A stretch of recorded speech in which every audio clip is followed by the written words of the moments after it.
It's time to trade in and trade up at Northern California's #1 Honda dealer, Stockton Honda. Whether you're shopping new or pre-owned, Stockton Honda has the selection and savings. Plus, get top dollar for your trade. Come in today or go to StocktonHonda.com. It's all a click away. Anytime, anywhere, it's all here.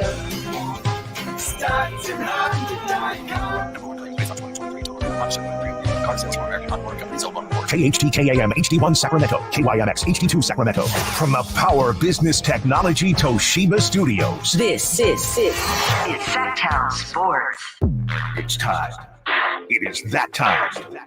Time for Stiles and Watkins. You can join the show by texting 916-339-1140. Find us on YouTube at Sactown Sports 1140. It's time for Alan Stiles and Chris Watkins. Yes.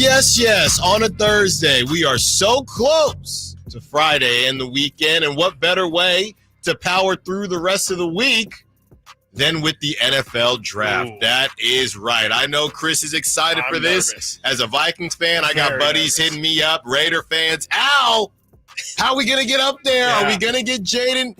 Are we going to get Jaden Daniels? What are we going to do? I know everyone is excited. Even Niner fans are excited. I saw something, Chris. Yep.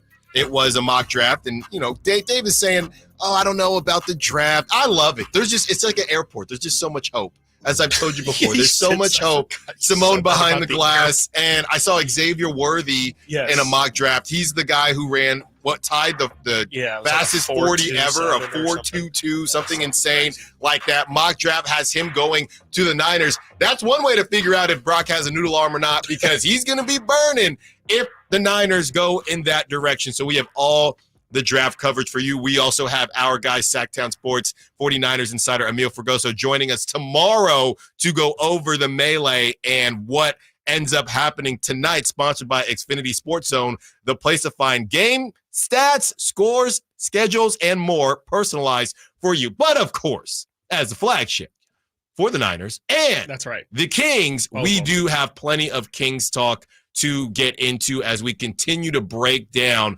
Look, outstanding show yesterday. If it gets hot in the booth and it's not that hot outside, I know everybody says Sacramento is going to be hot. Ooh, we will see. Going to fry an egg on the cement.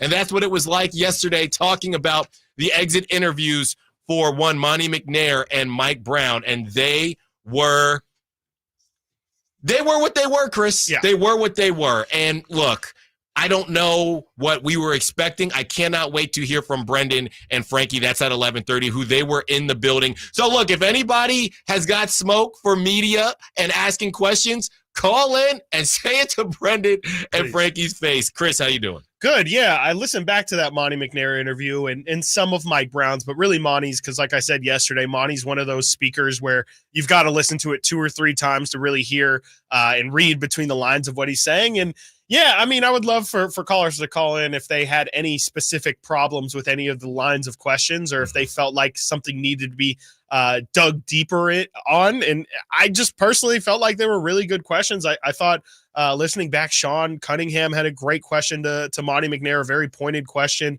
that's escaping me at this moment, or else I would give him full credit. But there was a lot of really good questions in there. So, yeah, definitely if anybody had issues with yesterday's press conference, would love to hear what you guys thought and what you wanted to hear, because I think that's really the one question that I'm going to have for the roundtable is just what was your expectation going into it, and what ultimately were you hoping to get out of that press conference? Because Nate kind of pointed at it yesterday. I think people were kind of expecting some, or hoping for some sort of slip up and something where, maybe we can run with some headlines or anything like that. But that's just not the kind of speaker that Monty McNair is, and really not Mike Brown if he's not trying to prove a point. And so I ultimately didn't have a problem with the press conferences yesterday. And all of this is just me talking around the fact that I won't say don't want to talk about the NFL draft, but I'm nervous. As you alluded to, I am nervous for today's NFL draft because the Vikings are in a pretty big spot. They potentially could trade up for their franchise quarterback. So as much Kings talk to keep my mind off of the Vikings, that'd be great. And you talk about hope, right? Yes. And I'm likening it to to airports and things like that. There is no other hopeful day or no more hopeful day than fans of teams that aren't very good or didn't get to the promised land than draft day. So especially getting a franchise quarterback. Especially getting a franchise quarterback. We have the percentages on how often these quarterbacks, wide receivers, every position actually hits. We'll get into all that. 1:30. We're doing our own draft with things outside of sports, and you can obviously be a part of that conversation. But it doesn't matter who you're a fan of. 916-339-1140. Call in with your NFL draft take. Whoever you root for. Raiders, are you going to get your guy? Or are you going to get Spencer Rattler in the 3rd round? Okay, you're going to get Penix. Who are you going to get? Niners, who do you want? Do you want to trade? Brandon Ayuk, that's still a name. If you're a fan of a random team like Chris, you can call in too. But we're not going to bury the lead here. We just don't want to do too much because at 10:15, we're really going to break this down in a couple minutes. The Sacramento snubs continue. Malik Monk. And I knew this would happen. And I think, Chris, deep down in your heart of hearts, you knew this would happen. You can feel the momentum. And if you were a Kings fan, deep down, I think we all knew this would happen because that's what's been happening all season long. 3 strikes, you're out, NBA writers. They need to do something about this. These people, what was it? 7 people did not even have Malik on their ballot, okay? That tells me that not that you don't know ball, you don't watch ball. And we complain, Chris, and we sit here and we talk about the last 2-minute reports and things like that. I don't understand. We have to talk to somebody with the vote, okay? What is the process? And there are some people that I know that we're friends with, we've had on this show, that we need to have back on. What is the process of this thing? What are you required to do? You need to make this like a book report. Okay. And when you put in your votes, why you are doing this, because for Malik Monk to have the numbers that he had and not be on certain people's ballots, that just tells me you didn't watch Kings basketball, which isn't a problem, but you can't give people that type of power. Yeah. Sam Amick, we can play it later in the show. Sam Amick was on the morning show this morning, and he has a vote, and he went through the process, so we can definitely play that. And he even talks about, because Rashay Fox yesterday on Twitter did post that, hey, she thinks that as a voter, a lot of these people are writers and obviously media people, so have to kind of explain their thought process for their job. Why not have to explain your vote? Sam had some interesting things, not just to kind of counter that, and not necessarily saying it was a bad idea, but just why he wouldn't necessarily be in favor of that. I think he brought up some interesting points, which we can definitely lay out later. But I ultimately think they got it wrong. I mean, I understand the voters' thought process behind Naz Reid, but ultimately, I mean, we talked about it all week, and we've been talking about it forever. Malik Monk is a 6th man, and he perfectly represents what the 6th man of the year should be. And I just, this is funny too, because you could argue, for a lot of awards, you could say, oh, don't just look at the stats, don't just look at the stats. But this is one where you can truly look at the stats and figure it out. And I'm not saying that's the end all be all, because there is a lot more to just the eye test too, where Malik eye test wise was incredibly more important for his team than Naz was for his, but 15 points per game coming off the bench, the amount of clutch things that Malik did this year. We talked about it earlier this season in comparison to De'Aaron Fox, who won clutch player of the year last year. It was clear that Malik had taken a massive, massive leap. And we have a ton of different numbers and stats that'll show just how unprecedented it is that Malik had the season and seasons that he has had here in Sacramento and still has nothing in terms of an award to show for it. It's insane, honestly. It reminds me, honestly, doing the back-to-back thing, how he didn't win either season. The last thing, and this, I don't know what actually means more, because I know this other award has kind of gone to the wayside, and now this guy is a champion, so I don't know how much it bothers him. But Aaron Gordon with Zach LaVine and those ridiculous slam dunk contests, how he lost both and they were both really tough, and you thought, man, he could have at least got one, right? I think it's the same. It's in the same area of that, and Malik Monk is probably thinking, well, I might as well be a starter now, because you're not going to have a better season. But we will continue to break that down around 10:15, and we will get that sound from Sam Amick and all of that. Chris, wanted to get into something because yesterday we were reading off or a couple days ago we were reading off The Athletic and how they did the player polls, and Eric Spoelstra being number one. That's right. And I don't even know if it was close necessarily for Eric Spoelstra to the number one guy that players want to play for. Mm-hmm. And I'm one of those guys who I do think that genius word is used a little bit too much. It gets thrown around with music. It gets thrown around with sports. This guy's a genius. And I do think it gets used a little bit too much. But it's either ownage or it's genius with Eric Spoelstra to not have Terry Rozier, who that was one of the bigger polls from this trade deadline when a lot of people didn't do a lot of stuff. You don't have Terry Rozier. You don't have Jimmy Butler. You beat the Celtics at home. It's getting to the point now, and now you're tied 1-1. The Heat may still lose. I don't know when Jimmy is back. But for the Heat to continue to do this year in and year out, it's just incredible. Yeah. It's just incredible. No, I mean, this is what Heat culture is, I guess, right? Like when they say Heat culture, and I know a lot of people got really sick of that term last year, especially. But this is it, man. I mean, you're playing the best team in the NBA this year. The Boston Celtics ran away with the best record in the NBA by far. And you just took in a game 2 and all the situation and all the circumstances you just laid out. No excuses. They got it done. They didn't care. And that's a team that, I think a lot of people actually have fear of. Like, right. I think a lot of times fear too is a word that might get overblown. Oh yeah, this team is terrified. Oh, they don't want to play them. That's overblown a bit. I think with this Celtics team, I think that there is actual teams that don't want to play the Boston Celtics. Unfortunately, Miami, or I guess unfortunately for Boston, Miami is not one of those teams. They don't fear anybody. They think they literally say, oh, the bigger the opponent, the more we get up for it, and the more we believe that we can do it, because this is quite literally what they do. And I'm not saying Miami's going to win the series. I still think Boston's going to handle it pretty easily, but this is like I don't think zombie is the right word, but like these guys just can't be killed, man. You think they're down, and this definitely applies to last year too, but like they just don't go away. And it's got to be infuriating to be the Celtics or to be a Celtics fan, and you run away with the season. And what's your prize? A round 1 series against the team that has had your number and eliminated you last year in the playoffs. Yeah, and we'll get into a little bit later in the show when we break down the playoffs, but there is something to be said about Miami always putting themselves in a position where they're playing with house money. Yeah. And one of these days they're going to have to play with some expectations, but that's not this season. No. Again, that's not this season. When we return, we will break down Sacramento. This is from a Mid-Rock on the Sac Chat. Shout out to the Sac Chat. Continuing to be snub city. How do you get this so wrong? Stiles and Watkins. Get used to it. I'm telling you, it's going to happen again. Sactown Sports. Subscribe to Sactown Sports on YouTube and watch the Carmichael Dave Show with Jason Ross, Stiles and Watkins, and the Drive Guys. Live Monday through Friday from 6 to 6. Plus view archive shows and exclusive content. Subscribe at youtube.com/Sactown Sports.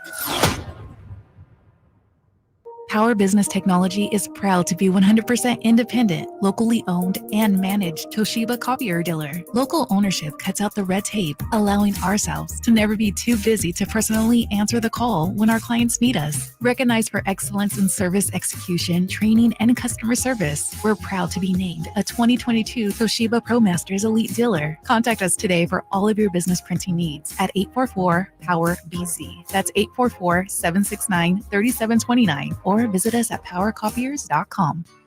Kevin Lewis with National Garage Door, reminding you that in Sacramento, National Garage Door is the king of garage doors. We service, sell, and install garage doors and openers. Call us today for your basketball special. A new 16x7 Rainer garage door with insulation and a belt drive opener for only $24.49 installed. Give us a call today, 916-638-4554. 638-4554 National Garage Door.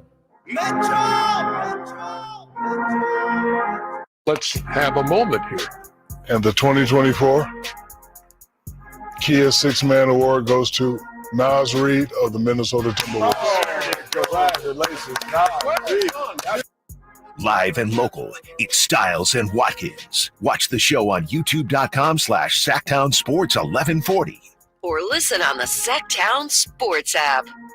You don't have to clean out your ears Well, maybe you do, but you didn't mishear there. Malik Monk did not win Sixth Man of the Year, even though, Chris, I mean, we were checking up until the day. I don't think Vegas ever, Naz Reid never took over as the favorite. So. Yeah, he never took over as a favorite. Maybe Vegas has more sense than some of these writers.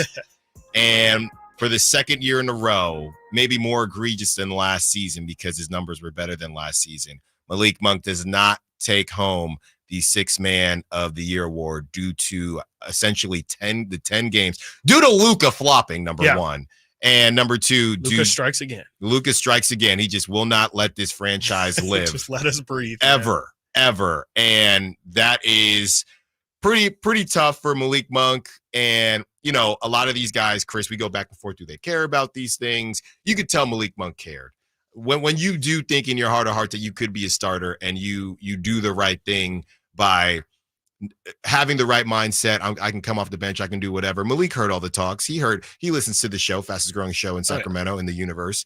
And he knows that a lot of people thought that he should be starting, but he said, I'm just going to do what my job is. I'm just going to go out there and do my job. And he did to the highest order. Yeah. So for Malik to not get this because of an injury, I simply thought that the injury happened late enough that he'd be able to hold on. If this is 20 games in or even 15, I thought, all right, this could go in a different direction. And, you know, and we're trying to figure out, okay, were they able to separate the fact that the numbers, Naz Reid's numbers were ballooned, okay, when he was coming off, when he became a starter, when Karl-Anthony Towns went down. I'd like to believe that did go into the thought process for the voters, but I have no clue. Yeah, no, I mean, I've listened up to it, and I've heard a couple writers who said they were voting for Naz Reid, and again, like it makes sense to me. I think it is just a matter of which one you weigh more, but the consensus that I kind of got from people who voted for Naz Reid was essentially this: it's that where we would say Malik has shown his value, you know, again, like in clutch minutes and just by the Kings being, what were they, 4-6 pretty much when after Malik went down.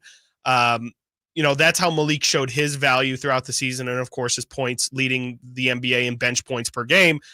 Naz Reid, the argument was another way of exemplifying your value as a sixth man is a true sixth man is somebody who, when someone in the starting lineup goes down, is able to replace that production without much of a fall off. And that's the counter from the Naz Reid side. So he was still a sixth man, even though he was starting. Yes, because as the sixth man, it is your responsibility to pick up where the starters leave off. And if a starter is out, a true sixth man of the year candidate is somebody who's able to step into that starting role, which you that's could just see a good how teammate award.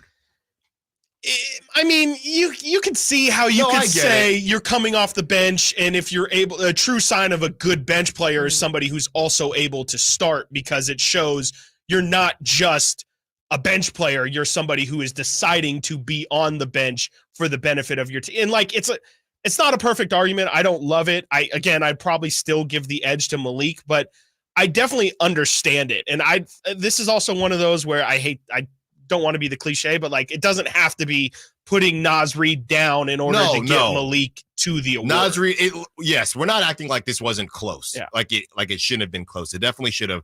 And we all like Naz Reid. I mean, he's a baller. People are clamoring for him to come here a couple of years ago. And he'll probably get I don't know what his contract there. Did he just sign one? Didn't he just sign one? Just resigned.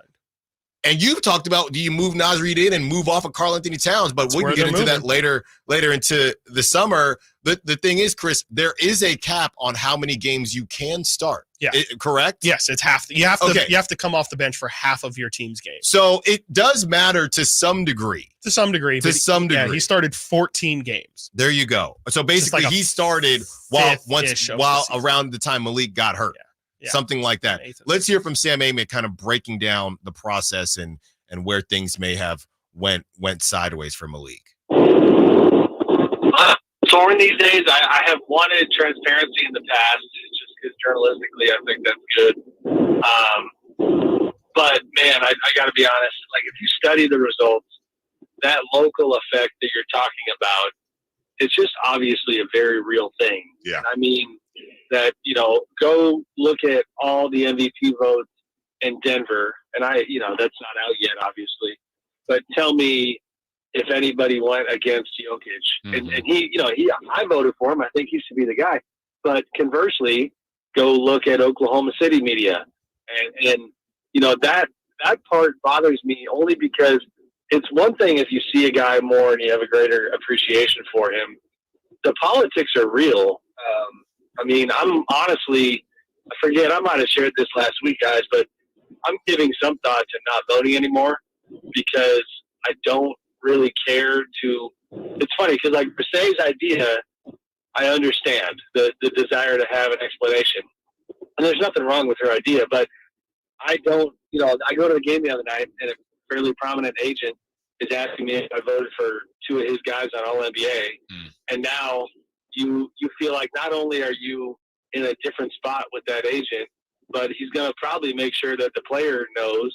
And actually, I don't even mind. It's harmless enough to share. It was Rich Paul who has De'Aaron Fox, and I did not vote De'Aaron All-NBA, right? Mm-hmm. So, like, I'm national, but I live here, so you kind of end up going, all right, I mean, if De'Aaron's in his feelings about it, I respect that. I get that. There's nothing I can do about it. We gotta do what we think is right based on who deserves what.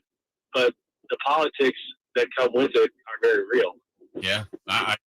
So basically, Sam is, and that was good on Sam for just being real, and that's just who he is. So basically, Sam is saying that he is being objective, and he did not vote De'Aaron because I'm watching basketball, and that is what it is. But the issue is most local media aren't going to do that, and they're going to ride for their guys regardless of whether or not it actually makes sense. Pretty much. And he also said, like, there's the human element of it too, which plays into the politics, which is, okay, let's say you're a Minnesota play-by-play guy and you did truly watch the NBA as many games as you could, and you actually do believe that Malik Monk is the sixth man of the year.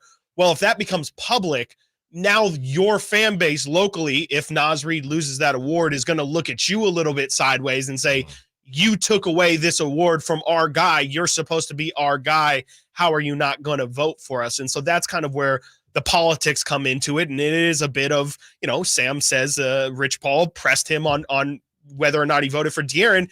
That's where it truly is like politics, where these are battlegrounds and you need to, hey, I need to be able to bank in at least these home votes because I need to be able to rely on Sacramento media voting for Sacramento guy. And, it gets a little bit weird and a little bit dicey, but I think ultimately that's why we're not going to hear from these individuals who voted for whatever reason they did. I just think that these people want to keep a bit of the anonymous vote just for their own, I don't want to say public safety, but, so they don't get flamed on Twitter essentially all summer. Yeah, and this is what happens, right? Somebody gets snubbed on your team, and all of a sudden the system is messed up. Yeah. And it's not that the system wasn't messed up beforehand, but now that it affects you, now you care. And I'm just going to be honest, that's exactly what's happening here, specifically with me. I'm not going to speak for you, but I would say for myself, if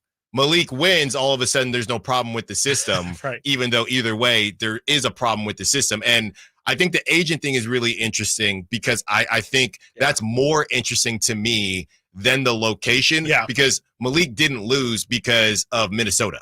Right. You know what I mean? There's not enough voters in Minnesota for Malik to lose. I think, and I just looked up, Naz Reid is not represented by Rich Paul. So I just checked that. That's a great thing to check. I just checked that. Well, his agent is not Rich Paul. Okay. So I think for me, the issue is more about if you don't watch either of them, okay, and you have a vote and you live in Florida or wherever, well, they have a better record, so I'm just going to go with Naz Reid. I actually don't know. That's more of my issue is maybe not explaining why, but how do you keep guys that are, I guess, supposed to be objective because they're not connected? How do you keep them honest if they're just not watching them play? Right. And I don't know how to do that. We continue the conversation When we return, Stiles and Watkins, Sactown Sports. On the move? Got somewhere to be? Take Sacramento Kings basketball with you. The Sactown Sports app will let you stay connected to your passion. Never miss a moment of Sacramento Kings basketball with the Sactown Sports app. At Fasteners Inc., we believe adding quality power tools to your lineup shouldn't break the bank. That's why we're hosting the biggest Milwaukee tool sale of the year in Sacramento. On top of insane deals on Milwaukee power tools, all Milwaukee pack-out storage boxes, hand tools, and tool accessories will be 25% off. So come on down on April 27th to the Milwaukee Tool Sanity Sale at Fasteners Inc. Tool Outlet on Power Inn Road in Sacramento. For more info, visit fastenersinc.net. At Ashton & Price, we get injury victims to yes. Experience, yes. Ashton & Price has been around for over 25 years. No more insurance companies? Yes. Our clients focus on getting better and we handle all the rest. Results? Yes. We've collected over $100 million for injury victims. No fee until we win? Yes. Our clients pay nothing until we win. Ashton & Price, the best at getting to yes. Remember, for the best advice, don't think twice. Call Ashton & Price. Country in the Park is back May 17th and 18th at Cal Expo with Brantley Gilbert, Dustin Lynch, Jay Cohen, Walker Hayes, and more. Tickets start at just $46. Country in the Park, May 17th and 18th at Cal Expo. For more information, visit CITPFest.com. Brought to you by the International Brotherhood of Electrical Workers, Local 340. Capital Casino has been serving the greater Sacramento area in the same convenient downtown location for over 20 years, with plenty of close-by, well-lit parking monitored by security staff and offering the most variety of table games in the region in a safe and friendly environment. Best food, best service, and the best action. That's Capital Casino. For more information on tournaments and gaming, check out their website at capital-casino.com. And please remember to gamble responsibly. 1-800-GAMBLER. Sacramento sports fans, get ready to score big with the Sactown Sports live event calendar. We're bringing you the hottest acts and the biggest concerts all season long. First up, on May 10th, it's a night of laughs as Pete Davidson takes the stage at Hard Rock Live. It's comedy gold and a night you won't want to miss. Visit hardrockhotelsacramento.com for tickets. And June 8th, Live Nation brings NF to the Golden One Center as he lights up the stage with his high-energy performance. Visit Live Nation or Ticketmaster.com to score your tickets today. But wait, the fun doesn't stop there. On August 4th, don't miss the Outlaw Music Festival at the Toyota Amphitheater, featuring legends like Willie Nelson, Bob Dylan, and John Mellencamp. It's a concert experience that'll rock your world. And looking ahead to August 22nd, get ready to kick up some dust with Creed Fisher at Ace of Spades, presented by Live Nation. Keep the adrenaline pumping, Sacramento. Visit SactownSports.com for all the details and ticket information. The Sactown Sports live events calendar, your ultimate guide to the hottest shows and events in town. Stay tuned to Sactown Sports for exclusive updates and your chance to win tickets. Guys, did you know your testosterone affects everything in your system, including how you feel and perform every day? Right now, Revive Men's Health Sacramento will check your testosterone for free. Knowing your T level is the first step in understanding if you have low T. Your testosterone level impacts your energy, libido, sleep, weight, hair loss, mood, and even ED. Maintaining an appropriate T level can change your whole life. Most men start to see changes in their hormone levels in their 30s. Get your T levels checked today by local, experienced, and trusted men's health experts. They're in Midtown in the Cal Sutter Medical Building and also offer telemedicine appointments. Plus, with free shipping directly to you, Revive takes the hassle out of treating low T and ED. Schedule your free testosterone test, free exam, and free consultation today. Call Revive Men's Health at 916-365-4566. That's 916-365-4566 or visit ReviveMen'sHealth.com. Welcome to a brighter future with Aztec Solar, serving Sacramento since 1980. Everyone knows that solar saves money. How much? The answer is a few clicks away. Visit yourpowersavings.com. It's fast, easy, and reliable, giving you instant insight into your potential savings. I used to pay $400 a month to the power company, and that $400 a month added up to $48,000 over the past 10 years. That all changed when I switched to solar with Aztec Solar. Now it's your turn to stop overpaying for electricity. Calculate your solar savings right now at yourpowersavings.com. And Aztec Solar will email or text you how much you'll save every month. Plus, we've got an exclusive offer for you. Get your solar electrical system for just $9,995 cash price after incentives. Don't wait. This deal won't last forever. Visit yourpowersavings.com today and take the first step towards energy independence with Aztec Solar. All guests come to you from the Folsom Lake Honda Hotline. Folsom Lake Honda, your one-stop Honda shop.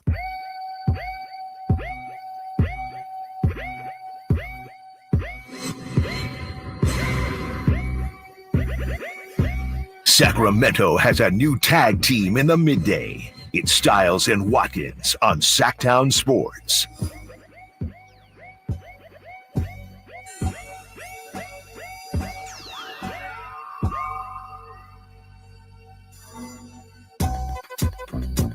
Had to let it drop. Had to let it drop. It's the only way to do it. Chris is trying to figure out if the Vikings are going to rise or drop in stock after tonight's draft. Cannot state how nervous I am. By the way, 916-339-1140. Any takes you have on your team tonight for the draft? Niners, Raiders, Vikings.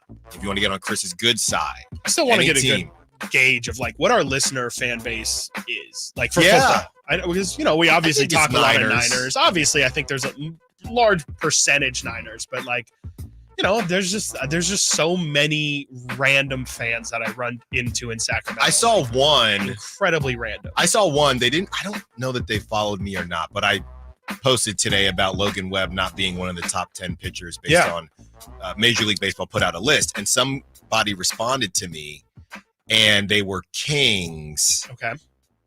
And then when I looked, and they said it's only April, so then I clicked on their profile, and they were Kings. And then in their profile picture, they had a Dodgers shirt on. So they were Kings, Dodgers, and then I think Niners as well. Ooh, there's some crazy J-Mars. Yeah. There's some crazy combinations. That's the J-Mars. That's what we call that Lethal one. combo. There's some crazy combinations. Yeah. This person is in Sacramento, and they are Kings, Niners, Dodgers. This opens my ex too. Really? Kings, Niners, Dodgers. Yeah, what a combo. Yeah. Combo. What do we? The most common combo is probably Kings for Sacramento. Yeah, for Sacramento, I feel like the most Kings, common Niners, combination Giants, I personally run into is Kings, Raiders, A's. I have stop. 3 to 4, and now again, this is Kings, personal Raiders. bias. I think that's probably 1, 2, right? It makes no sense. You just added on the Kings. Right, it's either to your Giants or Niners, Giants, or A's, and Raiders. By the way, if anybody is listening, because this Dodger fan did remind me of something. Can somebody speak up? If you're Niners, Dodgers, can someone explain that to me? Can someone explain that to me? How are you high-fiving somebody and then I'm trying to think, because there are a lot of Niners, Dodgers out there, and I'm just trying to figure out, if you're from SoCal, why did you grab them? Is it because what did you? If you didn't specifically like the Giants, why didn't you just go A's? Like if that's right. If you but if you're Dodgers, in SoCal, help me out here. If you were in SoCal when the Niners and the Raiders were up north, did you just grab the Niners?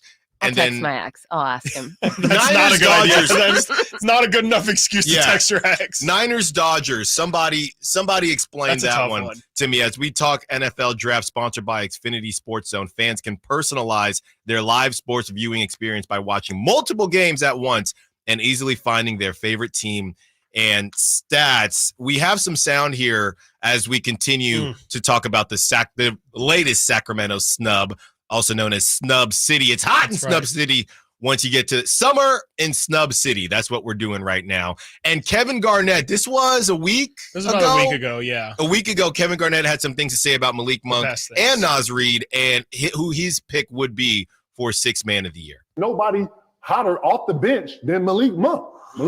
Malik Monk comes in instant coffee, dog. He is that Colombian gold. You understand? He that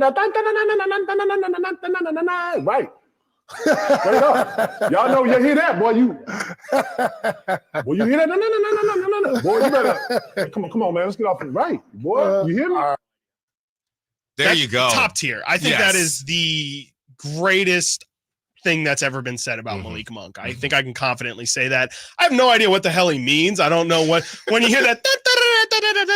I don't know if that's in reference to the humdiddly. I don't know if that's just actually, if we want, we had, was it? I believe his name might have been Julian. Oh yeah, called Julian. in, Yeah. And he said, "Hey guys, if it means keeping Malik, we can get rid of. We want the Monk, right? And we can go back to humdiddly. But if all else fails, we can just play that. When you hear that, look out. That's incredible. What now? Like, sometimes I've been a little hard on KG and Paul. That show sometimes is terrible. Yeah. It is just two old heads talking in a barbershop. But that's why you gotta, even a clock is a broken clock is right twice a day, right? So That's it's correct. Like, you'll find a gem out of that show every so often, and you put a mic in front of KG's mouth, and something will come out. Yeah, and I don't even know what the timing is on these things. It feels like shows that none of these guys have any. There's no schedule. These shows just come out drop at all times of the day and of the week. At 11 o'clock, we teased this yesterday, and with everything that happened with the exit interviews, we are going to play it today. Bobby Marks, NBA. Oh my God, so good. Basically finance insider for Bobby Marks, or for ESPN. Bobby Marks, he was on the Drive Guys a couple days ago with some outstanding stuff. We are playing that at 11, so that will answer a lot of questions about the Kings roster and what the Kings can do. We're continuing to break this down because we know it's confusing. It's not just confusing for you. It is confusing for us as well. So that is at 11 o'clock. You will not want to miss that, and get your pen and paper out and take some notes on that. Chris, some of these numbers, okay. Naz Reid as a starter, 17, 7, and 2. Yeah. And Naz Reid as on the bench, 12, 4, and 1. Malik on the bench, 15, 2, and 5. And I guess none of that matters now that you said the thought process for some of these guys. Hey, the ability to be a quote-unquote sixth man means that you can do a lot. Right. So I guess it would be unfair to if the roles were reversed, would it be unfair to take away, let's say Naz Reid stayed on the bench and Malik, and let's put our purple lenses on now. Now Malik finally became a starter towards the end. Once Kevin Huerter gets hurt and Malik enters and Malik balls out, would we then be saying, well, he was a starter? You know what I mean? We would probably be saying, look, Malik is so good as a sixth man, he could also be a starter. Right. Absolutely. Yeah. I think we would absolutely be saying that. And I honestly just think Malik Monk being on the floor, I don't even know if he necessarily had to play well. I just think him being on the floor would have won him the award. I truly do think that you gave people like 2 weeks to kind of craft their final narrative of Naz Reid having a moment. And then, of course, the Kings falling out at the end of the year. I think it doesn't help at all. You fall out of the minds of everybody, and we saw it last year work for us. So in a weird way, it is the pendulum swinging the other way. The Kings got clutch player of the year, executive of the year, coach of the year. And they had, I think Sabonis was the only All-NBA. I don't think Fox I can't remember if Fox ended up making All-NBA or not last year, but they got all the accolades last year because they finished as a 3 seed. Now you see what happens when you miss out on the playoffs and you finish below the top 8 is you get forgotten, and you're not at the front of the line to win these awards. If the Kings were the 6th seed, Malik Monk is winning that award. Yeah. People were just looking for an excuse to not give it to him. And like you said earlier, sometimes if you don't watch enough games, it's as simple as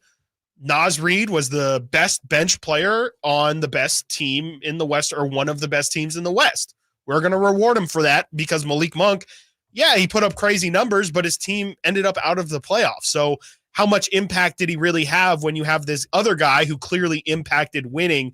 It's just giving voters an easy opt-out. And I do think that Malik just being out there, staying at the front of mind, and Malik said it in his exit interview. If he believes if he was out there, the Kings probably are still playing basketball. I think it's kind of as simple as that. If Malik plays, he wins. And I think it's a good point because the whole, him being out and the Kings falling off a cliff, that should help his argument. That never helps an argument. Yeah. When you disappear in the minds of others, that never helps. Especially not at the end. We do the same thing with MVP. Well, the fact that they are Right. the 10th seed without Steph. Right. I mean, that means how important that it never Doesn't work works out like that. Let's go to Caleb, who wants to be a part of the conversation. What's up, Caleb? What you got for us? Hey guys, how you doing? Good. I've been living in California most of my life, but I've been a Viking for 25 years. Wow. This is the most time, and I don't. Oh, Caleb, please call back. Caleb, you're cutting in and out. Caleb, Please call back. Call We need back. you. We're up I need against to hear it. your Call thoughts. back, and we will get you a better connection because Chris' eyes or ears perked or both actually. TC, we see you as well. We will get to you when we return. Stiles and Watkins, Sactown Sports. The NFL's leading rusher plays here. And a handoff to McCaffrey, walks in the end zone. Handoff to McCaffrey, takes it right down to the goal line. He does his thing again. McCaffrey goes in motion right. Backwards pass led by Juszczyk. A block there. Hurdles a man. 10-5. Touchdown! CMC! You can hear all of Christian McCaffrey's touchdowns on your home for 49ers football. Sactown Sports. I didn't ask to be thrown in the streets with nowhere to go. I didn't think I'd survive. But I did ask for help, and Covenant House was there for me. 1 in 10 young adults will experience a form of homelessness this year. For these kids who didn't ask to be put in this unthinkable situation, Covenant House is there. Covenant House helped me break the cycle of homelessness in my family. They gave me the love that I needed. Over 2,000 young people will sleep safely in a Covenant House bed tonight. When youth who are experiencing homelessness have a hot meal, a safe place to sleep, medical care, and love, they can overcome heartbreaking challenges and have a brighter future. They just really genuinely just wanted to help me succeed, and I'm succeeding. I'm a speaker, I'm an author. Covenant House really helped me and really helped mold me into the woman I am today. If you or someone you love is asking for help, go to safeplacetosleep.org today. Now your ideas don't have to wait. Now they have everything they need to come to life.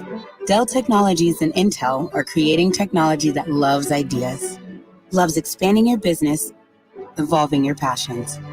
We push what technology can do, so great ideas can happen right now. Find out how to bring your ideas to life at Dell.com. Welcome to Now. Are you prepared for an emergency or disaster? Because it's not a matter of if, but when. Don't find yourself saying, when the storm rolls in, my time to find a pet-friendly evacuation center will have run out. The scorching heat wave will leave me powerless to cool my insulin. I'll face a hurricane without meds. Now that's a tough pill to swallow. let's prepare so we all have a better story to tell. Get started at ready.gov/older adults. Brought to you by FEMA and the Ad Council. Were you recently in a car accident? Don't let the insurance companies push you around. Turn to the experts at Gonzalez Law. Our team specializes in car accident cases, wrongful termination, and criminal defense, fighting tirelessly to get you the compensation and justice you deserve. With years of experience and a track record of success, we don't settle for less, and neither should you. Visit SACLegalDefense.com or call 916-304-9187 for a free consultation. Gonzalez Law, your advocate in the fight for justice. You've been waiting all winter for the snow to melt and the golf course to awaken. It's time for your long-awaited spring golf getaway to Plumas Pines Golf Resort in beautiful Gray Eagle, California. The timing is perfect to take advantage of Plumas Pines Spring Special. You can walk the course for $75 or ride for $90, available 7 days a week through May 23rd. Beneath towering pines adjacent to the Feather River, Plumas Pines Golf Resort offers a spectacular round of mountain golf. You'll love the grandeur of the Sierra, the calmness of Gray Eagle, and the wonderful test of golf at Plumas Pines with spring special rates of $75 to walk and $90 to ride 7 days a week until May 23rd. Make your reservation at plumaspinesgolf.com. Whether you visit for the day or stay a few days, Plumas Pines Golf Resort will make your play memorable. Visit plumaspinesgolf.com and make your tee time reservations for the spring special rates available 7 days a week. That's PlumasPinesGolf.com. What's up? We're talking to Chad Hoblet of Hoblet Dodge Chrysler Jeep Ram in Woodland. Chad, what's happening for Ram Truck Month? We are very excited to be celebrating 75 years in business. And what better way to celebrate than helping you get the hard-to-find heavy-duty Ram you've been looking for less? Right now, you can save up to $8,000 off MSRP on new 2024 Ram 2500 Tradesman Crew Cabs. And with California's biggest selection of new Ram trucks, you're sure to find the truck you need. 75 years. That's incredible, dude. It all started with my grandpa and great-grandpa's dream, and it's grown over the years to where we've had a chance to serve tens of thousands of customers and show them there's something special about Hoblet you just can't get at those big city auto mall dealerships. Come experience the difference at California's #1 Ram truck dealer. Search, select, and save through their whole inventory at HobletDodge.com. Unbeatable prices, unbeatable selection. Nobody beats Hoblet, period. 8,000 total net savings after 4,000 factory rebates and 4,000 dealer discounts. Rebates include 1,500 commercial bonus cash and 500 first responder bonus cash. Must be current member of eligible First Responder Association. 5 with this discount. See dealer for details. Hi, it's Brian from Bennett's Restaurants. Springtime is a fun time. So to celebrate, we created a new menu of our favorites from Baja. Plenty of new food. Enjoy grilled skirt steak, wild prawns with pineapple, fresh sea bass, and a shrimp tostada with piles of shrimp. Or maybe our fresh empanadas stuffed with carnitas and cheese are more your speed. Enjoy our newest dessert, Kylie's Churros with a vanilla cream center. Visit Bennett'sRestaurants.com and come enjoy our new Baja menu today. Eat well, stay well.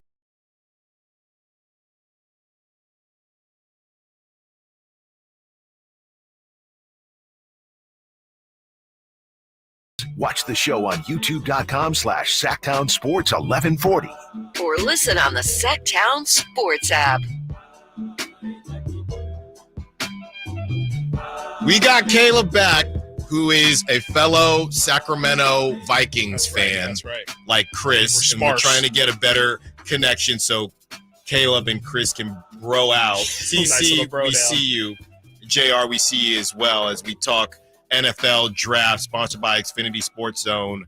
All the sports information and live games you need, all in one place. Let's get to Caleb. Hoping it works out this time. What's up, Caleb? What you got for us? All right, can y'all hear me better? Loud now? and clear. Yes. Never better. Perfect. Yeah, I've been a Vikings fan since 1998, Randy Moss's rookie year, but I've lived in California all my life, man. And I'm nervous about this draft. This is probably the most nervous I've been for a draft in a very long time. I don't know what we should do. I don't know if we should trade the house and trade up. Should we sit back and trade? I don't know. This is the most nervous. I want Drake May. Yes. I want Drake May really bad. But to sell the house and everything like that, it's a toss up for me. I don't want JJ McCarthy, but I really want Drake May. And like I'm with Chris, man. This is the most nervous I've been in a long time. Wow. Yeah, it's real, man. It's just like it's just very rare. I mean, the Vikings haven't been in this spot in a very long time. I mean, I think they took Teddy Bridgewater, but they traded back into the first round, so no one was really expecting that to happen. And then the infamous Christian Ponder draft was really the last time the Vikings were we don't mention that. We don't mention that name in the household. But yeah, that was really the last time the Vikings were in any sort of quarterback conversation when it came to the top of the draft, and when that was a piece they actually needed. Yes, absolutely. And now, I'm right there with you, Caleb. I'm all in on Drake May, and I personally, I think this is a situation where you got to go all in. Like if you have viewed this as your franchise quarterback moving forward. Yeah. What's a first round pick next year? I mean, that's going to be so invaluable. It's going to be so you're not even going to think about it because you're going to have Drake May. And ultimately, if you mess up the pick, a first round pick next year is not going to save you. So I would go all in to get the guy that you want. And we already have enough pieces as it is on offense and everything like that. So why not trade the house, right? 100%. There you go. Thanks for the call, Caleb. Situation. That was great stuff. You made Chris's day. 100%. Here you go. This is from Paul.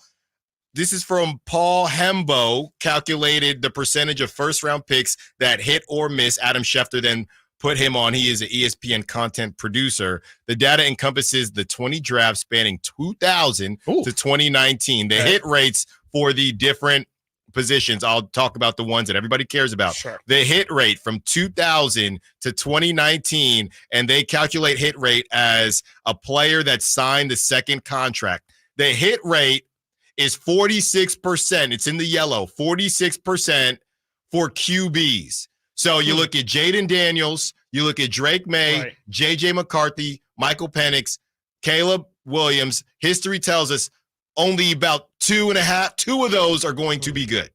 Is that first round specific, or is that all first round specific? Interesting.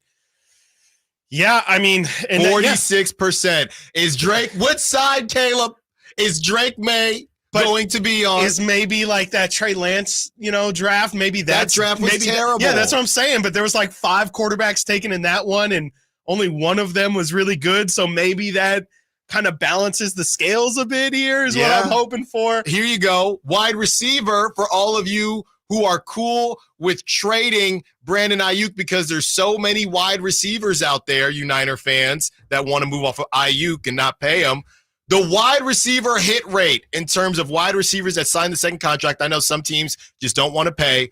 The wide receiver hit rate as far as second contracts, it's in the red. It's the lowest percentage. 27%. So a lot of wide receivers keep coming out. And look, we talked with a lot of wide receivers in Vegas, and it feels like this is the age of wide receivers. I'd be curious, Chris, to be fair, to see 2020 to 2023. And they're probably not on their second contract yet, but I do think that some of these wide receivers, it has felt like a golden age, but from 2000 to 2019, 27%, only 27% of those guys have signed a second contract. And that's really interesting, too, that it ends in 2019, because I'm looking at it here. The 2020 draft is one I was just going to reference when it comes to that hit rate that you just mentioned with receivers, 20%. In 2020, which is a draft that I'm very familiar with because that's when the Vikings got Justin Jefferson. In that draft, the receivers taken ahead of Justin Jefferson, Henry Ruggs, Jerry Jeudy, CeeDee Lamb. Okay. There's a hit. Then you have Jalen Reagor, Justin Jefferson, Brandon Ayuk.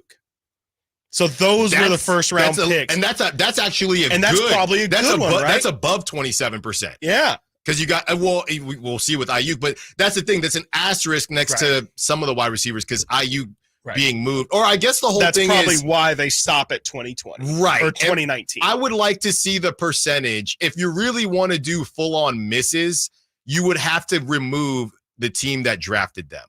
You would just do whether or not they signed a second contract. Right. You know what I mean? Who cares if it's the team that if Ayuk gets moved, that doesn't mean the Niners miss. It doesn't mean he sucks. So it's not a perfect. It's not a perfect number. No, not at all. Let's go to TC, who's been hanging on. What's up, TC? What you got for us? Alan, Chris, what's up, my bros, man? What's up, man? You mad about this Malik thing? What's happening?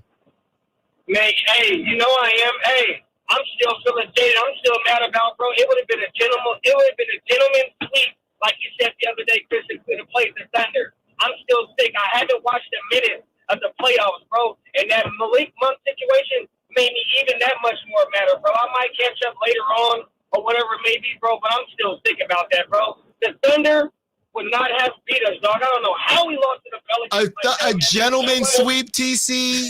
A gentleman's sweep? What? Alan, 4-1, bro. I would have, and that's not because I'm mad. I really think we would have beat the Thunder, bro, 4-1. Dead serious. Yeah, I mean, unfortunately, we'll never know, but I would be with you if the Kings got hot. But 4-1, that's hot, TC. You got to look at those games, Alan. But look, on the Niners, though, check it out. Hey, I'm with old boy when he said I'm nervous. I'm kind of nervous. I'm like torn. I'm in the middle. I'm kind of nervous, but I'm not. One thing I can say, like I said yesterday, I don't trust Kyle and John with 2 first-round picks. I don't want to trade BA away. If they do and they make the mistake, bro, I guarantee, bro, they're going to smoke both those 2 first-round picks. I mark my word right now. We'll be talking about it. Say, man, TC was right, bro. They screwed that up, dog. Yeah. Stay tagged, pay BA, and at the pick at number 31, bro, has to be an offensive tackle, a receiver, or a corner. If Kool-Aid drops to us, DB, draft him. If the boy from South Carolina drops, you might as well draft him on whatever offensive tackle that drops to us because it's a deep draft, bro. That's all I got, my guys. Yeah. No, thanks for the call, TC. Look, Marvin Harris. I think TC's right on that one. Based on, okay, let's raise it a little bit, Chris. 27%. Yeah, well, 4-1 TC. 4-1 I can't agree with. 4-1. Yeah, I agree with the second part. The Shanahan maybe 7 game. Maybe I would say, because I don't know if the Kings would win a game 7 in Oklahoma City. It's been rocking there. You might be able to convince me if the Kings got hotter than fish grease. Shout out Mark Jones. You might be able to convince me Kings in 6. Let's not forget too, like Malik still probably isn't playing. Well, Keegan didn't it kind of come out that he may have been able to play at some point in the series, but maybe not the first 2 games. Like, I don't think I don't know if he would be ready right now. And let's also not forget Keegan pulled his groin in that last game they played. And groins are nothing to play with. No, not at all. Groins, no. It is not a game. No, so I think it's defensively. Chris, I'm not comparing myself to an NBA player. I pulled my groin about 4 or 5 years ago. This is in co-ed basketball, same level competition as the NBA. No, I never will. I got multiple co-ed rings, okay? And you never realize how much you use that thing until I'm just saying, because I was in a soccer league after that. I tried to make I'm just saying, okay, enough. Imagine trying to defend with a pulled groin. And Keegan, he's got to defend. Yeah, no way. You got to defend Shea with the pulled groin. No, there's no way. Come on. No, I personally think, it'd be 2-0 OKC. You know what? Right no, now. Simona's laughing too much behind the glass. Let's get to a break. JR, we see you when we return. Also, we will read off the wide receivers. We see the text coming through. More Kings talk as well. Stiles and Watkins, Sactown Sports. Our first year as the radio home of the San Francisco 49ers is one we will never forget. And Logan Ryan picks him up. Looks like they're playing man. LaPorta's over there as well. It's 5 out. It's empty on 4th down. Goff back. Not going to get out to his right. Been chased. Throws, and it is incomplete. The 49ers take over on 4th down again. Congratulations to the 49ers on a terrific year. And thank you for so many wonderful memories. Whether you prefer thrills or serenity, the 2024 Accord from Elk Grove Honda delivers both. With Honda Sensing Standard, the 2024 Accord is once again a winner of the 2024 Car and Driver's 10 Best Cars, making Honda the winningest brand in car and driver award history. Drive a 2024 Accord Hybrid and see for yourself what the fuss is all about. We're Elk Grove Honda in the Elk Grove Auto Mall, Highway 99 at Elk Grove Boulevard. I gotta get an Elk Grove Honda.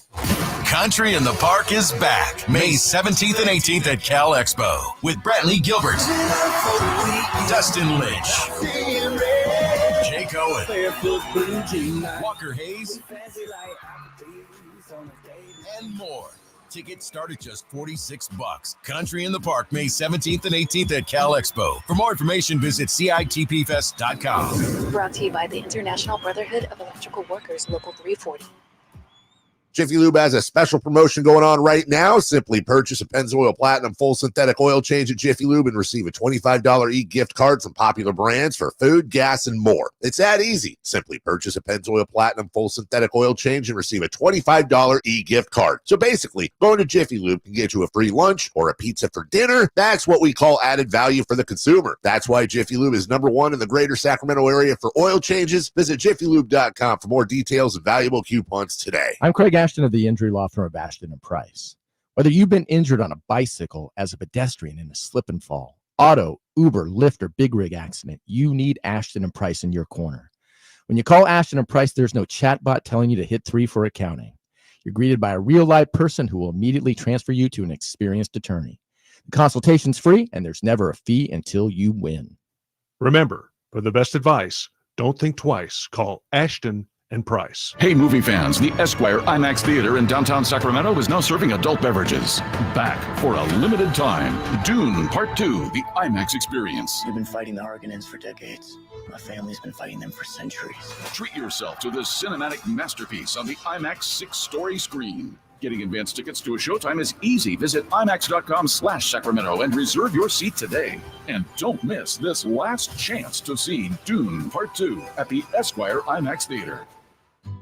Seems like all this artificial intelligence stuff stirs up the age-old debate of man versus machine. Hi, it's Dan from the Good Feet store, and let me ask you, would you let a robot cut your hair? Would you rely on an app to teach a kid to ride a two-wheeler? Let's face it, some things require the human touch. People come to us seeking a solution to foot, leg, and back pain after trying all kinds of things recommended by in-store machines or website blurbs. An impersonal, generic approach to solving a problem that's unique to you. No wonder they usually don't work. At the Good Feet store, you'll meet with an arch support specialist who will take the time to learn about your needs, your feet, your lifestyle, and then fit you from over 300 models and sizes of arch supports, designed for pain relief, better balance, and more comfort. Do you have sore feet, an aching back, or plantar fasciitis? Then get to the Good Feet store nearest you for your free arch support fitting. Good Feet arch supports are only available at the Good Feet store. Hey, it's Carmichael Dave inviting you to make the switch to electric this spring and save big with American Energy. Stay ahead of those spiking energy bills this summer with up to $9,000 in rebates on a new ultra-high efficiency comfort system. American Energy is providing huge rebates from SMUD as well as spring specials by installing one of many incredibly efficient AC options available to you right now. Get rid of those fluctuating gas bills in the winter and switch to year-round all-electric with American Energy. Let them perform a free in-home energy efficiency analysis and see where they can help you save for the warmer months ahead. These guys are the best. Been serving the greater Sacramento area since 1981. A+ from the Better Business Bureau. Learn more by calling 916-520-9990. That's 916-520-9990. Call 916-520-9990 now. At Fasteners Inc., we believe adding quality power tools to your lineup shouldn't break the bank. That's why we're hosting the biggest Milwaukee tool sale of the year in Sacramento. On top of insane deals on Milwaukee power tools, all Milwaukee pack-out storage boxes, hand tools, and tool accessories will be 25% off. So come on down on April 27th to the Milwaukee Tool Sanity Sale at Fasteners Inc. Tool Outlet on Power Inn Road in Sacramento. For more info, visit fastenersinc.net. KHTKAM Sacramento, KYMX HD2 Sacramento. Take it on the local level. Live and local, 6 a.m. to 6 p.m., Monday through Friday. From the Power Business Technology Toshiba Studios. Sactown Sports.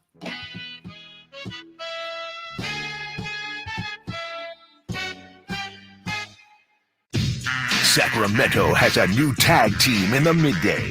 It's Stiles and Watkins on Sactown Sports. Because Chris was broing down with fellow Vikings fans, Bobby Marks, and that awesome interview that the Drive Guys did with Bobby Marks, NBA insider for all things moolah, money.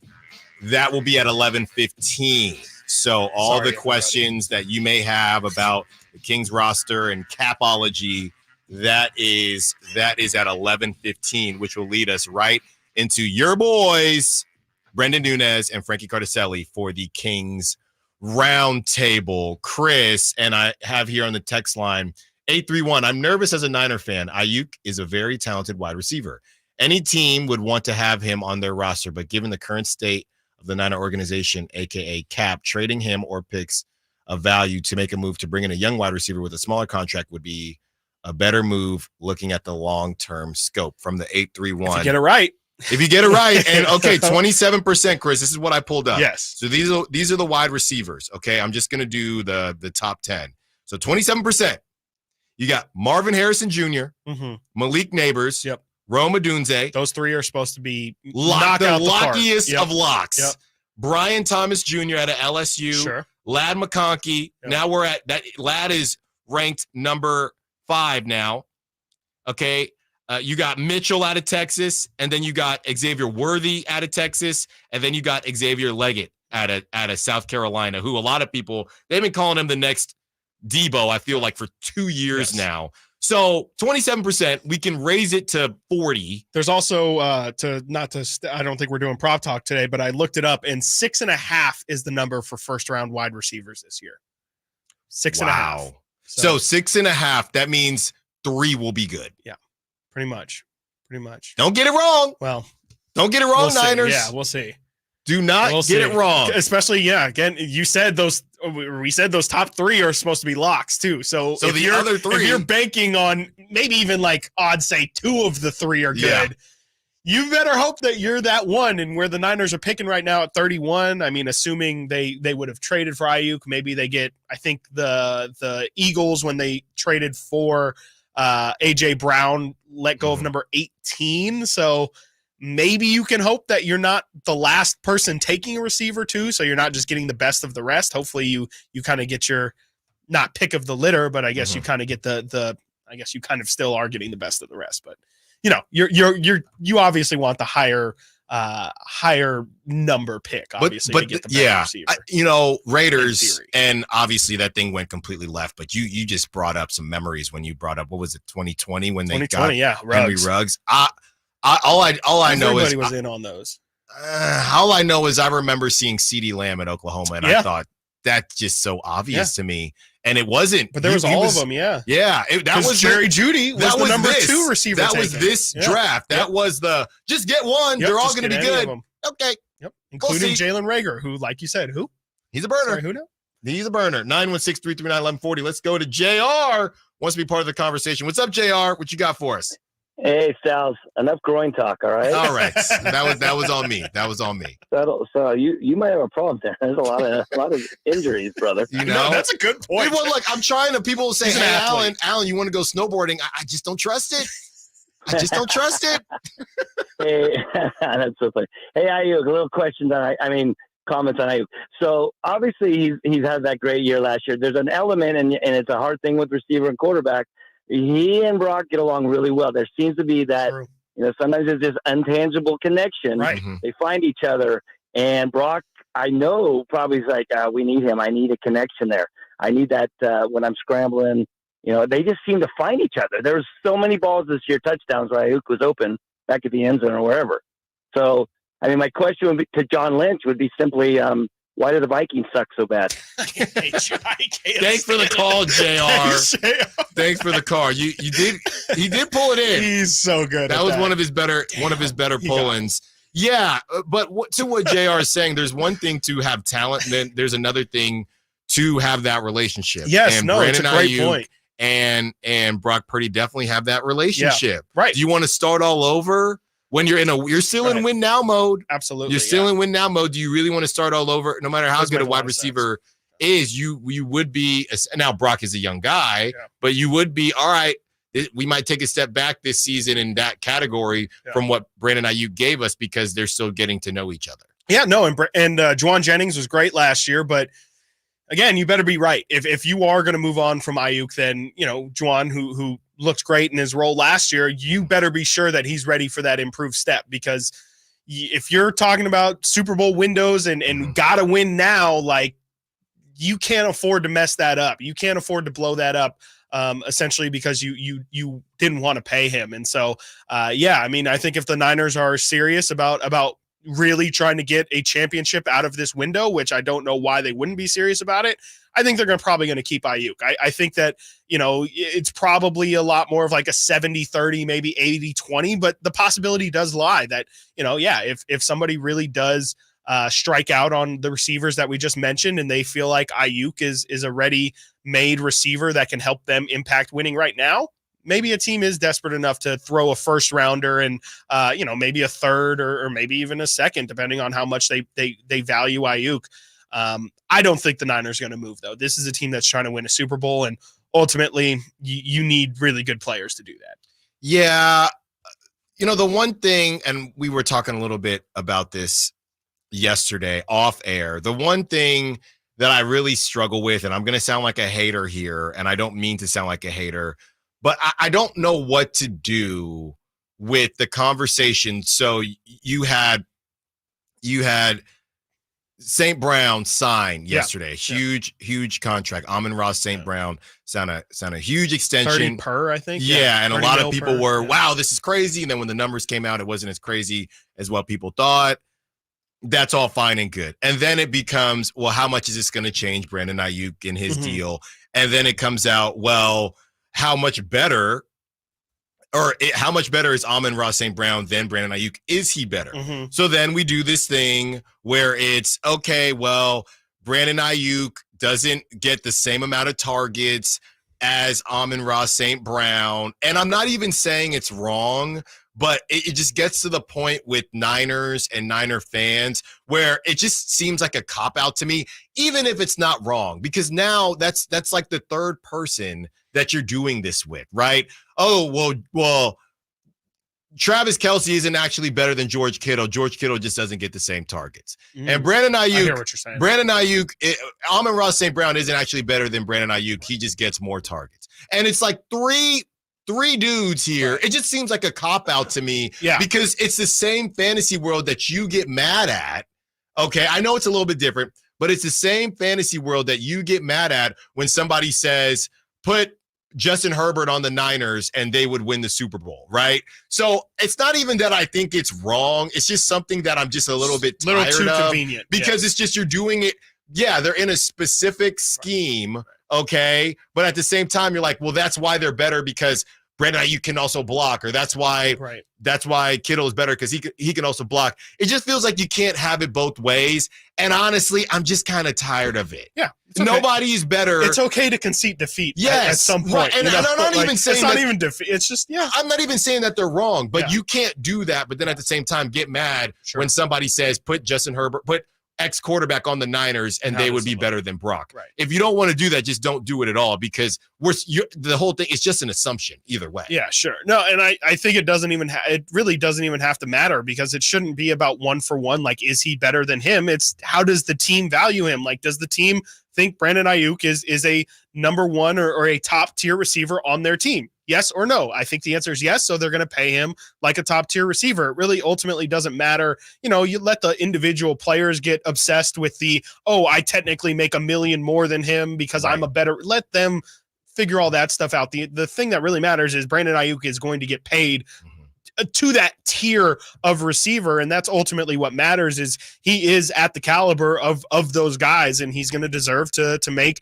I don't know if he will make that $30 million, but I would assume he's going to make something close to it. And ultimately, I think if the Niners win a Super Bowl with Brandon Ayuk on that contract, or even in the next year, it's worth it. Like that's how it goes. Is you got to pay to play to a certain extent, and that's what the Niners have done here recently. And I would be pretty surprised if all of a sudden they decided to shift course and not do it with Ayuk. I just think that he's probably going to stay and he's probably going to end up getting paid. And then honestly, this probably just gets kicked down. The can kind of gets kicked down the road until next offseason when I would imagine we probably have conversations of, okay, the Niners need to cut cap now. Can they continue to pay receivers $50 million plus? The biggest reason I would be surprised if Brandon Ayuk gets moved is simply because they are in win now. Yes. And Kittle isn't getting any younger. Debo's not getting any younger. And you have to pay Brock after this season. So to take a step back, no matter how good the receiver is, I just don't see them doing that. I guess maybe, and I just thought of this, maybe a counter could be, look, like, do you need two great receivers when you have a good tight end? You already have Debo, you have McCaffrey, and now you've lost guys like Eric Armstead. You've lost a lot on the defensive line. I think they're going to address secondary regardless in the first round. Maybe the thought maybe isn't even really about Brandon Ayuk and his value. It's more, hey, if we are trying to win a Super Bowl, we have a lot of holes that we think we still need to plug, and maybe we have an excess of riches at this position that maybe we should cash in on to try and further build this thing out. Would maybe be a counter, but even then I still would say lean into what you're really good at, and that's offense, and be a dominant offense and figure the rest. You can plug and play some, D tackles and things. Yeah, I'm just not sure that you can survive without one traditional receiver. Yeah. That's a good point too, right? And maybe you'll have one. That guy just might be a rookie. All right. We will play the Bobby Marks interview from the Drive Guys from a couple days ago. Bobby Marks is the NBA front office insider for ESPN. He will break down all things Kings pocket watching. If you want to know what's up with the Kings money, your answers are coming up next. And then at 11:30, Kings Roundtable. Stiles and Watkins, Sactown Sports.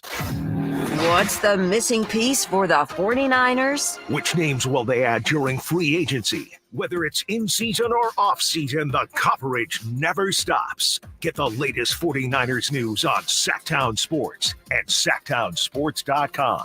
It's Coach Doug Christie here to remind you, if you want a deal that's a slam dunk, go see the winning team at Folsom Lake Ford. Folsom Lake Ford is your truck headquarters with all your American-made favorites, like America's best-selling F-Series, F-150s, and Super Duties, or spacious new Explorers and Expeditions. Plus a huge selection of Broncos and Bronco Sports, all in stock now at Folsom Lake Ford. In the Folsom Auto Mall, you can buy any new Ford with zero down on approved credit, save big with low interest finance rates, and Folsom Lake Ford always pays top dollar for your trade. Check out the huge selection of inventory online at FolsomLakeFord.com or stop by the dealership to see their most recent arrivals. Looking for something special? Give them a call and tell them Doug Christie sent you. They'll help you out. Hurry to Folsom Lake Ford in the Folsom Auto Mall, your trusted dealer, my trusted dealer for over 35 years and counting. Be listening to Sactown Sports each Friday morning for the Rivercats Weekend Report with team updates and everything you'll want to know about the next exciting Rivercats homestand. Let's go, Rivercats!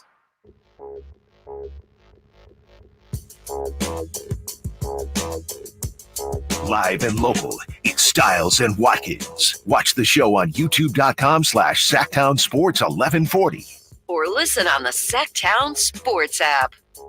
As promised, here is Bobby Marks, the NBA front office insider for ESPN, with the Drive Guys. I don't have June and July for you, but I have something maybe just as good. He's written a piece here at ESPN.com on one move every team needs to make, and he knows all about that. ESPN front office NBA insider, former assistant GM of the Brooklyn Nets. By the way, he once interviewed with the Kings, and I think he turned them down. He turned the Kings down? down? I don't know. It's personal. No but way. I think they wanted him more, but he liked the interview. Anyway, Bobby Marks with us, the great Bobby Marks. How are you, Bobby? I'm good, guys. How you doing? Good. We were just talking about the fact that I think I spoke to you years ago, right after you interviewed with the Kings, and I remember you just said you really enjoyed meeting Vlade that day, right? I did, yeah. I think I was building a house in Florida too, so that might have had to do something with it also too. I don't think the timing was right, and certainly Monty and his group have done a really really good job as far as getting this roster to where they are. But as you guys know, this is the hardest part, right? Like, you win 48 games or 49 games last year, and you win 46 this year, and it's like, how the Western Conference is, like, winning that gets you into the play-in, and nowadays, and now it's determining, okay, what we have internally, is that good enough to take another step, whether it be with another year of Keegan as far as being that third reliable scorer, or do we have to kind of go outside and take a little bit more of an aggressive approach as far as maybe with some of our own players. Bobby, it's Kyle Draper here, man. Thanks for jumping on with us. Obviously here in Sac, the big priority seems to be Malik Monk. The reports are that the most they can offer him is 4 years, $78 million.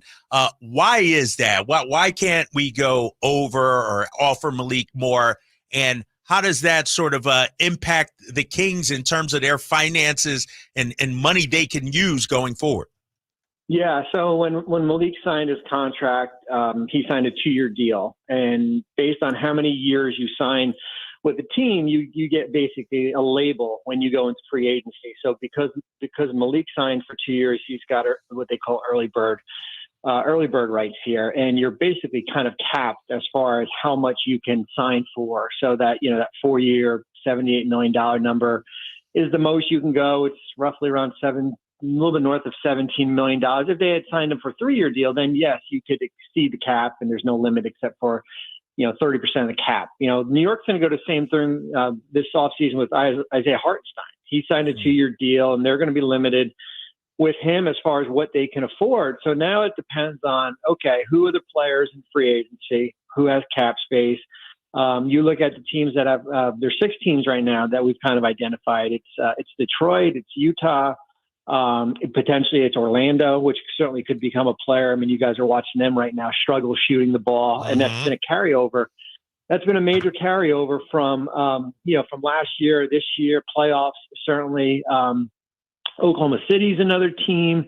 San Antonio's another team. So teams like that, are they willing to kind of go up, are they willing to go 4 for 80, or if it's comparable, will he stay in Sacramento here? I think a little bit of an advantage that Sacramento has, certainly outside the familiarity, is that some of these teams like Orlando, for example, like eventually you're going to have to pay Suggs and Wagner and Banchero. So do you want a guy earning $25 million on your payroll? Same thing with Oklahoma City. We'll see what happens with Giddey, but eventually it's Jalen Williams and Chet Holmgren and Shea Supermax will kick in down the road here. So although they are limited, I do still think there's a chance that that Sacramento is still in play as far as to sign him in free agency.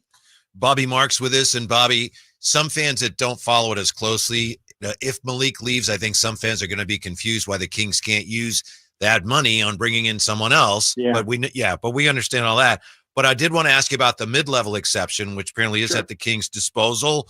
How much is that projected to be? What kind of flexibility does that give them? Yeah, so the mid-levels, non-tax mid-levels projected at around $12.9 million. So you could go out and get a good player. Some of the better shooters are probably not going to be there. Certainly, Clay's not going to be there. Buddy Hield probably won't be there. Certainly, we've talked about Malik. Grayson Allen is off the board already here. So you can use that exception and still stay under the luxury tax here. Bobby, one of the things that I guess from a Kings perspective that I just don't get or understand, and maybe it's, as simple as, we don't have the money like they do, but I look at a team like Boston and all their big contracts, Jaylen Brown, Tatum's going to kick in. They just signed Drew Holiday. How can they do all of that? And it feels like we're hamstrung right now on what the Kings can do financially.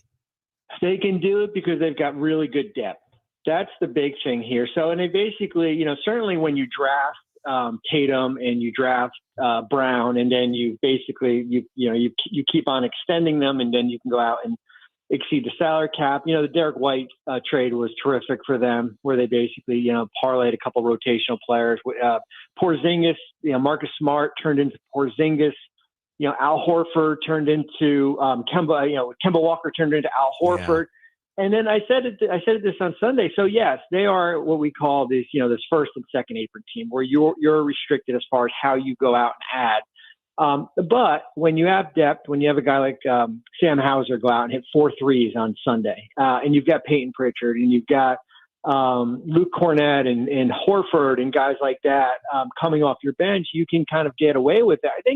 I think at the end of the day, it's going to be interesting how many teams are willing to kind of go into the luxury tax, because eventually, starting next year, the tax rules, if you're in there between between 0 and 10 million, it's not as restrictive as it once was. And how many teams are willing to go into the first apron, where basically now we're limited as far as how much money we can take back in the deal. We can't take more money.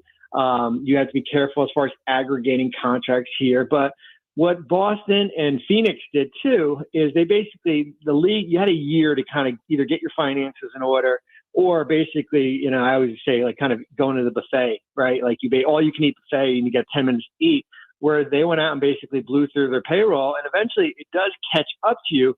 Fortunately for Boston, when you have a core like that, I mean, you could survive that for the next few years.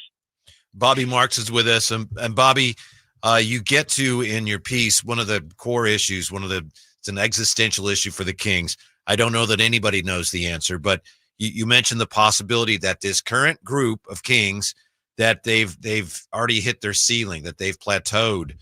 How likely is that in your estimation? I don't know if it's likely. I mean, if this team was together for 3 or 4 years, and if this team was like Toronto back before Kawhi got there, and you're getting to an Eastern Conference semis, Eastern Conference Finals, and it's like, okay, we've kind of hit the point of no return. I just think, and Kyle knows this. I mean, there's so many games this year where you blew double-digit leads. I mean, that's not based on you maxed out your roster potential here. That's just based on inconsistency. It's based on the ability to close games. It's based on mental toughness. It's based on a lot of different things here. So I think if we're talking a year from now in Sacramento has won 47 games and you're losing the play-in, and I think, okay, now where are we here? But you get teased. You win. You're the third seed last year. You lose in a tough 7 games, and it's like you're not supposed to be sitting at home right now. It's supposed to be kind of taking that next step, and that's why I said, like, listen, you could stay as is. You can bring. You can maybe. Even if you brought Malik back, and I think that him getting hurt played a big role in how things ended. And you could still be sitting at 47, 48 wins by chance here. So it's not easy. Monty and his group and Mike, it's not easy as far as, being conservative without taking a huge step back or being aggressive, right? Similar to what they did with Sabonis and Halliburton. Bobby, yeah, you brought up Sabonis, and I've seen in some circles, national writers, if you will, say the Sabonis contract extension has had an impact on the flexibility for the Kings. What kind of impact did that extension last year have going forward, you think, for this Kings team? Yeah, I mean, listen, they had a couple options that they want to do, and I get it. I mean, like, the one thing you don't want to do is kind of get into free agency this year and potentially lose him for nothing. So, you basically lost, $18, $19 million in flexibility because you renegotiated his current contract this year and you bumped it up and then you extended off that. That's the risk.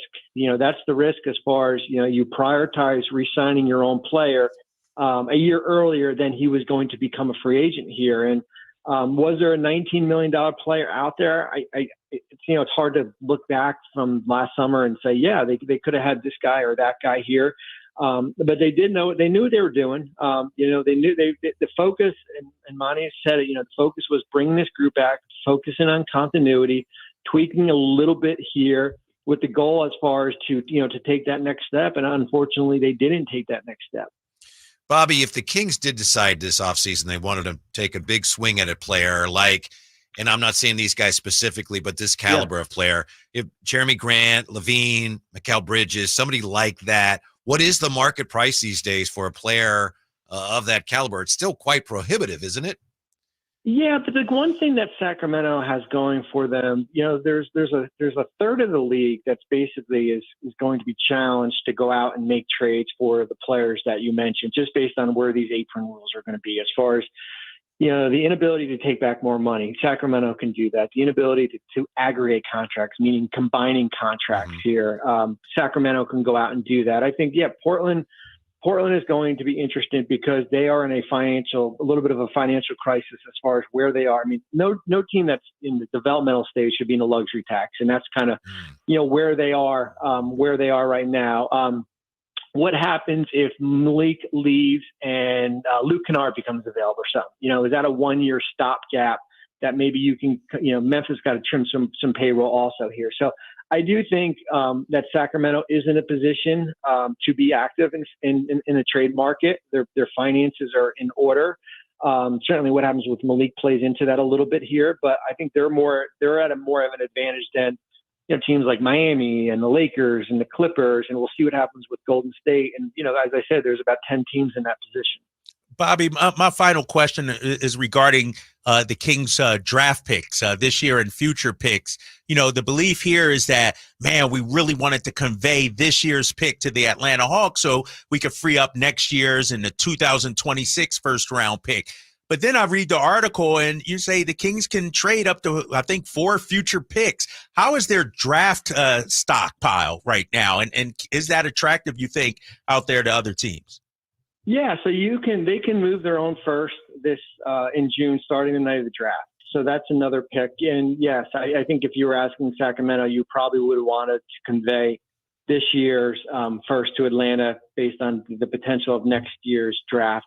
There's certainly protection on what you owe next year. When you get to June, the calendar year jumps another year. So basically, it goes to 2031. You can trade picks within a 7-year window here. So you're looking at, certainly this June's pick, and then, maybe 3 years out based on when that Atlanta pick is conveyed here. So you do, and you've got, you certainly got pick swaps if you want to do that. That's a little more dangerous here. But I do think if you're asking, Sacramento won't say on the record, but if you're asking, hey, if you had a choice, would you rather have the 13th pick in the draft or, the potential of moving next year's pick or having next year's pick at your disposal? I think they would have probably picked, having that 2025 first to either keep or move. Bobby, can't tell you how much we appreciate your lessons. I feel a little smarter. How about you, Kyle? Yeah, A little bit. He schooled us for sure. It's incredible. Thank you. Incredibly complicated. He makes it seem so simple. Thank you, Bobby. We appreciate it, and we hope to talk to you again soon. Great stuff from Bobby Marks and the Drive guys. When we return, Kings Roundtable, and we'll talk about all of it. Stiles and Watkins, Sactown Sports. The only place you'll find Malik Monk is Sactown Sports. Oh my, what an athletic move that time by Malik Monk. Hey Sacramento, it's Malik Monk, and you're listening to the home of the Sacramento Kings, Sactown Sports. Your local sports leader. Febreze. So my home is also my office. And before I can focus, every room's gotta be clean. That means tidying up and spraying my Febreze Air Mist. Ooh, that's fresh. Febreze Air Mist scents are all high quality. They fight any weird funk, and they give my air an instant boost of freshness. So not only does my home smell good, I feel good too. After I Febreze, it's time to start my day. Breathe happy, Febreze, la la la la la. Every business faces challenges, but complicated, expensive, and uncertain shipping shouldn't be one of them. With USPS Ground Advantage from the United States Postal Service, you can avoid all the noise. No more unexpected surcharges, hidden fees, or complex rate structures. It's just easy, cost-effective, and dependable shipping. Tune your business's frequency to success and turn shipping to your advantage. Learn how at USPS.com/advantage. USPS Ground Advantage. Simple, affordable, reliable. Whether you prefer thrills or serenity, the 2024 Accord from Elk Grove Honda delivers both. With Honda Sensing Standard, the 2024 Accord is once again a winner of the 2024 Car and Driver's 10 Best Cars, making Honda the winningest brand in car and driver award history. Drive a 2024 Accord Hybrid and see for yourself what the fuss is all about. We're Elk Grove Honda in the Elk Grove Auto Mall, Highway 99 at Elk Grove Boulevard. I gotta get an Elk Grove Honda. Were you recently in a car accident? Don't let the insurance companies push you around. Turn to the experts at Gonzalez Law. Our team specializes in car accident cases, wrongful termination, and criminal defense, fighting tirelessly to get you the compensation and justice you deserve. With years of experience and a track record of success, we don't settle for less, and neither should you. Visit SacLegalDefense.com or call 916-304-9187 for a free consultation. Gonzalez Law, your advocate in the fight for justice. It's a myth to think you don't play golf well enough to get fitted for golf clubs. The professionals at the Hagen Oaks Player Performance Studio would argue that playing the game with golf clubs properly fitted to your body and swing characteristics is the best way to improve your game and have more fun on the golf course. With a professional staff of fitters, all the major brands of equipment, and cutting-edge technology featuring TrackMan, the indoor-outdoor Hagen Oaks Player Performance Studio is worth a look. See for yourself, Fulton Avenue at the Cap City Freeway. Schedule your fitting at 916-808-2531, 808-2531. Hi, it's Brian from Bennett's Restaurants. Springtime is a fun time, so to celebrate, we created a new menu of our favorites from Baja. Plenty of new food. Enjoy grilled skirt steak, wild prawns with pineapple, fresh sea bass, and Sonoran beef enchiladas, to mention a few. Try our empanadas stuffed with carnitas and cheese. Love shrimp? Try the new shrimp tostada. We make great guacamole and salsa too. Enjoy our newest dessert, Kylie's Churros, with a vanilla cream center. Visit Bennett'sRestaurants.com and come enjoy the new Baja menu today. Eat well, stay well. Country in the Park is back May 17th and 18th at Cal Expo with Brantley Gilbert, Dustin Lynch, Jay Cohen, Walker Hayes, and more. Tickets start at just $46. Country in the Park, May 17th and 18th at Cal Expo. For more information, visit CITPFest.com. Brought to you by the International Brotherhood of Electrical Workers, Local 340. At Fisher Investments, we may seem like other money managers, but we're different. What makes you so different than the rest of us? We ensure clients receive unparalleled service at every step of the relationship. Tell me more. Our investment counselors focus on service over sales, prioritizing clients' needs. How do you make money? We don't sell any commission-based products. We have a simple management fee based on the value of our client's portfolio. So we do better when our clients do better. What about client portfolios? We get to know each client, their finances, family, health, lifestyle, and more. And then we tailor a portfolio based on their specific goals and needs. Your clients really come first then, huh? Yes, we make them a top priority. Our goal is helping them achieve a comfortable retirement. Wow, maybe we are different. At Fisher Investments, we're clearly different. Learn more at FisherInvestments.com. Investing in securities involves the risk of loss.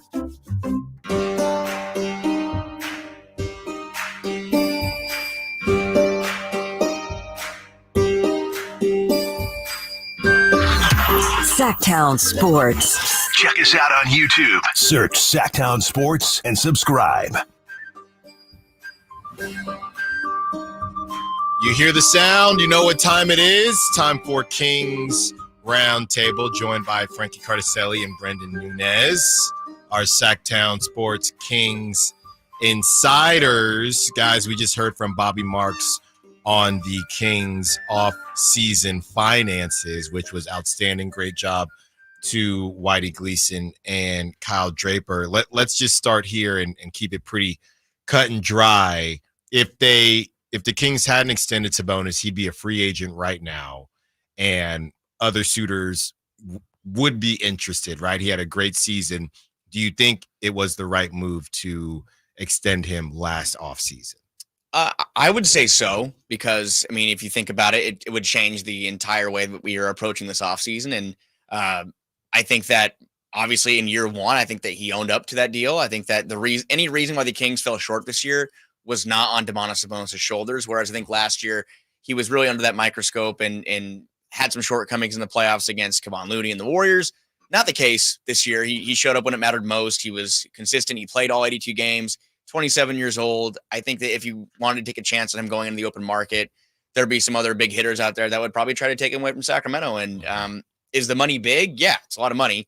And could that be a problem down the line? Sure. But I don't think it's going to be a problem now or in the next couple of years. But obviously it does restrict what you can do from a financial standpoint. But I think as far as the current equation of the Sacramento Kings goes, letting Domantas Sabonis leave for nothing is just can't even be on the table. So I think it makes sense that he signed it. I mean, this team is Fox, Sabonis, and then Keegan Murray. Like, I think you needed to have those guys locked up.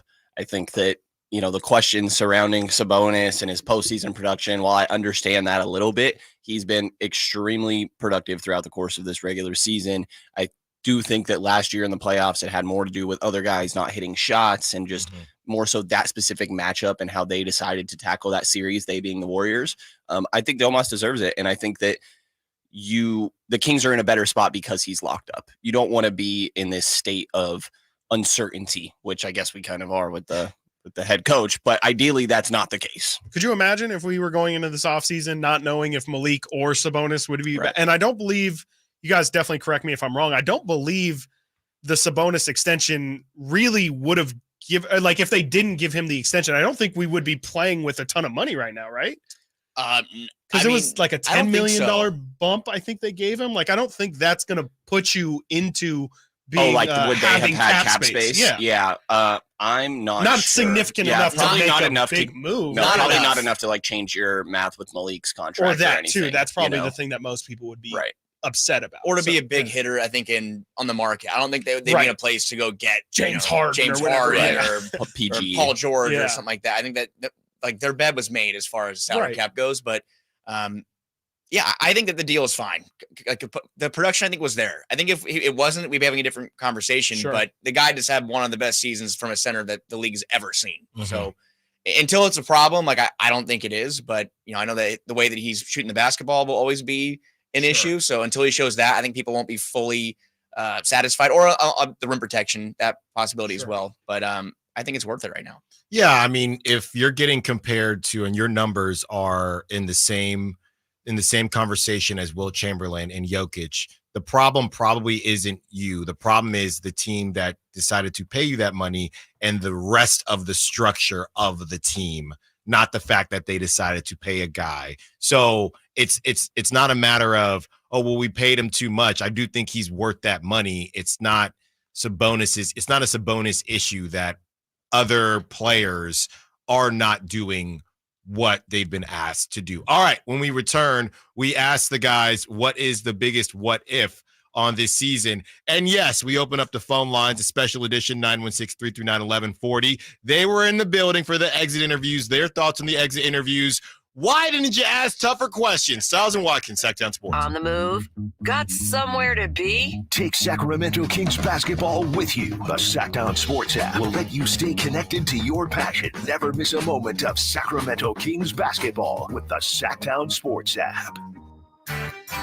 Hey, it's Carmichael Dave for American Energy Heating and Air with a question. Have you recently had a technician diagnose your HVAC system and you were a bit surprised at how much it cost? Or did something seem off about their quote? Because at American Energy, they take pride in giving you honest, straightforward solutions to get that system up and running. Have their qualified technicians come out and give you a free second opinion. It's free. You got nothing to lose but some dollars off of that original quote. They're making the uncomfortable comfortable. They've been doing it since 1981, serving the greater Sacramento area. A+ with the Better Business Bureau. That's why they keep having customers coming back for more and more and more. You can call them and set that appointment at 916-520-9990. That's 916-520-9990 or AmericanEnergyAir.com. Call 916-520-9990 now. At Fasteners Inc., we believe adding quality power tools to your lineup shouldn't break the bank. That's why we're hosting the biggest Milwaukee tool sale of the year in Sacramento. On top of insane deals on Milwaukee power tools, all Milwaukee pack-out storage boxes, hand tools, and tool accessories will be 25% off. So come on down on April 27th to the Milwaukee Tool Sanity Sale at Fasteners Inc. Tool Outlet on Power Inn Road in Sacramento. For more info, visit fastenersinc.net.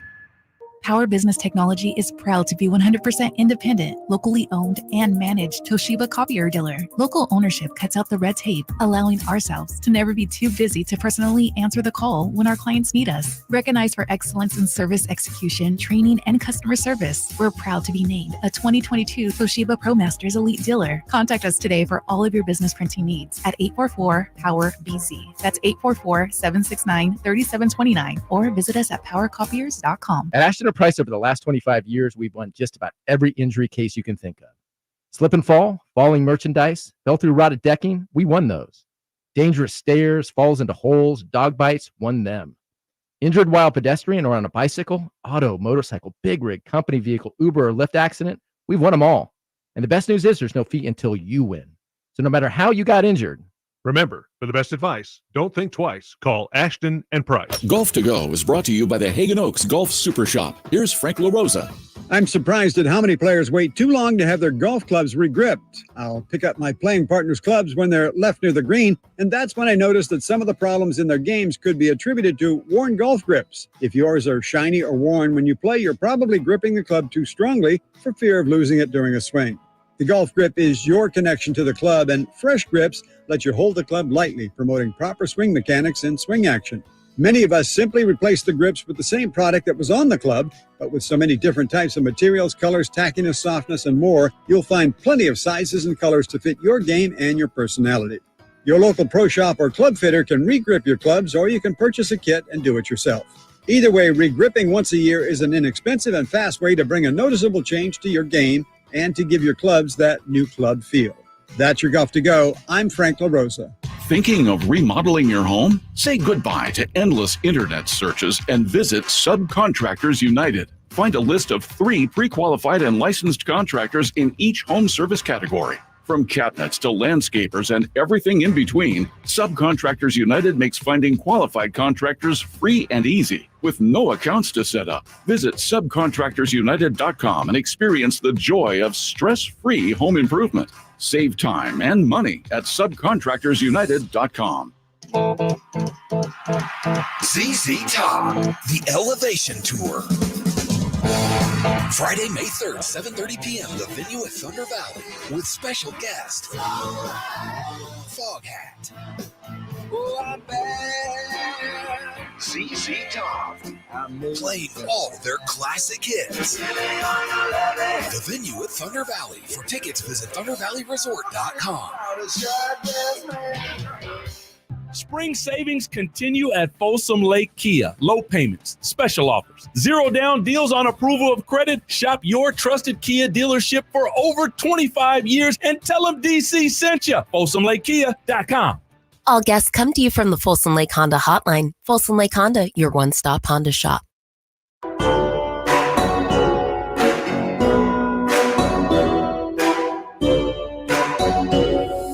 Live and local. Live and local. This is Sactown Sports.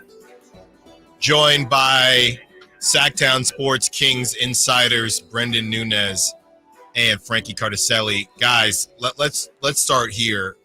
Yesterday was a bit of a spicy, and it wasn't even, I guess, a Wasabi Wednesday type show with the exit interviews. And we played both exit interviews for Monty McNair and Mike Brown.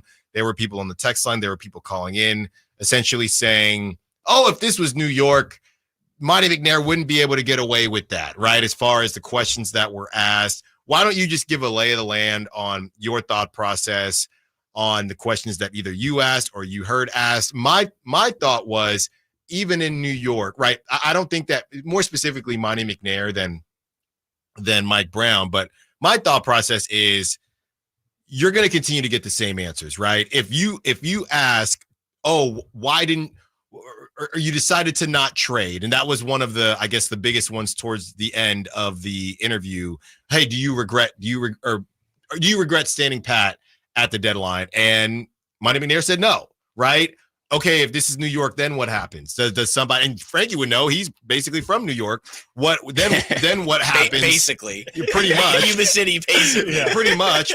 They just got city in the name. So after somebody says something like that, would hardcore media say, are you sure you don't regret? I just not really sure what people wanted. Yeah, I'm not sure. I mean, again, you could, press Monty more if we all wanted to, or if that was what people wanted to see or hear, but the result will be exactly the same. Monty McNair is close to the vest. Every answer is calculated. I think this is something that he's been doing before he was even in Sacramento, and it's a media, deflection style, whatever you want to call it, that a lot of people use in their approach to these types of situations. And I think that Monty McNair has been open with the fact that they did attempt to make moves at the deadline, but they've been very protective over this group. That's been the word they've used for the past year plus. And they've said that they were going to continue to. It was a little different yesterday. They didn't really have that same sense, or he didn't have that same sense of approach to this offseason. He didn't say that they're going to be protective over this group and keep them together. He said that he feels this team has a lot of value and assets that they can move and act on. And if people are wanting, more gotcha questions or more pressing, questions to get more pressing answers, those answers would have never come. Monty McNair would have just said the same thing. The script would have remained exactly the same. Right. They go out there, and I'm thinking, guys, and obviously Chris and I, we were doing the show, or I would have been in there as well. The one question I am asking, and correct me if something came close to this, is what if a question was asked to Monty McNair, and if there was something similar, please let the audience know. Something to the effect of, do you feel like this group has hit its ceiling? What he probably would have said to that. There was something along the lines of like running it back essentially this year. And if he was feeling like he was going to do that again, and it's one of those again, where he just really kind of sidetracks it and figures out some way to get around it. He got asked about Malik Monk of, do you think that Malik Monk will be back? Like, do you have a good feel on that process? He says, we love Malik. Malik loves it here. And that's really it. There's a lot of these things that don't get answered, to your guys' point.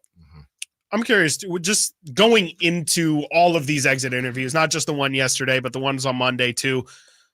As media people, what are you guys trying to get out of that? Because I think you walk in knowing Monty's going to walk you around in circles and you're going to have to read between the lines. But like, what kind of things were you hoping, I guess, to get out of that from anybody specific, or just in general, what were you hoping? I think with Monty in specific, he is someone that, and even yesterday a little bit, and it's not a knock on him by any means. Again, I think he's very professional with the way he approaches these press conferences, but he gave almost the same exact answer multiple times. Yeah. And that was the case the past year plus. And yesterday was a little different. Like, he was not answering some of those questions before as far as approach or as far as keeping the group together, making trades the same as he did at the deadline or last year. He said that there are more assets. This group has more value. He did not say protective like he used it over and over again. I think we wrote like 3 articles about him having a quote in different interviews, whether it was Dave or with the media or in press conferences. He used that phrase multiple times from summer 2022 to until the deadline of this past February, that they're going to be protective with this group. That wasn't said yesterday. That doesn't mean they're not going to continue to do that. And I think that, I guess what I took from it was they're going to be more open for business to make moves, but it's not going to be a knee-jerk situation where they're going to make a huge deal just to make a move and just to kind of make a splash and hope it works out. They're going to be calculated. And that's the way that this front office has been. They haven't made an impact move since July 2022. I mean, they signed Sasha last year, but they haven't made a trade, a notable trade. Correct me if I'm wrong. I don't think since the Sabonis trade. I think that was the last big rotation heavy move that they made. Well, outside of Kevin Huerter, I guess, as well. But I mean more so like to acquire a marquee talent. They haven't made a move since that Sabonis trade. So I think they're more open for business this summer. And I personally took that from yesterday. I'm not sure how you took that too, but it's different than the Tonys had the past year plus. They're very opportunistic. I think that's how this team has functioned in general. Like, you see the Sabonis trade, an all-star becomes available and they go and jump on it. I think they try to put themselves in a position where they're ready to capitalize on anything that could present itself.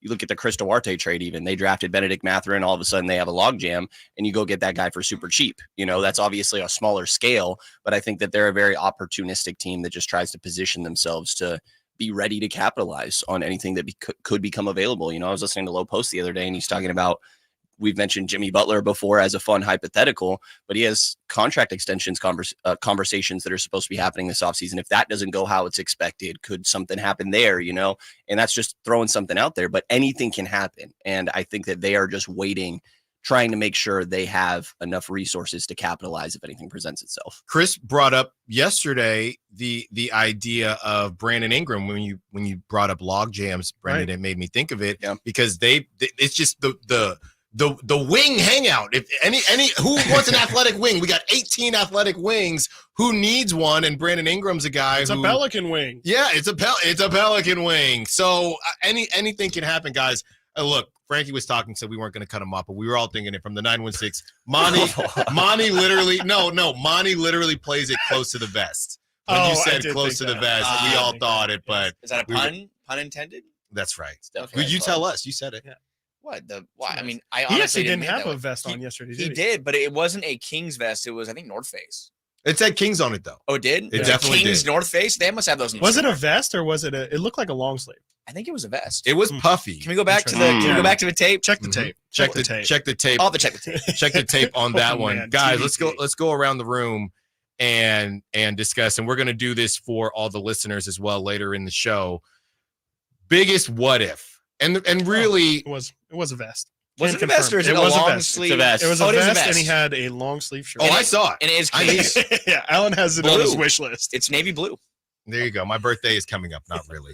Biggest what if on the season?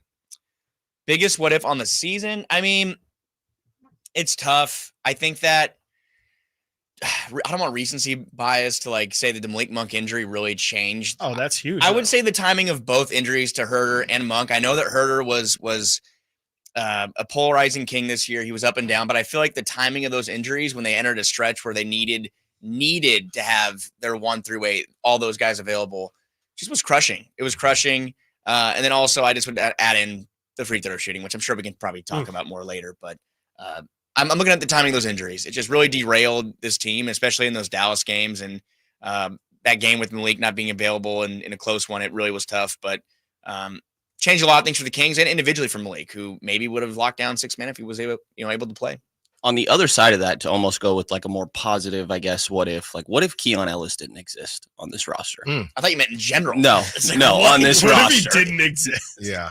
This team could have been in a really, really tough spot. He really essentially saved the end of the season. I guess maybe that's, maybe that's too kind of wording, but he really kept them afloat, I guess, to keep that going. And maybe Colby Jones could have stepped up in that place. I've been encouraged by some of the things that he's shown, kind of following in the same footsteps. But like if Keon wasn't on this team, that injury that Frank mentioned and the Kevin Huerter one as well could have totally derailed this season. Yeah, and you bring that up as we played Bobby Marks a little bit ago, who was on the Drive Guys. Go check that out on YouTube if you haven't heard it after the show. Of course, because a big part of this is when Kyle Draper asks, how can the Celtics do the things that they're doing and the Kings cannot? You have to hit on your draft picks. And when you have somebody like Keon, you have to build value internally, and that gives you more flexibility. So when you do see somebody like Keon, either coming up soon or down the road or at all, whether he's good on this team or he gets used in a different way, you have to hit on these draft picks in order to have some of the flexibility that these other teams have. When we return, Monty McNair said he has no regrets on not making any trades at the deadline. Do you believe him? We asked the insiders. Stiles and Watkins, Sactown Sports. Keegan Murray plays here. Keegan scores another three-pointer. Keegan Murray knocking it down for 23 points. Matched De'Aaron Fox for game scoring honors. Sactown Sports is your proud home of the Sacramento Kings. I didn't ask to be thrown in the streets with nowhere to go. I didn't think I'd survive. But I did ask for help, and Covenant House was there for me. 1 in 10 young adults will experience a form of homelessness this year. For these kids who didn't ask to be put in this unthinkable situation, Covenant House is there. Covenant House helped me break the cycle of homelessness in my family. They gave me the love that I needed. Over 2,000 young people will sleep safely in a Covenant House bed tonight. When youth who are experiencing homelessness have a hot meal, a safe place to sleep, medical care, and love, they can overcome heartbreaking challenges and have a brighter future. They just really genuinely just wanted to help me succeed, and I'm succeeding. I'm a speaker, I'm an author. Covenant House really helped me and really helped mold me into the woman I am today. If you or someone you love is asking for help, go to safeplacetosleep.org today. Hey, movie fans, the Esquire IMAX Theater in downtown Sacramento is now serving adult beverages. Back for a limited time. Dune Part 2, the IMAX experience. We've been fighting the Argonauts for decades. My family's been fighting them for centuries. Treat yourself to this cinematic masterpiece on the IMAX 6-story screen. Getting advance tickets to a showtime is easy. Visit IMAX.com/Sacramento and reserve your seat today. And don't miss this last chance to see Dune Part 2 at the Esquire IMAX Theater. When you take the time to shop at Folsom Lake Honda, there's one thing you'll always find. Happy people ready to serve you. As a family-owned and operated dealership since 2009, customer service is our #1 priority. Our customers love doing business with us, and you will too. Looking to own or lease? During the spring sales event, drive a brand new Accord or Civic. Visit us today at FolsomLakeHonda.com, your one-stop Honda shop. Folsom Lake Honda, yeah, your one-stop Honda shop. Hey there, wanted to take a moment of your time so I could talk to you about insecurity. I could talk to you about confidence. I could talk to you about girth. Yeah, what? Girth? Yeah, okay. Let me tell you about the Upsize Clinic at UpsizeMatters.com. My good friend, Dr. Jack, and his friend, Dr. Pash in San Francisco, have a safe, effective, long-lasting doctor-performed procedure. It's non-surgical, virtually pain-free. Now listen, girth is consistently ranked as the most important attribute. What Dr. Jack and Dr. Pash are offering is a free consultation. The procedure can be done on the same day as your consultation and get that confidence back. Reset in the bedroom with your partner. Financing is available. It's very private. It's very discreet. Available in Roseville with Dr. Jack and San Francisco with Dr. Pash at UpsizeMatters.com. That's UpsizeMatters.com. So here's a fact. 85% of the population will suffer from foot pain in their lifetime. That's almost everyone. So you'd think there'd be plenty of healthy long-term remedies, but there just aren't, right? Hi, I'm Dan from the Good Feet store. You know, people come in all the time sharing the same frustrating story. Bought this, tried that, been there, done whatever, all different kinds of things, but all with a similar result. Nothing. A discouraging and endless cycle of disappointment. If this rings a bell, don't despair. There is hope. If you think you've tried everything, you probably haven't tried Good Feet arch supports from the Good Feet store. They're designed to relieve, even eliminate the pain commonly caused by certain foot conditions like plantar fasciitis, bunions, flat feet, and others. Plus, provide better balance and increased comfort. Do you have sore feet? an aching back, or plantar fasciitis? Then get to the Good Feet store nearest you for your free arch support fitting. Good Feet arch supports are only available at the Good Feet store. Hey everyone, it's Ted from Consumer Cellular, the guy in the orange sweater, and this is your wake-up call. If you're paying too much for wireless service, you don't have to keep having that nightmare. Consumer Cellular has the same fast, reliable coverage as the leading carriers for less. And for a limited time, new customers receive their second month free when they sign up and use promo code MONTHFREE by May 31st. So why keep spending more than you have to? Seriously, wake up and call 1-888-FREEDOM or visit consumercellular.com. Taxes, fees, and other third-party charges will apply. See website for additional details. What's wrong? My travel rewards card didn't earn enough miles for my vacation. Are you crying? Are you crying because of that other credit card? Uh-huh. Well, switch to the Capital One Venture card. Venture lets you redeem miles on any travel purchase. Really? Yep, and you earn unlimited double miles on every purchase every single day. The Capital One Venture card. What's in your wallet? Terms apply. See CapitalOne.com for details. Country in the Park is back May 17th and 18th at Cal Expo with Brantley Gilbert, Dustin Lynch, Jay Cohen, Walker Hayes, and more. Tickets start at just $46. Country in the Park May 17th and 18th at Cal Expo. For more information, visit CITPFest.com. Brought to you by the International Brotherhood of Electrical Workers, Local 340. KHTKAM Sacramento, KYMX HD2 Sacramento. From the Power Business Technology Toshiba Studios, your flagship station for the Beam Team. Should we light the beam? Light the beam, baby. Sactown Sports.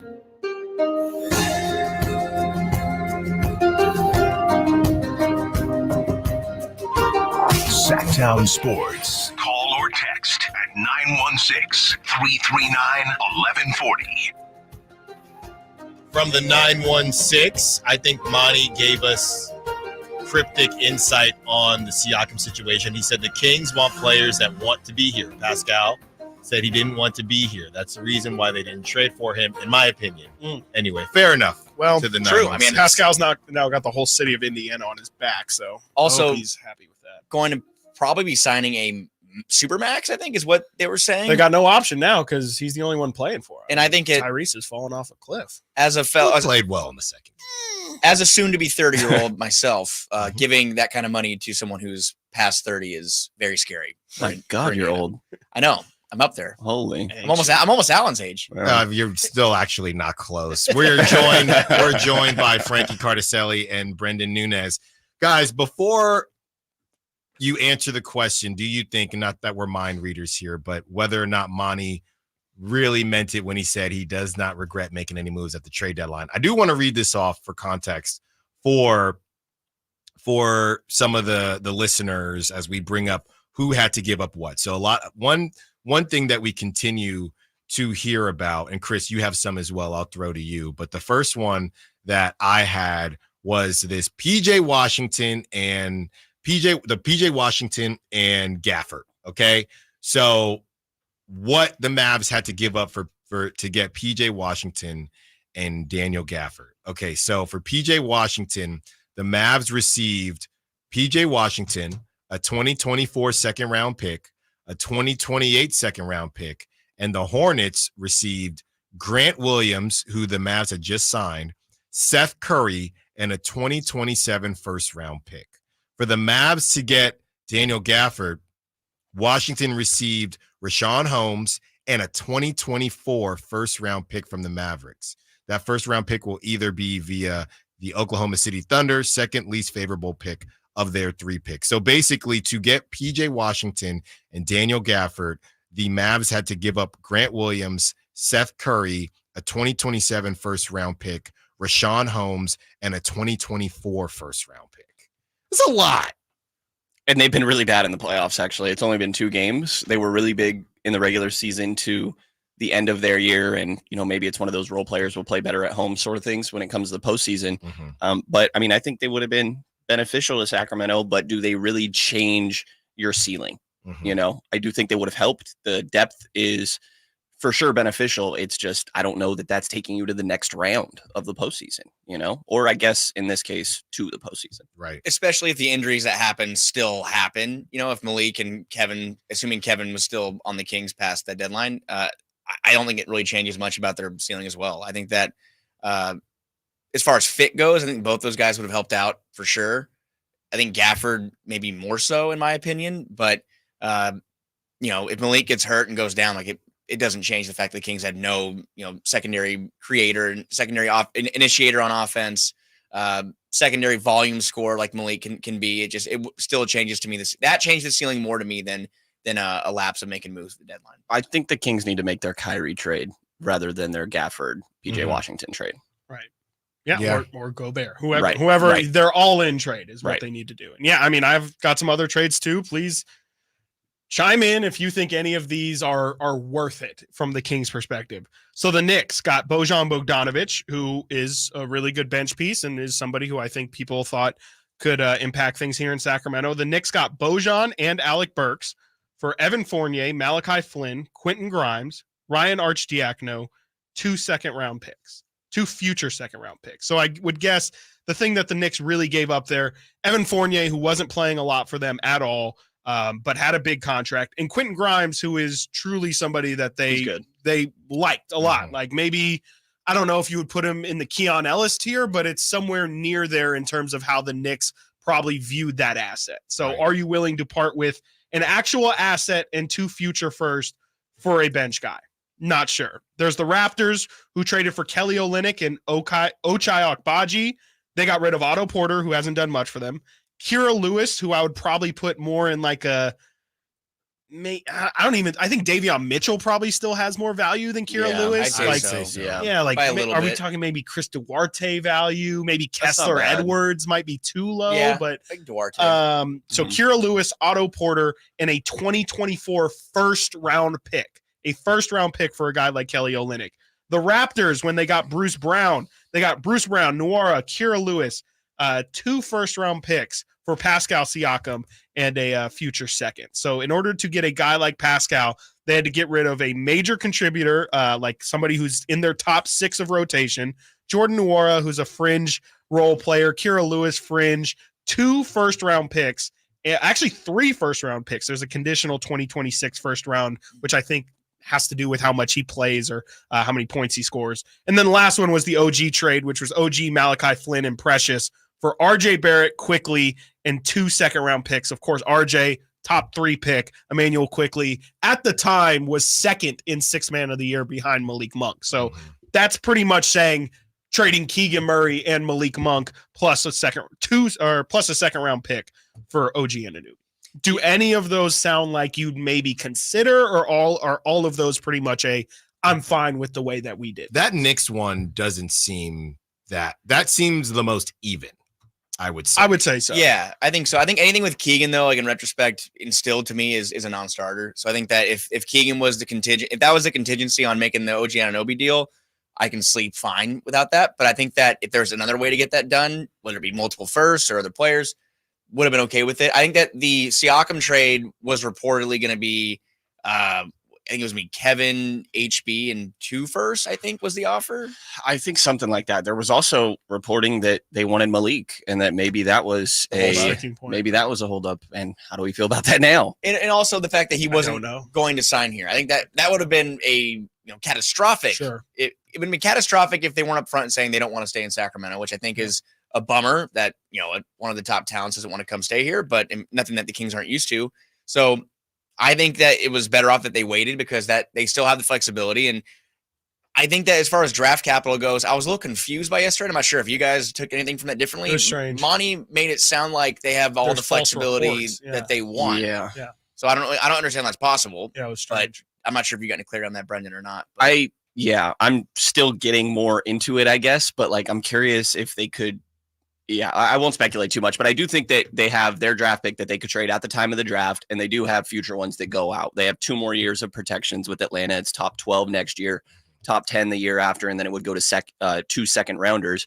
So if you go, this is 24, 25, 26, you could trade your 28, swap 29, trade 30, and swap 31. You know, for example, I think that you can go that far out. Right. If I have those numbers right in my head, it's 7 years in advance, I believe. It's right, 2024. Go out. I mean, it sounds like it's far in the future, but I mean, I guess if you can trade those, it makes sense. But he made it sound like we have all the flexibility we need. When I think a lot of us are kind of looking at it like Kings miss the playoffs. Now they have their pick. Like, this is really going to inhabit what they can do. No, I mean, he's just kind of like, well, we can move these picks if we want. So I did think he was a little, I don't know, like saying we only owe Atlanta one pick. Like, sure, that's true, but it's locked up. Yeah. You know, and maybe that means that they feel like they could get rid of those restrictions when they want. He did also mention, I think you actually brought it to our attention yesterday too, but I listened back and he definitely did mention and fully say you can trade into the mid-level exception, which is not, he said now you can trade into, which I believe has something to do with how the CBA was signed last offseason. And, you know, I guess they gave them a year to kind of figure out the finances. And now that's a new wrinkle in the CBA that I don't know exactly how it works. I don't know if you've done any more digging, but it sounds like it's pretty deep in the weeds of the CBA. But apparently you can now use that $12.9 million that we've been speculating you can throw at random free agents. Monty seemed to imply that there's some way of using that money towards a trade as well. I don't know specifics, so we're not going to, you know, go further on that. But to your point, it sounds like there's a lot more options than maybe we first initially thought. It definitely perked my ears up because I was unaware of that as well. Like you said, he said, now you can trade into the MLE. I'm, you know, I guess assuming that means you can treat it as a TPE, but have to dive into it more and figure that out, I guess. There's so many complex, like it's a nightmare. It's so complex. There are things and avenues that most people, you know, aren't able to figure out until it happens. And I am by no means a salary cap or CBA expert.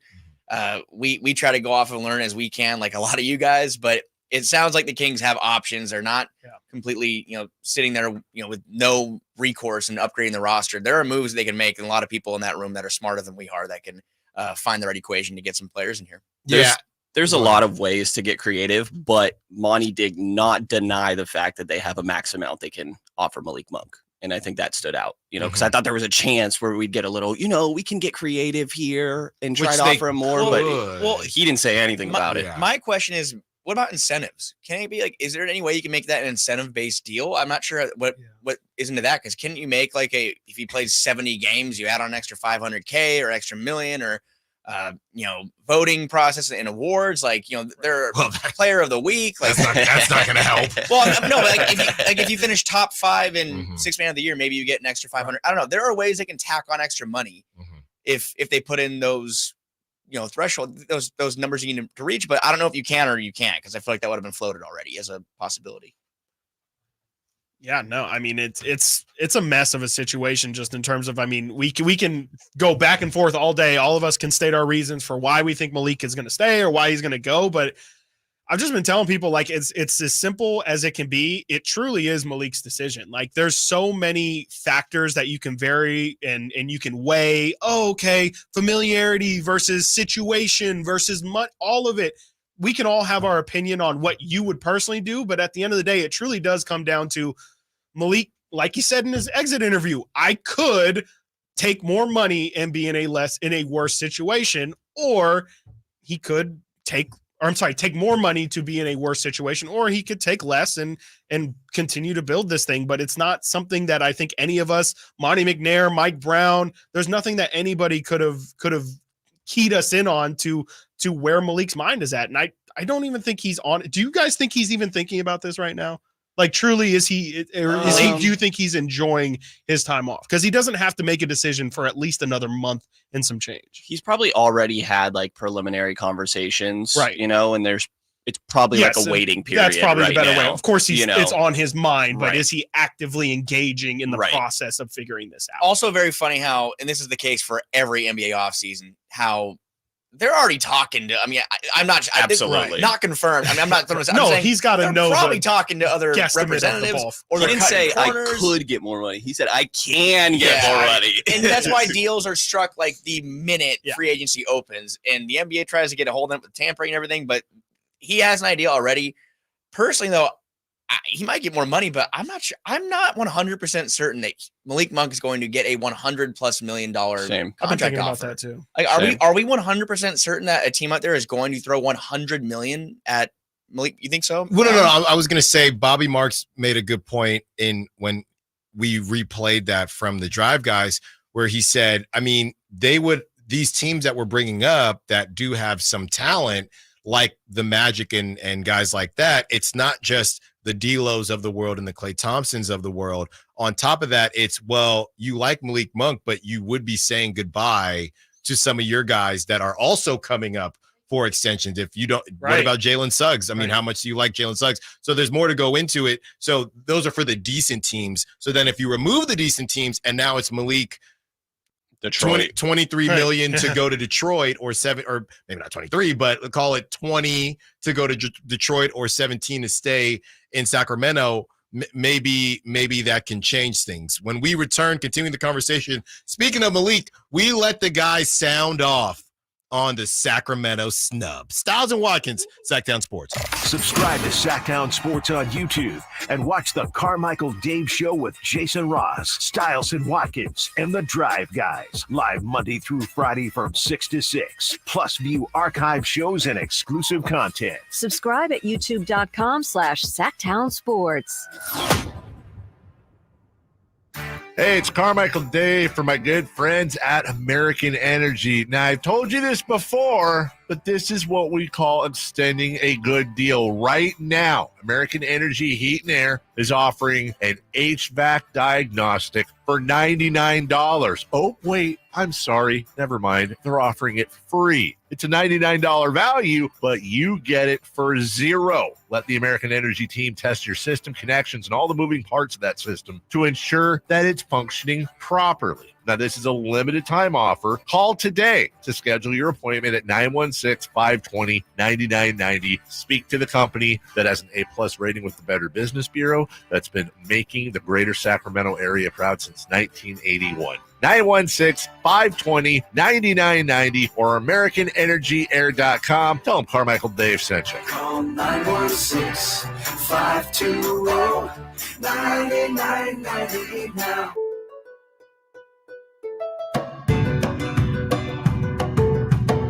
Live and local. Live and local. This is Sactown Sports. What was it, Simone? The city of snubs? Yes, that's our snap or sack chat. I'm talking to Tiger right now, trying to get Rack City remixed to Snub City. Did he get back to you? He left me on. Tough to reach these days. Yeah, we know some people that might know him. Yeah. He hasn't read it yet. It's still on scent as we are joined by Brendan Nunes and Frankie Cardicelli, our Sactown Sports Kings insiders. Guys, I'm just going to give you the floor. Chris and I said our piece. Just going to give you the floor on Malik Monk. And, we tried to do a good job earlier on the show, because let's not act like it shouldn't have been close between Naz Reid and Malik Monk. But obviously we have feelings here in Sacramento. But the comparison between, hey, a good sixth man can become a starter when needed. That's the Naz Reid thing. Or, a sixth man, really is just that. A six man. And we've been in those rooms where we asked Mike Brown. We stopped about 20 games in once it was, he's not going to start. Let's stop talking about it. So we did. So I'm just going to give you the floor on Malik Monk being snubbed. Your initial thoughts. My initial thoughts. Oh, Jesus Christ. Frankie coming with his own sound. I brought that out, I think on our pod a year or two ago. I just thought about it for a second. No, you just download that app. No.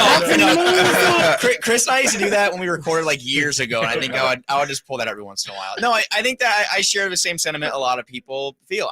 I will say I was not surprised. I feel like you kind of feel that pendulum swing towards Naz Reid the final week or so of the year. I think it was a perfect storm of just misfortune for Malik Monk and the Kings, who Malik, his final stretch before he got hurt, I think his last 12 games, he was shooting around 38% from the field, 20% from three. His turnover numbers were up. He lowered his 3-point percentage alone from 37.5 to 35, or just under 35 over that final week and a half. It all kind of happened at once. And then as soon as he gets hurt, Naz Reid, who, again, this is a polarizing part of the conversation. Does the fact that a sixth man can move up into the starting lineup and be a good starter add to the sixth man of the year conversation? Some voters think that it did. Some voters think that it didn't. I know that Sam Amick was on saying that there was a a discussion happening among voters that they didn't all fully agree with. But while Malik Monk was out with an injury, Naz Reid was playing well as Minnesota survived without Karl Anthony Towns. And I think a lot of voters took note. The same way that the Kings, to be fair on the Kings end, a lot of voters last year took note of how good the Kings have been playing when the Kings were a 3 seed and, hosting a playoff series. Domantas Sabonis, De'Aaron Fox, Scott Love in the awards, Mike Brown, Keegan Murray, who I think no matter what Monty McNair. I mean, the Kings got a lot of love last year. That doesn't mean that Malik Monk wasn't deserving this year. I'm just looking at it as far as the reasoning why that I think a lot of voters, they just pay attention to the top teams. And the Kings this year, they won 46 games, but they were a 9th seed in the West. So you obviously aren't in the same spot as Minnesota, but disappointing, not surprising, but that's just the way the Kings, historically have been in award season. I hate to be this guy, but I think that both guys can be deserving. And I think that the race was showing of that. It was as close as it gets in this voting. And it was really close to even being a tie, which I would have been curious how they would have gone about dealing with that. But who's not in Sacramento? They win. Right. Yeah, right. exactly. Also, the Kings ended as the 9 seed. The Timberwolves were fighting for 1 all year long. They were one of the darlings of the league this year. Naz played great. He only played 17 games off the bench. I feel like everybody's talking about. You mean as a start? Right. You mean as a starter? Sorry, as a starter. I mean, I feel like everybody's talking about he's played half the games as a starter, or a quarter of the games. It's I don't know. It's not that many games. He averaged 12 coming off the bench, 17 as a starter. I think being able to fill into that role is part of it. There you go. And only in Sacramento can you do a whole separate segment on snubs. Which snub was worse? Sabonis as an all-star or Malik Monk as a 6-man? Both of which are because of Minnesota, too. Yes. Thank you, Kat. I think Sabonis not making the all-star team really will be a ridiculous, just stupid thing we look back on in 5 years. We see his stat line from this year that the numbers aren't inflated. He played all 82 games. The shooting percentages were good, 59%. The 8 or 19, 13 and a half, 8. He lead league in triple doubles, double doubles. That to me is just it's insanely egregious that he was not selected as an all-star. Now maybe he'll make all NBA and that'll make things a little better, but I'm not expecting that at all either. So I'm going to say Sabonis, but the fact that the voting was 10 points, 3 first place votes, the smallest discrepancy I think in voting totals in the history of the award is pretty insane to me for Malik Monk. I guess it's Domas. This is where I want to go on a whole rant about how dumb it is that the All-Star voting is done halfway through the year. It makes no sense to me. I care way more about all NBA. I think Domas has a good chance. But I think in hindsight, it's going to be more of the Domas not making all-star. If you really look back on what he accomplished this year, even though you vote on all-star way too early, but whatever. Yeah. That's the thing I kind of want to talk about just for a second. Go. The NBA all-star game is pretty much a joke right now. The league's trying to find a way to make it relevant again. First of all, you should probably not have it at that time of the year. I think for now, they should just not have it in February. And it might just be an end of year thing, kind of like how the NFL does the Pro Bowl. Sure. Maybe it's, you can, if you play that kind of game, like a layup line, all-star game in April or mid to late April, I think it's a lot easier to watch than a hyped up game in mid-February as the playoff races are about to begin. And you're just watching guys do layup lines for 2.5 hours. I think that makes much more sense to me. And also you have a wider range of numbers that are more concrete and, guys have bad second halves or whatever. It's weird looking at some of these guys that make all-star teams and finish the year so poorly. And other sports too, baseball is the same way. How some guys will be an all-star in July with a 2.5 ERA and then they finish here with a 4.3, but they have the star next to their name in Baseball Reference. Basketball is the same way. So I'm looking at it as nix the February game, make it a Pro Bowl style type end of the year thing for players that are available and just kind of go from there because the All-Star game is just not great from Chris and I who saw it in person. It was not a great viewing experience. Let them play 21. Why can't we watch LeBron, Giannis, and KD play 21 against each other or King of the Hill with all these guys? Knockout would be awesome. Knockout would be hilarious. Is it really that hard? It's all these games that we all play at the park, just have the best players in the world do it. And you can 21 or something. It'd be awesome. And you can still have a dunk contest because usually, most of the people that do the dunk contest are not, core rotation or invite stars. more G Leaguers. Let's do it. I don't know. Mac McClung. That's where I. Well, it's funny because during the summer, summer, that's when you see a lot of these runs. What's that one, Chris? The one in New York where I've never seen anybody ever miss a shot. It's Summit. Rutgers?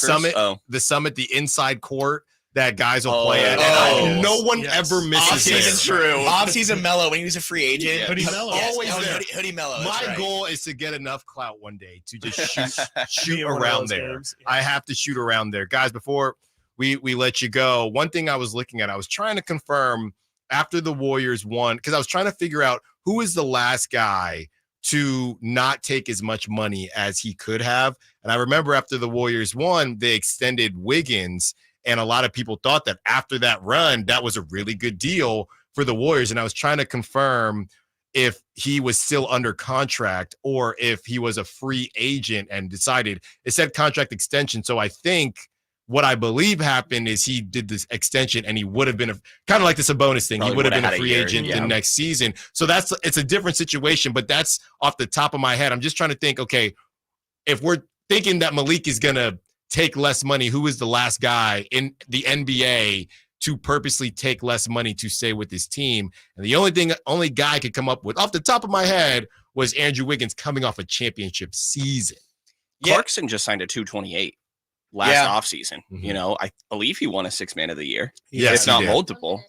One thing I think we never got clarity on, or we maybe will never know. Remember, Rashawn Holmes was in the same exact situation that Malik was in, where the Kings were capped what they could offer him. There probably wasn't any other bigger offer out there, was there?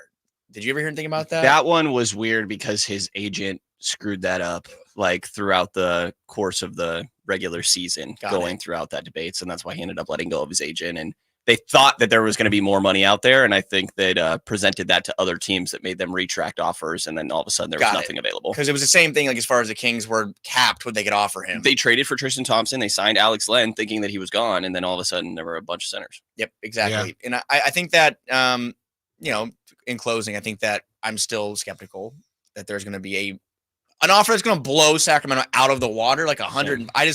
I'm personally a little skeptical. That's not source. It's just a strict opinion, but I could be wrong. There could be a team out there that goes, Malik's the piece, and a team that's in a contention could throw 100 million at him. But I feel like it'll be more pressing matters to attend to for them. And maybe the Kings will be able to kind of sneak in there and keep him for 78 million. If the 6-man voting is any indication of how Malik is valued, and I know it's not apples to apples, that could say maybe we have purple lenses thinking, who wouldn't want this man, Malik? And then when you look at the rest of the league, they might be thinking Malik is not as high on everyone's list. And if you get to that 19-20, maybe that's enough for Malik to hang out at Hagen Oaks and stay in Sacramento. Thank you to Frankie Cardicelli and Brendan Nunez, Sactown Sports Kings Insiders. When we return, continue with the conversation and back to some NFL draft talk. Who you want? Opening back up the phone line. Stiles Watkins, Sactown Sports. Domantas Sabonis plays here. He finds Sabonis. Put the frosting on the cake. Put the cherry on the sundae. Sabonis with a two-hand float. Makes it 114-106. Sactown Sports is your proud home of the Sacramento Kings. What's up? We're talking to Chad Hoblet of Hoblet Dodge Chrysler Jeep Ram in Woodland. Chad, what's going on for Ram Truck Month? We are very excited to be celebrating 75 years in business by doing what we do best, helping you get the truck you need for less. Right now, save up to $11,000 off MSRP on new 2024 Ram 1500 Bighorn Crew Cabs. And with over 500 new Rams available, you won't find a better selection in all of California. Wow, 75 years? That is amazing. It all started with my grandpa and great-grandpa's dream, and it's grown over the years to where we've had a chance to serve tens of thousands of customers and show them there's something special about Hoblet you just can't get at those big city auto mall dealerships. Come experience the difference at California's #1 Ram truck dealer. Search, select, and save through their whole inventory at HobletDodge.com. Unbeatable prices, unbeatable selection. Nobody beats Hoblet, period. 11,000 total net savings after 5,000 factory rebates and 6,000 dealer discounts. Rebates include 2,000 Chrysler Capital bonus cash. Must finance through Chrysler Cap to qualify. 500 first responder bonus cash. Must be current member of eligible first responder association. More than 5 of the total net savings. See dealer for details. Jiffy Lube has a special promotion going on right now. Simply purchase a Pennzoil Platinum full synthetic oil change at Jiffy Lube and receive a $25 e-gift card from popular brands for food, gas, and more. It's that easy. Simply purchase a Pennzoil Platinum full synthetic oil change and receive a $25 e-gift card. So basically, going to Jiffy Lube can get you a free lunch or a pizza for dinner. That's what we call added value for the consumer. That's why Jiffy Lube is #1 in the greater Sacramento area for oil changes. Visit jiffylube.com for more details and valuable coupons today. Elevate your golf game at Timber Creek Golf Course in Roseville. Just named to the prestigious Golfer's Choice 2024 Top 25 Public Golf Courses in all of California by Golf Pass. Timber Creek offers an unparalleled experience. Our revamped practice facility features a grass driving range, expanded putting greens, and a chipping area complete with sand traps. Whether you're a pro or just starting your golf journey, Timber Creek is the place to be. Visit us and discover why we're the talk of Sacramento and beyond. Unwind and tee off at Timber Creek Golf Course. Power Business Technology is proud to be 100% independent, locally owned, and managed Toshiba copier dealer. Local ownership cuts out the red tape, allowing ourselves to never be too busy to personally answer the call when our clients need us. Recognized for excellence in service execution, training, and customer service, we're proud to be named a 2022 Toshiba ProMasters Elite Dealer. Contact us today for all of your business printing needs at 844-POWER-BZ. That's 844-769-3729, or visit us at powercopiers.com. At Fasteners Inc., we believe adding quality power tools to your lineup shouldn't break the bank.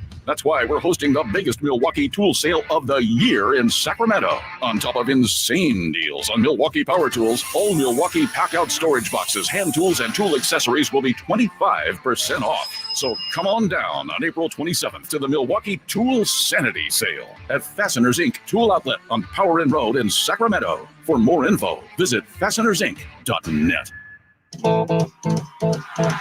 ZZ Top, the Elevation Tour. Friday, May 3rd, 7:30 p.m., the venue at Thunder Valley with special guest Foghat. ZZ Top, playing all their classic hits. The venue at Thunder Valley. For tickets, visit ThunderValleyResort.com. Hi, it's Brian from Bennett's Restaurants. Springtime is a fun time. So to celebrate, we created a new menu of our favorites from Baja. Plenty of new food. Enjoy grilled skirt steak, wild prawns with pineapple, fresh sea bass, and a shrimp tostada with piles of shrimp. Or maybe our fresh empanadas stuffed with carnitas and cheese are more your speed. Enjoy our newest dessert, Kylie's Churros with a vanilla cream center. Visit Bennett'sRestaurants.com and come enjoy our new Baja menu today. Eat well, stay well. Thinking of remodeling your home? Say goodbye to endless internet searches and visit Subcontractors United. Find a list of 3 pre-qualified and licensed contractors in each home service category. From cabinets to landscapers and everything in between, Subcontractors United makes finding qualified contractors free and easy, with no accounts to set up. Visit subcontractorsunited.com and experience the joy of stress-free home improvement. Save time and money at subcontractorsunited.com.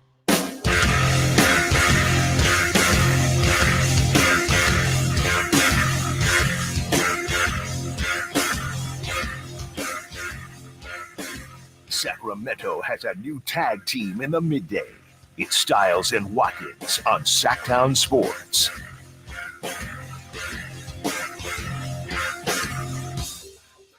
We heard from the Sactown Sports Kings insiders on their biggest what if of the season. Now it's time for Chris, Simone, and myself to give ours. Real quick, Chris, some insane numbers coming out of I guess the big 3 from TMZ Sports, per TMZ Sports. It gets crazier with Caitlin Clark. I know you read off the shoe deals, but Ice Cube's big 3 lead reportedly offered Caitlin Clark over $15 million with a salary, team ownership, merchandise profits, and a documentary stake. The deal came with a $10 million salary over 2 years, a percentage of team ownership, half of merch revenue, and a stake in a big 3 doc with a 7-figure advance, totaling a minimum of $15 million. Wow. I think I read that somebody, Tino Mobley must be upset Oh, somewhere. He's like, where is this? No, Where's my contract? They're heated. But I would say, I was reading and a lot of people said, well, her Nike deal probably keeps her from signing this because Nike is trying to promote the WNBA, and Absolutely. this could take away from it. So she probably won't be able to sign that, but she's not hurting. I know what did the number end up being? It was for an Caitlin 8-year, Clark? $28 million, I think, or something so like that. sorry to Ice Cube, and hey, good on him for trying. Yeah. But yeah, I don't think she would be allowed to take it. Yeah, I mean, I think I did some more digging after we had initially talked about it, and I guess it is kind of like it's a really unique deal. From what I understand, it would be kind of an understanding that it's not a separate contract from, it's not a pick one or the other kind of deal, which might make it a little bit more enticing for her if she does want to reconsider. It would be like hey, you don't have a game on Saturday, could you squeeze in a big 3 game for us here kind of situation? Because it is kind of like I don't mean this to sound offensive if it does, but it's like a basketball circus in a way where it's just kind of town to town. And it's kind of a deal of, hey, Caitlin, if you can make it this weekend for us, that'd be great. Where she's almost, I guess it's more like a wrestler. She's kind of like an independent wrestler. Right. It's also right. It reminds me of high school when there was a guy who he was flirting between JV and varsity, and he's really working with varsity, but for some reason there's no varsity game, so he plays with JV just to get some reps in, or something like that, or an injured player in the minors working their way back. So hey, you can catch them at the River Cats before they go join the Giants. No disrespect to the big 3, but I think it is what it is. Ice Cube doesn't care. Yes. He's just chasing the money. Before we get to our what ifs, let's hear from Ashley, who wants to be part of the conversation. 916-339-1140. What's up, Ashley? What you got for us? Hey, so I was watching over on the YouTube earlier, and so like I was calling in kind of regarding the Kings, and for one, also like an appropriate nickname. I was liking Snubtown, except I was thinking, it'd be nice if we could call this a 1 Snubtown, but unfortunately it's more like a 3 Snubtown. Yes. Because we got Monk, Domas, and Fox, who all in their own way were snubbed this season in one way or another. So I'm kind of going on Snubtown. I like that. But honestly, I kind of like what you guys were saying in regards of Monk. I think that there is a chance that we could still retain him. I think it is going to be difficult, obviously, to retain him because I think that he's someone who's going to be valued. But the way that the 6th man went down, I think that it almost helps us in a way. From one, because Monk is a competitor, and I think that might mean that he might feel like there's more unfinished business here in Sacramento. But 2, also, not only that, I feel like it's shown that he's not as valued as we thought he was around the league.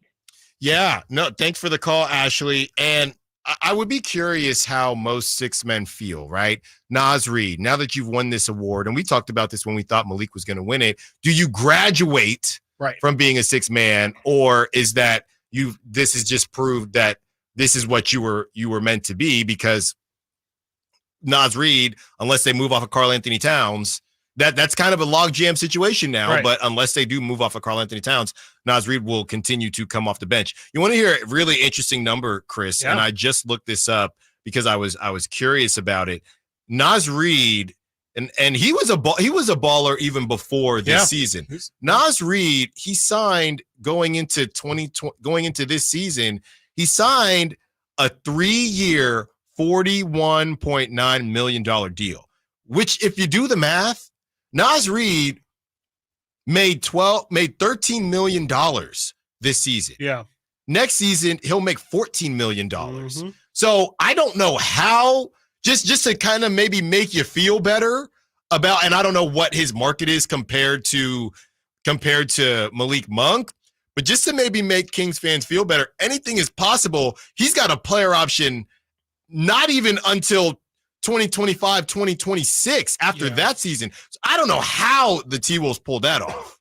Yeah, there was a lot of there was a lot of mystery that went on with those negotiations because a lot of people felt like Naz could have made more money. He didn't really explore the free agency as much as a lot of people thought he would, because a lot of people in Sacramento thought he would have been a good target for them to go after. And I don't know if those situations are like, if I wouldn't want Kings fans to look at that contract and say, oh, well, then that's maybe a sign that Malik isn't going to get that much of a contract, because I just think Malik's in a bit of a different situation where he's 26 years old. He is a guard, and he's somebody who I think not only views himself as more than the role he has, but I think the team that would sign him wouldn't be signing him with the intention of bringing him off the bench. They would sign him saying, we're going to pay you like a starter, which is $20+ million. So I think it's a little bit of a different situation, but at the same time, I guess you could just say the market for those for six men, if the Kings are to look to replace Malik, maybe is a good market, because Jordan Clarkson is making $14 million. Naz Reid is making 24 years old. Yeah, he's a really, really young guy. He's just not somebody that I think people thought could be a starter. And I think that's why he didn't get the money he got. Malik is also the best young guard in this free agency class. The other guys are, guys like Clay, guys like D'Angelo Russell, and guys That's like really the only James Harden. So if you're looking for a guy that you can truly build with and add to your core, Malik is really the only guy that fits that specific mold, which is why he might get $22+ million. Right. Per year. I mean, off the top of our heads, I think the only one that somebody would argue as far as the guard position, I guess there's two. It's who's ranked higher on everyone's wish list. And Clay put up a stinker. Meanwhile, Malik wasn't playing. D'Angelo Russell, Malik Monk, or Klay Thompson.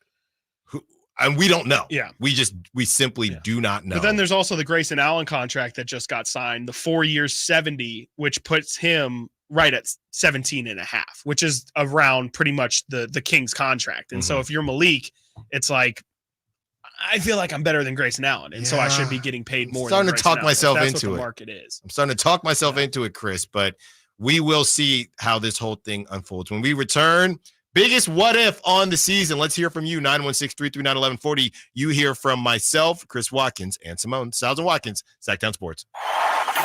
Trying to find out where to catch your favorite team's games? Are you a fan of the Kings, Niners, and the NFL? Well, Sactown Sports has you covered. Touchdown! San Francisco! It's all on his shoulders. Fox rocks. He fires for the win. He's got the triple. Catch all your Kings, Niners, and NFL games all year long on Sactown Sports and SactownSports.com. What's the room again? 1240 down at the end. Ooh, what's that? Sammy, don't touch that. That's someone's old food. Here we are. Do you have the key? You have both of ours. Oh, right. Not working. Rub it. Come on. Try flipping it over. Seriously. Why can't we go inside? I'm tired. Give me yours. You have mine. All right. What? Please, if you Dad, could just... why aren't you opening the door? Can everyone just shut the... Don't go there. Go on a real vacation. Go RVing. Learn more at GoRVing.com. By texting 64,000, you agree to receive recurring automated marketing messages from Babbel. Message and data rates may apply. No purchase required. Terms apply. Available at Babbel.com/DNC. I want to learn how to cook, but I keep ordering takeout. Accomplishing goals is hard, but when your goal is to learn a new language, Babbel makes it easy. In just 15 minutes a day, Babbel will help you start having conversations in as little as 3 weeks. So when someone asks, "How's your French going?" you can say, Babbel facilite grandement l'apprentissage d'une nouvelle langue. Now try Babbel free. Just text radio to 64,000. Text radio to 64,000. At Ashton & Price, we get injury victims to yes. Experience, yes. Ashton & Price has been around for over 25 years. No more insurance companies? Yes. Our clients focus on getting better, and we handle all the rest. Results? Yes. We've collected over $100 million for injury victims. No fee until we win? Yes. Our clients pay nothing until we win. Ashton & Price, the best at getting to yes. Remember, for the best advice, don't think twice. Call Ashton & Price. You've been waiting all winter for the snow to melt and the golf course to awaken. It's time for your long-awaited spring golf getaway to Plumas Pines Golf Resort in beautiful Gray Eagle, California. The timing is perfect to take advantage of Plumas Pines Spring Special. You can walk the course for $75 or ride for $90, available 7 days a week through May 23rd. Beneath towering pines adjacent to the Feather River, Plumas Pines Golf Resort offers a spectacular round of mountain golf. You'll love the grandeur of the Sierra, the calmness of Gray Eagle, and the wonderful test of golf at Plumas Pines with spring special rates of $75 to walk and $90 to ride 7 days a week until May 23rd. Make your reservation at plumaspinesgolf.com. Whether you visit for the day or stay a few days, Plumas Pines Golf Resort will make your play memorable. Visit plumaspinesgolf.com and make your tee time reservations for the spring special rates available 7 days a week. That's plumaspinesgolf.com. Maida Chevy saves you $10,000 off MSRP on every new 2024 half-ton Silverado, LT, RST, and LTZ in stock after rebate. Over 50 to choose from. Exclusive. All in-stock pricing at MaidaChevy.com. Together, let's drive. See deal for details. M43024. Country in the Park is back May 17th and 18th at Cal Expo with Brantley Gilbert, Dustin Lynch, Jake Owen, Walker Hayes, and more. Tickets start at just $46. Country in the Park, May 17th and 18th at Cal Expo. For more information, visit CITPFest.com. Brought to you by the International Brotherhood of Electrical Workers, Local 340. Seems like all this artificial intelligence stuff stirs up the age-old debate of man versus machine. Hi, it's Dan from the Good Feet store, and let me ask you, would you let a robot cut your hair? Would you rely on an app to teach a kid to ride a two-wheeler? Let's face it, some things require the human touch. People come to us seeking a solution to foot, leg, and back pain after trying all kinds of things recommended by in-store machines or website blurbs. An impersonal, generic approach to solving a problem that's unique to you. No wonder they usually don't work. At the Good Feet store, you'll meet with an arch support specialist who will take the time to learn about your needs, your feet, your lifestyle, and then fit you from over 300 models and sizes of arch supports, designed for pain relief, better balance, and more comfort. Do you have sore feet, an aching back, or plantar fasciitis? Then get to the Good Feet store nearest you for your free arch support fitting. Good Feet arch supports are only available at the Good Feet store.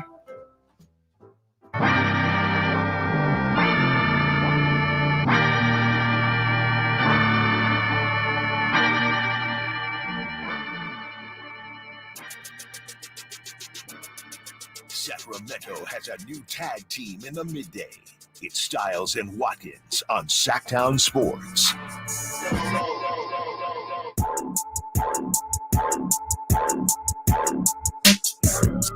What if? So many what ifs. Let's make this a little bit more interesting. Okay. You cannot say, and this is off the top of my head, I haven't even really thought about it. You cannot say, what if Malik Monk doesn't get hurt? Okay. That one has to That's get eliminated. Because that just would be everybody's answer, I assume. Yes. Like if, yeah. Exactly. The 925 is saying, what if Fox hit some buzzer beaters and we made more free throws? They're saying that in the voice of Mike Brown. Yeah, I was like, Mike yeah. Brown already got It could be a started. specific game, 916-339-1140. All guessing callers join us from the Folsom Lake Honda hotline. Folsom Lake Honda, your one-stop Honda shop. It can be one specific game that you think could have turned the tide. It could be anything besides what if Malik Monk. You can still do Kevin Huerter, but Malik Monk, I just feel like everybody is going to defer to that. So anything but that. Who is ready to go? I'll go. All right. I would say my biggest what if / like the thing that I think could have gotten the Kings the most amount of wins if it happened is if Keegan and Kevin, I guess I can say and or Kevin shot 40% from three this year. Just because I feel like the shooting inconsistency led so much to other like snowball effect things happening, the defense slipping, confidence falling off. I think just general game to game inconsistency. If you had Kevin Huerter shooting at a 40% clip and was hitting taking 5 to 7 threes a game, and you could just expect him to hit 2 to 4 every game, like I just wonder how much better the season goes and how much more consistent this team plays. Definitely how we view Kevin Huerter, I think, would be different in terms of a value conversation. And ultimately, where in the standings would they have been if they just had consistent shooting all year long? I think that definitely, on top of Mike Brown's what if of free throws and all that stuff and De'Aaron game winners, like I think that I definitely think that if Kevin Huerter and I'll throw Keegan in there, like I said, if Keegan shot 40% like he did last season, I just think a lot of things look a lot better and probably lead to a little bit less frustration. Are you okay with, if that's the case, and let's lean more Kevin Huerter here. Sure. Are you okay with, if Kevin Huerter has a season closer to last season, which was a career year for him, are you okay with, if Kevin Huerter does shoot the ball better, him probably staying on the Kings again? Because that makes that very possible. Absolutely. Yeah. Yeah. I think if Kevin Huerter replicated the season he had last year, I don't even think we would even consider moving on from him. I think we would just say, oh, what a perfect fit that. Maybe on the defensive end. Yeah. Maybe you would still have questions about if he's too limited in that position. But I think if you score 15 points a game, which is what he did last year, or I guess, we can still say last season, and shot near 40%. I think that we gloss over everything else. Yeah. Yeah, that's a good one for sure. Brilliant. Simone? I, like Mike, ask, what if the Kings made all of their free throws? Yeah. It's a good one. What if? Should we hear from Coach Brown? Let's hear what he had to say. One of my guys brought up the fact that if we shot the ball at the same rate from the free throw line as we did last year, which wasn't extraordinary, it was more than doable, we would have finished 7th in offensive rating instead of 13th. Right. So 7th, you figure, I mean, if we try to do that to win share, you got to add at least 2 more. I really want to add about 4 more wins, but I'll be safe and say you had 2 more wins. Yeah. And that, what, 2 more gets you the 6th seed? 2 more would get you. We had 40, and you make more against free the throws. right people too. Right. Yeah. You make more. Right. That's a great point. You make more the right free throws. teams. Malik doesn't get hurt. He wins 6 man. It could be literally as simple, as crazy as it is. And I know every elementary school coach always says it, but free throws are free. They're the easiest things that you're going to do on the floor. And if you can't capitalize on them, there's no one else to blame but yourself on those. And that's the thing that makes that so tough, is just the self-inflicted wounds. Nicely done, Simone. I'm stuck between 2, and I'm taking it to more of a literal sense. Okay. But both of you, I like where you've Hypothetical, literal. Hypothetical, literal. Okay. Yeah, I'm stuck between 2. The first one is, at the end of the season, based on how things played out, what if they beat the Suns? Because if we're not mistaken, I remember having this conversation with you, Chris. If they beat the Suns, isn't it possible, because of the Pelicans imploding, at the they end? would have been the 6th seed? Yes. We had that conversation, so they wouldn't have even been in the correct. play-in. So what if they beat the Suns? I'm torn between that. Yes. Because I think that the Timberwolves, the way they're playing now, probably would have hit. Yeah. Probably would have hit the Kings. And I'm torn between that, and I'm torn between the most obvious one. And maybe I'm listening to TC too much. I'm torn by the obvious one. What if they beat the Pelicans? That one, the only reason I'm torn in the playing game. In the playing game, ever. Yeah. In the playing game. You have to be more specific. I'm torn between the what if on the Suns. I do think that the Timberwolves probably would have gave it to the Kings. They're rolling right now, and I know regular season it's just a different beast. Anthony Edwards, that's a problem. If they beat the Pelicans, you're out of the play-in, and you do have OKC who has looked good. The Pelicans haven't beat them once. I think Sunday was a game where the Kings could have, that game one. Game one. It felt like they were open. That game one. So if you're making me choose, I think looking at how the Timberwolves look right now, I would say, what if the Kings were able to come out, beat the Pelicans, as everybody, including those in New Orleans, thought, according to Carmichael, Dave, and Jason Ross, people that were in the building. What if they were able to simply beat the Pelicans, get into the dance, and maybe get that momentum? This was the first year, if I'm not mistaken, that a 9 seed didn't make it out. And of course, it's when the Kings were the 9 seed. Sure. Yeah. I mean, it's just in terms of just like how people would have felt, like what would have been actually the difference between them being eliminated right before they get into the playoffs versus them making a first round series. And who knows, if you're TC, maybe you think they make some noise and win that first round, or even if they lose the first round in I think Mike Brown gets that extension. Yeah.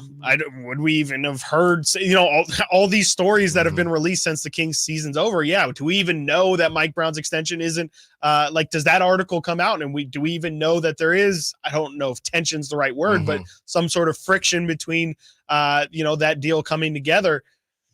It's definitely an interesting what if for sure, because I do think there is just a hard line difference of not making the playoffs versus you still made the playoffs, even if it was as an 8 seed and you got swept.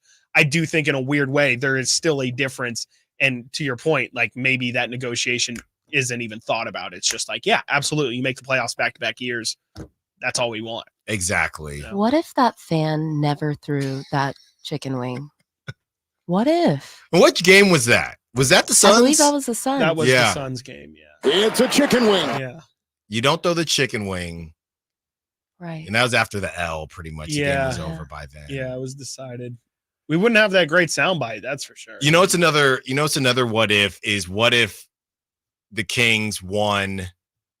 The same thing would get them in the 6th seed, right? Because I don't know if the Kings are beating the Mavs. Well, now the Mavs have come back to earth a little bit, or the Clippers are just that series is tied now because of Luka. So that series is tied. I don't know if the Kings are beating the Mavs in a 7-game series without Malik. I don't know if they're beating the Clippers, but if you did take away 3 stinkers, right, and you get the Kings to the 5 seed, sure. I don't know, man. Without Malik, I think it was always going to be tough. I think the reason people look at the Thunder is you have Shea as the MVP, an MVP favorite along with Jokic, but the other teams, when you go down the list, I mean, the Nuggets, you don't want any part of that. You don't want any part of the Clippers, who Kawhi is not, you never know when Kawhi is going to play, but you got Paul George, and that's just a matchup nightmare. It was either the T-Wolves or the Thunder. So whatever would have landed you in that spot. I've got 2 more what ifs for you. Are you seeing the Sack Chat, Chris? No. Oh, okay. You have your own organic ones on the Sack Chat. Really quick. Jess says, "What if Baby Stiles won the baby race?" Wow, that's funny, Jess. That's real funny. I'll tell you what, Jess. I don't know if anything changes. I think the Kings win the whole thing. I think the Kings win the whole thing. It would have sparked some confidence in them. They would have been inspired by the rally. It would have, and I'll tell you this much. She can't do it anymore because she's walking now. That's right. But if there is a baby walking race, running race, just cap it at. It's over. Cap it at what? A year and a half. All right, 2 years old. Sure. We're back in there. I believe in it. I'm looking around at some of these other babies, and I do think Baby Stiles was a little younger in her crawling days. I'm not making excuses. Yeah. I'm just, I'm just like the rest of this is my egg. You want me to do an exit interview? All right. I'm not answering any questions. 2 more what ifs. Yes. What if an offseason move had paid off? Just one of them. What if Sasha was the guy that we thought he was going to be? What if Chris Duarte would have ended up being a piece that I think we can kind of see if you squint your eyes a little bit? And then my second one is what if the Kings just didn't blow all of those stupid games? What if they didn't lose to Detroit? What if they didn't lose to Toronto? I'm sorry, not Toronto, Portland. What if they didn't lose to Charlotte? What if they didn't lose to Washington? Houston. What if they didn't lose to Houston twice? Yeah. What if they didn't lose to the Pacers? What if they didn't lose to the Bulls? What if they didn't lose to Miami when they didn't have Jimmy Butler and Tyler Hero? That's just off the top of my head. There's 8 games that I just probably listed. The 3 seed again. They could be the 3 seed, and are they still playing in the play? Like what changes? And those are. That's why you don't live in what ifville. Yeah, 916. It's gonna drive you crazy. It was the Pelicans, not the Suns. They threw the chicken at Zion. Oh my God! I don't think that's true. I'm going to confirm that. You guys are a mess, and I appreciate you. When we return, are you moving off of Debo, Ayuk, or staying where you're at? And we continue the NFL draft conversation, then getting back into some Kings. Stiles and Watkins, Sactown Sports. What's the missing piece for the 49ers? Which names will they add during free agency? Whether it's in season or off season, the coverage never stops. Get the latest 49ers news on Sactown Sports at SactownSports.com. I didn't ask to be thrown in the streets with nowhere to go. I didn't think I'd survive. But I did ask for help, and Covenant House was there for me. 1 in 10 young adults will experience a form of homelessness this year. For these kids who didn't ask to be put in this unthinkable situation, Covenant House is there. Covenant House helped me break the cycle of homelessness in my family. They gave me the love that I needed. Over 2,000 young people will sleep safely in a Covenant House bed tonight. When youth who are experiencing homelessness have a hot meal, a safe place to sleep, medical care, and love, they can overcome heartbreaking challenges and have a brighter future. They just really genuinely just wanted to help me succeed, and I'm succeeding. I'm a speaker, I'm an author. Covenant House really helped me and really helped mold me into the woman I am today. If you or someone you love is asking for help, go to safeplacetosleep.org today. Progressive presents good news, bad news, dumb news, then great news. Good news. While leaning over the fence, your neighbors said you could save money bundling home and auto insurance with Progressive. Bad news. Your neighbor leaned over a little too much and broke your fence. Dumb news. Somehow fence wood is more expensive than wood. Great news. You decide to see if you could save money bundling at Progressive.com and to plant really tall shrubs. Progressive Casualty Insurance Company affiliates and other insurers not available in all states. You go into your shower feeling, but as soon as you reach for the Irish Spring, your day immediately gets better. That crisp, fresh, unmistakable Irish Spring scent zings your brain and awakens your senses. So when you finally emerge from the shower, 37 minutes later, because you pay the water bill so you can stay in there as long as you want, you're ready to take on the day and smell great doing it. Irish Spring Body Wash and Bar Soap. Fresh, green, Irish. Shop now at Walmart. Are you stressing about your IRS tax problems? Have you received notices from the IRS threatening to garnish your wages, levy your bank accounts, or seize your property? You need an ally. Allies Tax Relief has tax attorneys and enrolled agents that are ready to fight for you. They have saved millions for taxpayers just like you. Allies Tax Relief can help put a stop to IRS collections and, most importantly, negotiate your tax debt. Here's Brenda, a happy client of Allies Tax Relief.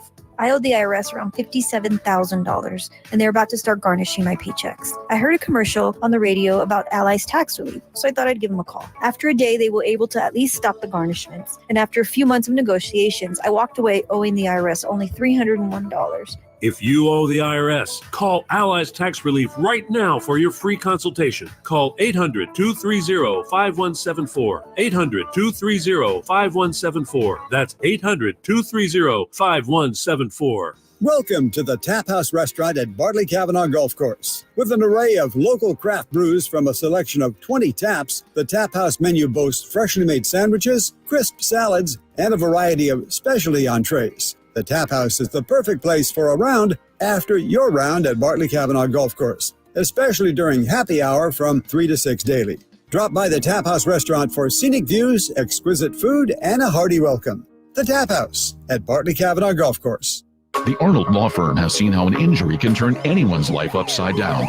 Whether it's a slip and fall, a car accident, or any other kind of injury. For almost 50 years, the Arnold Law Firm has been here to help you through the entire process to protect you and your family. If you are ever injured or in an accident, call the Arnold Law Firm. The Arnold Law Firm, providing real justice for you since 1975. Call 916-777-7777. That's 916-777-7777. Sacramento sports fans, get ready to score big with the Sactown Sports live event calendar. We're bringing you the hottest acts and the biggest concerts all season long. First up, on May 10th, it's a night of laughs as Pete Davidson takes the stage at Hard Rock Live. It's comedy gold and a night you won't want to miss. Visit hardrockhotelsacramento.com for tickets. And June 8th, Live Nation brings NF to the Golden One Center as he lights up the stage with his high-energy performance. Visit Live Nation or Ticketmaster.com to score your tickets today. But wait, the fun doesn't stop there. On August 4th, don't miss the Outlaw Music Festival at the Toyota Amphitheater, featuring legends like Willie Nelson, Bob Dylan, and John Mellencamp. It's a concert experience that'll rock your world. And looking ahead to August 22nd, get ready to kick up some dust with Creed Fisher at Ace of Spades, presented by Live Nation. Keep the adrenaline pumping, Sacramento. Visit SactownSports.com for all the details and ticket information. The Sactown Sports Live Events Calendar, your ultimate guide to the hottest shows and events in town. Stay tuned to Sactown Sports for exclusive updates and your chance to win tickets. Capital Casino has been serving the greater Sacramento area in the same convenient downtown location for over 20 years, with plenty of close-by, well-lit parking monitored by security staff and offering the most variety of table games in the region in a safe and friendly environment. Best food, best service, and the best action. That's Capital Casino. For more information on tournaments and gaming, check out their website at capital-casino.com. And please remember to gamble responsibly. 1-800-GAMBLER. From the Power Business Technology Toshiba Studios. KHTKAM Sacramento. KYMX HD2 Sacramento. Sacramento's official home for the San Francisco 49ers. Touchdown! San Francisco! Sactown Sports.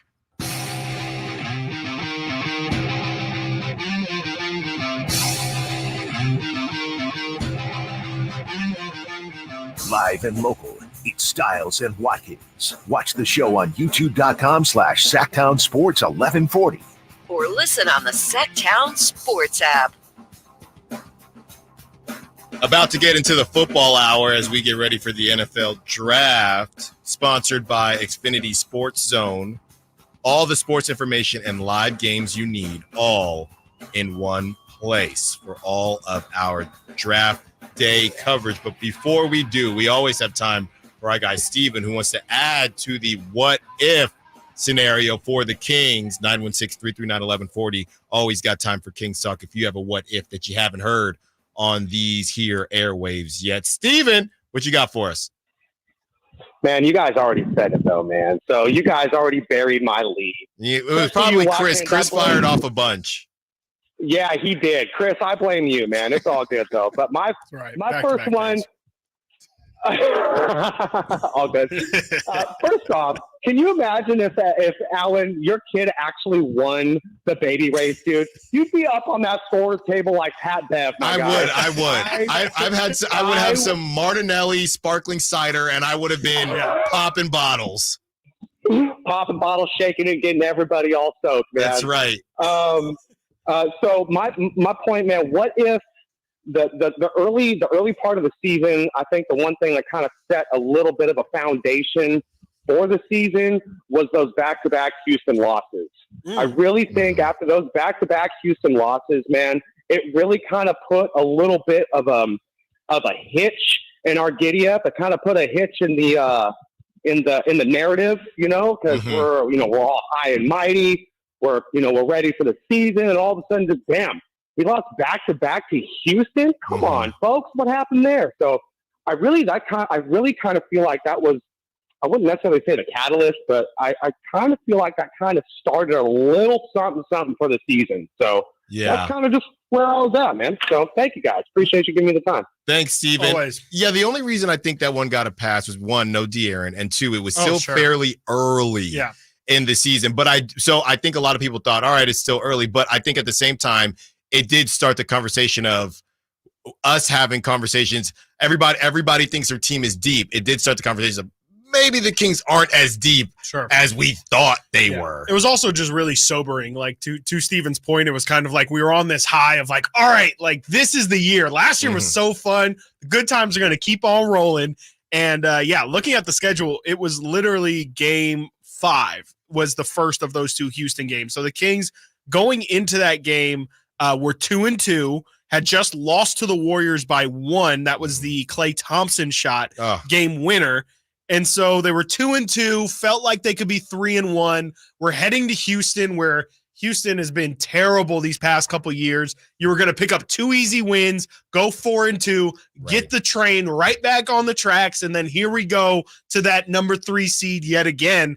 And to Steven's point, it was like a bit of a shell shock, a bit of, I think, some sobering moments. Right? Smacked them both times. It was 89-107 and then 97-112. So they said, not only are we going to kill you the first time, but you're going to come back in the second game. You're going to think, okay, get back game. They got us in that first one. We're not going to slip, and then beat you worse in the second game. And that's where we got to see Keon Ellis. That's what I was going to say. It was minor positive That's from what I was going to say. Lose the battle. Exactly. Win But the war. at the same time, it was kind of the first time where, especially looking back with hindsight being 2020, that probably was the actual first sign that this year is not last year, and this is going to be about as up and down of a season as you're going to find. Yeah, it was a huge offseason for the Rockets, and people really didn't know what the heck they were doing. They get Fred VanVleet, they get Dylan Brooks, and obviously they have their young talent. And it wasn't like they were a joke. I mean, they didn't end up even making the play-in, Right. but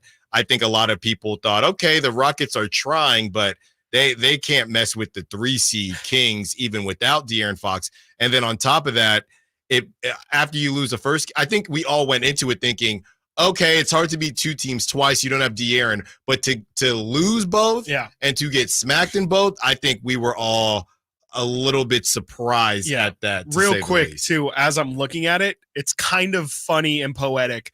Like I said, you lose to Golden State on that game winner. Then you play the back-to-back against Houston. You lose both of those.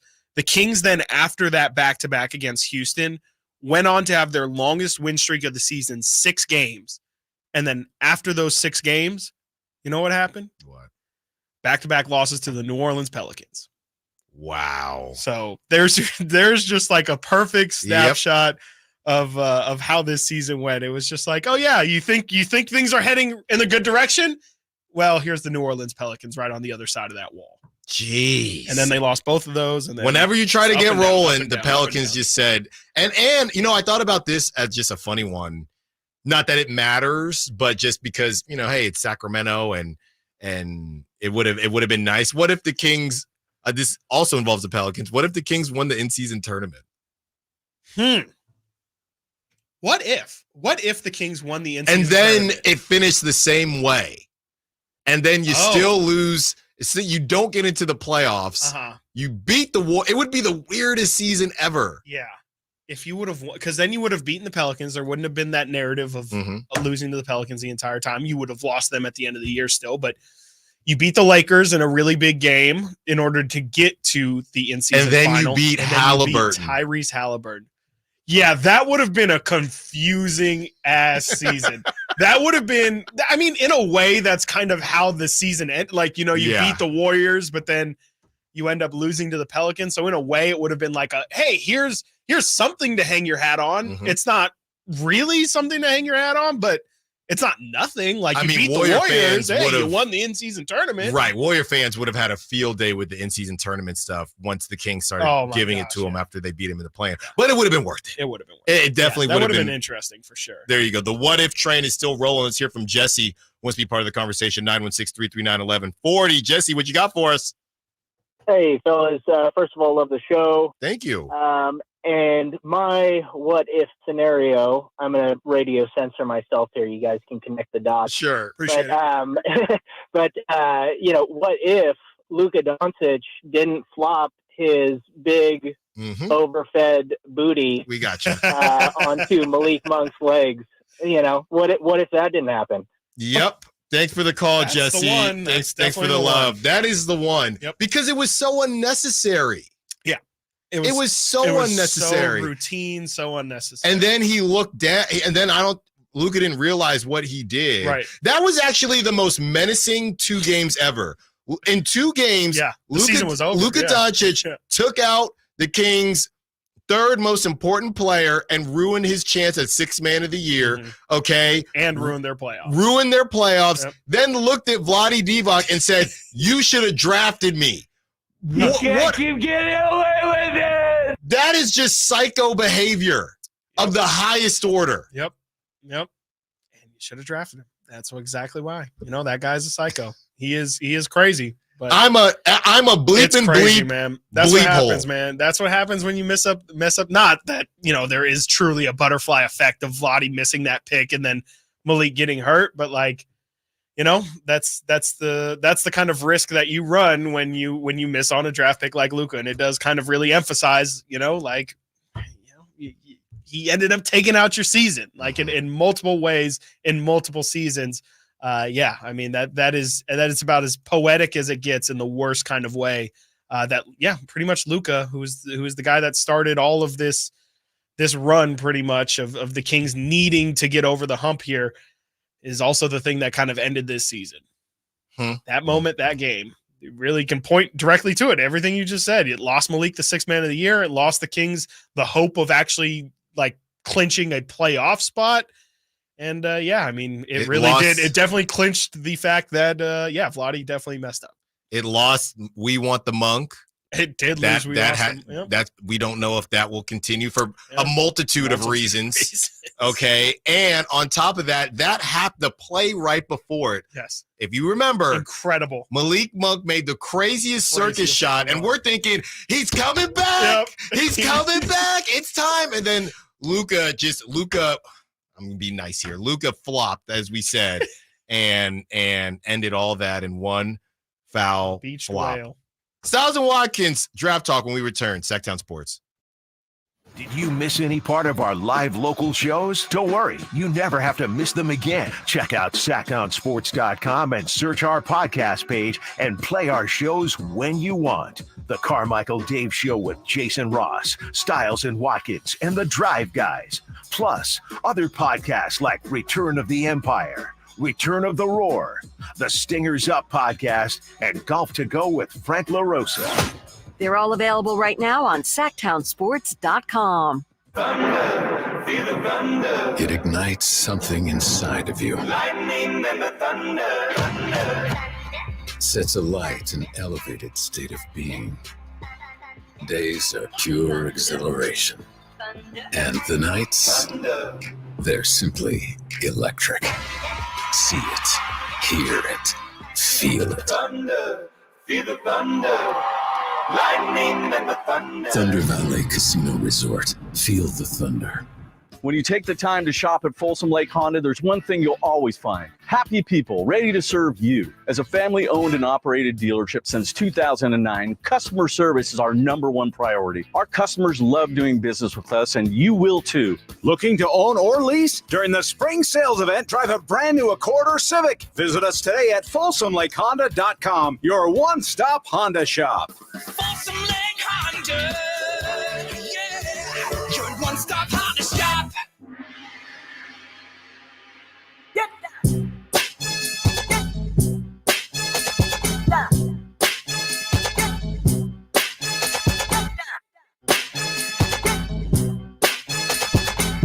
Sactown Sports. Call or text at 916-339-1140.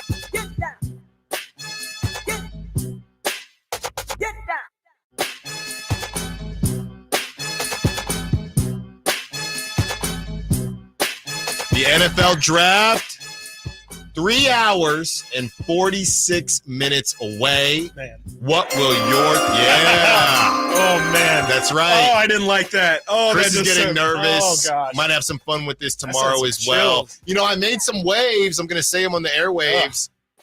Made some waves earlier this week when I brought up my #1 draft pick for barbecue right now in Sacramento, and Jay Johnson had some things to say. No. Joe Giroux had some things to say. Writers were DMing me saying, how could you choose who you chose? So we're going to have some fun with that tomorrow. Just different draft picks outside of sports.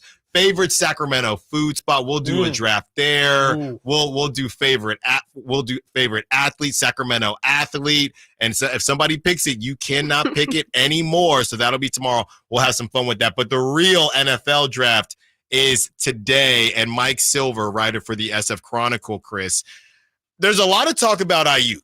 Yes, but tons. There's another receiver who I think the Niners may actually be more okay with moving, but his value is maybe not as high as Ayuk, and that is Deebo Samuel. So Mike Silver puts out an article in the SF Chronicle, and I wasn't even thinking about this, Chris, until I see the article. It says Deebo's camp reportedly was told quote, told by his bosses that he won't be moved. Is that John Lynch? You know what I mean? Is that Jed York? But I guess word on the street is that Deebo won't be moved. There hasn't been as much smoke to the Deebo thing as there has been with Ayuk for multiple reasons. But then Tim Kawakami went on to write about Ayuk and The Athletic, and Chris, there were some good notes in there as well. Yeah, for sure. And this was written on Monday, so it's not 100% to the day accurate, but I think the point of the article definitely still stands. And it was pretty much, I believe the headline of the article, or one of the central points of the article is 49ers fans wondering about Ayuk's future will have to hold their breath through the first round is definitely what caught my attention. Because, it's been like you said, it's been the thing that's been the prevailing draft conversation around the Niners. It hasn't really even been who are they going to take at 31 or what options. I think everyone's kind of understands it's either going to be some addressing the secondary or maybe addressing the O-line, maybe a receiver if they do end up moving off of Ayuk. But essentially, this is what Kawakami had to say. He said, quote, "From what I've heard recently and from every cautious word Lynch used when asked about the Ayuk situation, it's clear there's no immediate resolution foreseeable in these negotiations. That is, unless the Niners get floored by a trade in the first round. And if that happens, this would probably occur right before or during the first round, as we are here today, obviously. Like I said, this was written on Monday. So if this is going to happen, what essentially Tim is saying is you shouldn't be comfortable even now, because this was not the trade was always going to happen during the draft. So if you feel like, okay, we get to 5 o'clock today, we're safe. Everyone's going to be worried about trading up and doing all their things. They're not going to be thinking about Ayuk. No, apparently the word is you should be concerned all the way through. Pretty much, I mean, until the pick is coming up, you'll have a good idea of if there's whispers or not. Then maybe something is trending, but more than likely, it's not just going to completely come out of the blue. So if they make that pick, Ayuk is probably safe. Yes, and that is pretty much exactly what he goes on to say. Let's see here. If the round passes and nothing happens, this is a direct quote from Kawakami. If the round passes and nothing happens, Ayuk is likely to eventually sign a long-term deal and be with the 49ers for many years to come. So it pretty much sounds like it's as simple as if he survives the night, then he's more than likely going to be a Niner for the foreseeable future. Obviously, sounds like the Purge. Yeah, pretty much. You got to make it out tonight. Failure. Where did that bring you? Back to me. Wow. So you just got to make it through the night. The Purge for the next 5 hours. All crime and trades are legal. All receivers are legal. Okay, let's just do this. Go around the room and 916-339-1140. Last thoughts on Brandon Ayuk. Your last predictions. Simone is wearing her NFC Champions Niners shirt. There you go. 12 o'clock hits midnight, and it's Fun Day Friday. Is Brandon Ayuk still a 49er? I say yes. I think so, but I won't be surprised if he's not. Is it yes or no, that was Chris? really soft. Chris? I said yes. I'll say this. That was really soft. That was so soft of you. I'll say this. Simone said it, not me. I'll say this. The word is out. Okay? The word is out, and do I think that Ayuk... This guy's crazy. Do I think that Ayuk will be a 49er? Yes or no? That is the question you asked. Yes. Do I want him to be traded? Yes, because I want chaos. I want chaos. But I do truly want chaos. I simply just don't think, I simply do not think that the Niners can afford to take a step back with Brock. Not with one more cheap year. Brock, I think I saw from David Lombardi, only the top 50 salaries count against the cap. Brock's salary doesn't even count against the cap. That's how small it is. Wow. That's how small it is. That's insane. I just don't think you can take a chance with Brock. Again, Kittle being older, Debo isn't getting any younger. Trent, we know Nate was saying that Trent Williams is essentially on not even a snap count at this point in his career. You can't start over and get rid of. If it would make more sense if this conversation was about Debo, because they've had kind of a weird relationship, Debo. And you can argue he's probably, maybe with how physical he plays, maybe that's not best for longevity. Exactly. That I would say makes more sense. Yeah. But Ayuk, the security blanket for your young QB, it still would only be his third year starting in this league for Brock Purdy. I don't see it happening. I don't either. It feels, and it does. I don't even think, like, to ask a separate question of, do you think it's the right move? I don't even think it is the right move. I would just be rooting for it to show that it might be a little bit of crack in the armor for the Niners, that maybe they, we were talking about with the roundtable situations like the Pelicans where they have too many guys to pay, or Orlando who has to play Jalen Suggs coming up. Like, maybe you can argue that the Niners are working towards getting into that situation where they have, again, too many people that they need to pay, but that's also just kind of how they've operated. So the whole point of having Brock Purdy on the contract he's on is that you're able to pay and play better players. I think you still have to take advantage of it while you can. Don't sneak out of it a year early and try and get ahead of it. Try and maximize this window as much as you can. And there is another reason that isn't, I guess, the most positive reason if you are a Niner fan. Honestly, very similar to having purple glasses on with Malik Monk and what his value is for other teams, and we'll find out shortly. Yeah, I don't know. I mean, the conversations that we had about, is Brandon Ayuk better than Amon-Ra St. Brown? Right. Is Brandon Ayuk better than, I don't know, T. Higgins, A.J. Brown, yeah. Devontae Smith?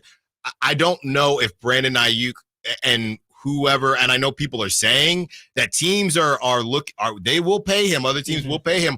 I guess we'll see. I'm not sure where Brandon Ayuk, where his value lies for teams outside of San Francisco or Santa Clara. Right. Yeah. No, I mean, I've heard, teams like the Patriots are interested in it, but it's also a question of like, okay, if you're the Patriots or a team that isn't, necessarily competing, what is Brandon Ayuk necessarily bringing you? I don't know if the market is necessarily as, I'm sure there is, like you said, tons of teams interested in Ayuk, but when you're talking about actually going out and giving up assets for him and potentially weakening your team in order to bring him in, I don't know if how many teams will actually be willing to pay the price, because that's the other thing too. The Niners aren't looking necessarily to move on from him. It's just they got to be floored. If the deal comes and it's right, then they'll listen. But it's not like they're actively searching, trying to get rid of him. When we return, we have sound from Ian Rappaport, also a special edition of Prop Talk. And it's all about Chris's Vikings. Stiles and Watkins, Sactown Sports. Our first year as the radio home of the San Francisco 49ers is one we will never forget. And here's Purdy going to throw one deep, wide for Debo. Made the catch on the back shoulder. Touchdown! San Francisco! And a back shoulder banger for Debo Samuel. Congratulations to the 49ers on a terrific year. And thank you for so many wonderful memories. Sacramento weather is brought to you by Folsom Lake Kia. I'm Tamara Berg in the KCRA 3 Weather Center. We're looking at sun and clouds for today with highs reaching the low 70s. It'll be a bit breezy as well late day. Get the latest forecast on the KCRA 3 News and the KCRA 3 app. Spring savings continue at Folsom Lake Kia. Low payments, special offers, zero down deals on approval of credit. Shop your trusted Kia dealership for over 25 years and tell them DC sent you. FolsomLakeKia.com. Nothing tastes better than a craft beer on a beautiful afternoon. Sunrise Marketplace is transforming the Sunrise Mall parking lot into a backyard hangout on May 18th, featuring the best craft breweries, home brewers, cideries, meaderies, and distilleries, plus food trucks, backyard games, and one of the best events happening this year. Tickets are on sale now at shopsmp.com. Use discount code BREW24 for $5 off general admission. Every ticket helps support Citrus Heights Heart and Citrus Heights Rotary.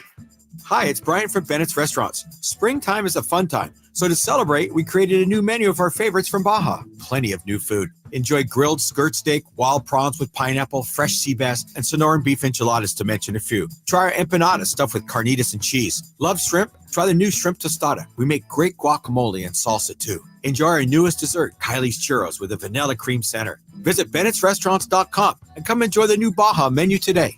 Eat well, stay well.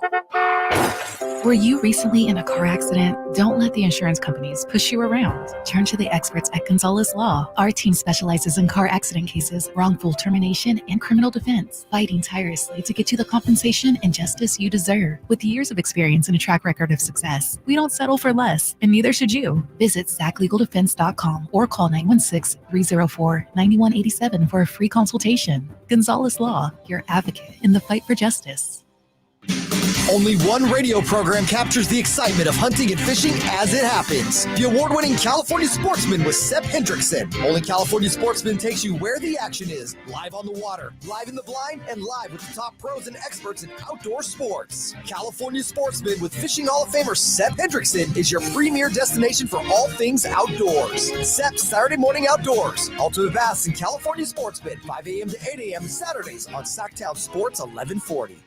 Thinking of remodeling your home? Say goodbye to endless internet searches and visit Subcontractors United. Find a list of 3 pre-qualified and licensed contractors in each home service category. From cabinets to landscapers and everything in between, Subcontractors United makes finding qualified contractors free and easy, with no accounts to set up. Visit subcontractorsunited.com and experience the joy of stress-free home improvement. Save time and money at subcontractorsunited.com.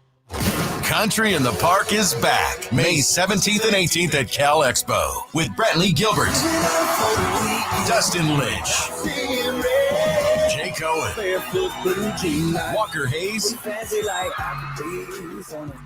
and more. Tickets start at just $46. Country in the Park May 17th and 18th at Cal Expo. For more information, visit CITPFest.com. Brought to you by the International Brotherhood of Electrical Workers, Local 340.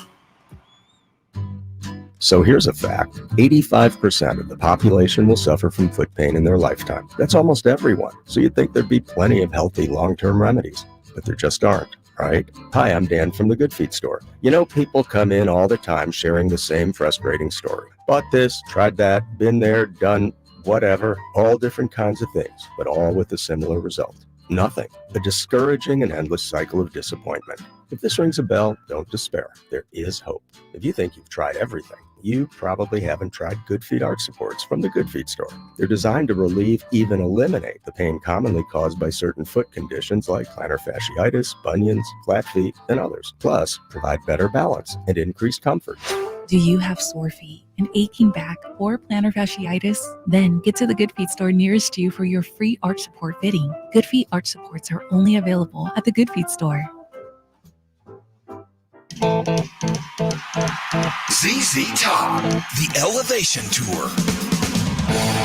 Friday, May 3rd, 7:30 p.m., the venue at Thunder Valley with special guest, Foghat. Oh, I'm back. ZZ Top, playing all their classic hits. The venue at Thunder Valley. For tickets, visit ThunderValleyResort.com.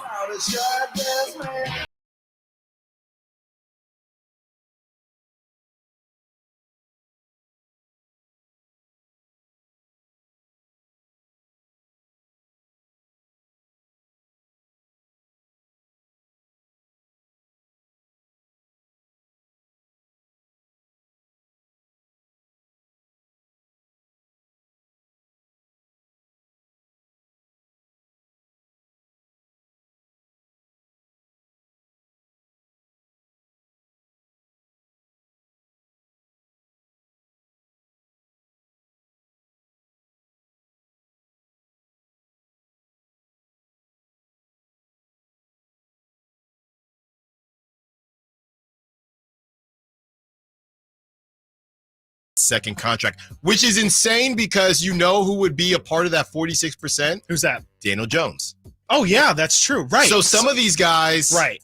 It's not all created equal. So it's almost like the QB is worse than it looks. Right. The wide receiver is probably better than it looks. Right. Exactly. Actually, yeah, that's a great way of putting it. Cause yeah, definitely. It's because 46% sounds that sounds optimistic for quarterbacks. Right. Like I feel like quarterbacks is 1 in 4, and you're lucky if that one is like top 15, you know, like you're just hoping that this guy is somebody who's decent. Like, I mean, if you think about all the quarterbacks in the NFL, like how many, it would actually be a really interesting exercise to figure out how many NFL starting quarterbacks right now are actually or first round picks even. Like, I feel like there's a lot of course, Brock Purdy, you've got Russell Wilson, even a guy like Jimmy G's not a first round pick. So, it is interesting just to try and figure out like how much does it really even matter? We make so much every single year of oh, got to move up in the draft. Oh, this is a 2 or 3 quarterback draft, and then there's a massive fall off. How many times is that actually true where, Lamar Jackson ends up going 32? Right. And, he definitely was, I can't remember that draft off the top of my head, but I'm pretty confident Lamar was definitely the best quarterback that came out of that draft. So it's kind of an imperfect process, which is crazy because everybody will tell you it's the most important position, not just in football, but in sports. And the fact that we still don't have a definite way of evaluating these guys is just insane. Lamar's year was Baker, Sam Darnold, Josh Allen, and Josh Rosen. They will regret this. Yeah. What did he say? All these other teams will regret this. So what? That's 2 and 5 hit. You was Josh Allen and Lamar, and then Baker. But Baker wouldn't count against that 40. Well, did Baker send a second? I think Baker did sign a second with the Browns, right? He might. I guess not because he would have. I think he probably would still. But regardless, these guys he's the first pick in the draft. He's the first pick in the draft. He shouldn't count it. He shouldn't count it. Yeah. You're supposed to be franchise but guy. That's a livable mistake. You can live with your first round pick becoming Baker Mayfield. I don't think you can live with Josh Rosen, So that's the question with this draft is you've got kind of like what we said with the receivers. There seems to be a certain crop of guys. I think you could say 2 to 3 guys at the top that seem to be can't misses. And then you have the other guys who are imperfect. You got JJ McCarthy, who's definitely at the top of that, but Michael Penix definitely has some first round buzz. And I don't agree with it, but some people are speculating that maybe Bo Nix is going to sneak into the first round. So, the odds are saying 2 of those 5 are probably, or I guess that's 6. We're potentially talking about 6 guys going in the first round, potentially for this draft. And I would feel good probably about 2 of them. And I think that's usually how this thing works out. And I don't think Caleb's a definite. Like, I think Caleb is probably the best prospect. He's the guy I would understand why you would put your money on that horse. But, I could also definitely see Drake May working out, and Jalen Daniels got a ton of really, really exciting tape. But I also wouldn't be surprised if JJ McCarthy is one of the best quarterbacks that comes out of this, because I know he's probably the most criticized, but he's also the most raw that you could work with. So it's even with all of these quarterbacks available, I still see how this is going to end up being a 2 and 5 end up working out. Baker signed a 4-year deal when he was drafted for $32 million, and then in 2021, when it was almost time, they exercised. I guess it was 4 years with an option. And then he got traded. So long story short, option, yeah. 50. So long story short, he did not sign a second contract. So he would not count with that 45%. Right.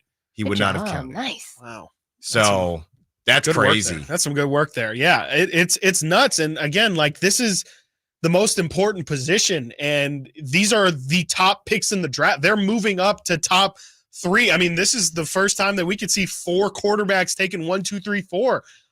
So, there's a lot of hope for this draft class, and it's been interesting diving into each and every one of them. There's things to like and definitely things to not like about most of them, and I think a lot of it does depend on situation too. Like, how much of it is, hey, you can put, JJ McCarthy with the Broncos and he's going to look a certain way. But if you put him with the Vikings, they've got Aaron Jones, they've got Jordan Addison, they've got Justin Jefferson, they've got TJ Hawkinson, they've got 2 tackles.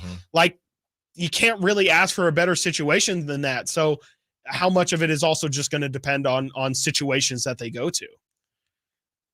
It's crazy. Do you think, and I think I know the answer to this, but do you think that what happened in, what was it, 2020, the Trey Lance year, was that 2021? That sounds right.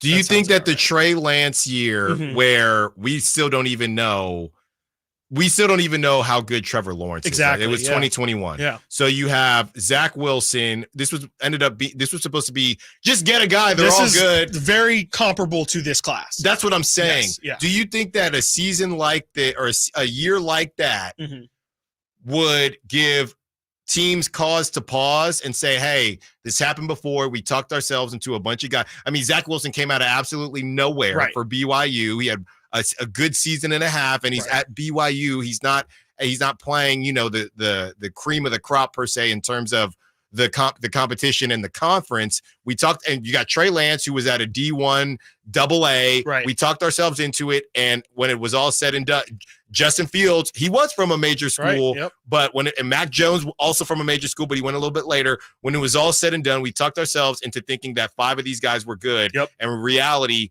only one of them was a for sure, and a for sure just means a for sure starter in Trevor Lawrence, who we all knew he was a for sure from day one. You can argue that hasn't lived up to his. You can make that argument too. He's been injured a little bit. They're trying to get him weapons out there in Jacksonville. He's made the playoffs. So do you think, and I think I know the answer to this, do you think that teams will see that and say, I don't want that to be us, or they'll say, no, this year's going to be different? Yeah, everybody thinks that they're different. Everybody's like, oh, no, that's their mistake. The Niners made the mistake. Yeah. Like, we're not going to make that mistake. And the Jets definitely made the mistake. But, I'm more so from the Vikings perspective, like, they're not going to look at the Trey Lance situation and let it deter them at all. Like, it's because at the end of the day, it's all about process. And if you get the pick wrong, I don't want to say there's not anything you can do about it, but whatever, that ends up happening. What you can do is say, look, like I said earlier,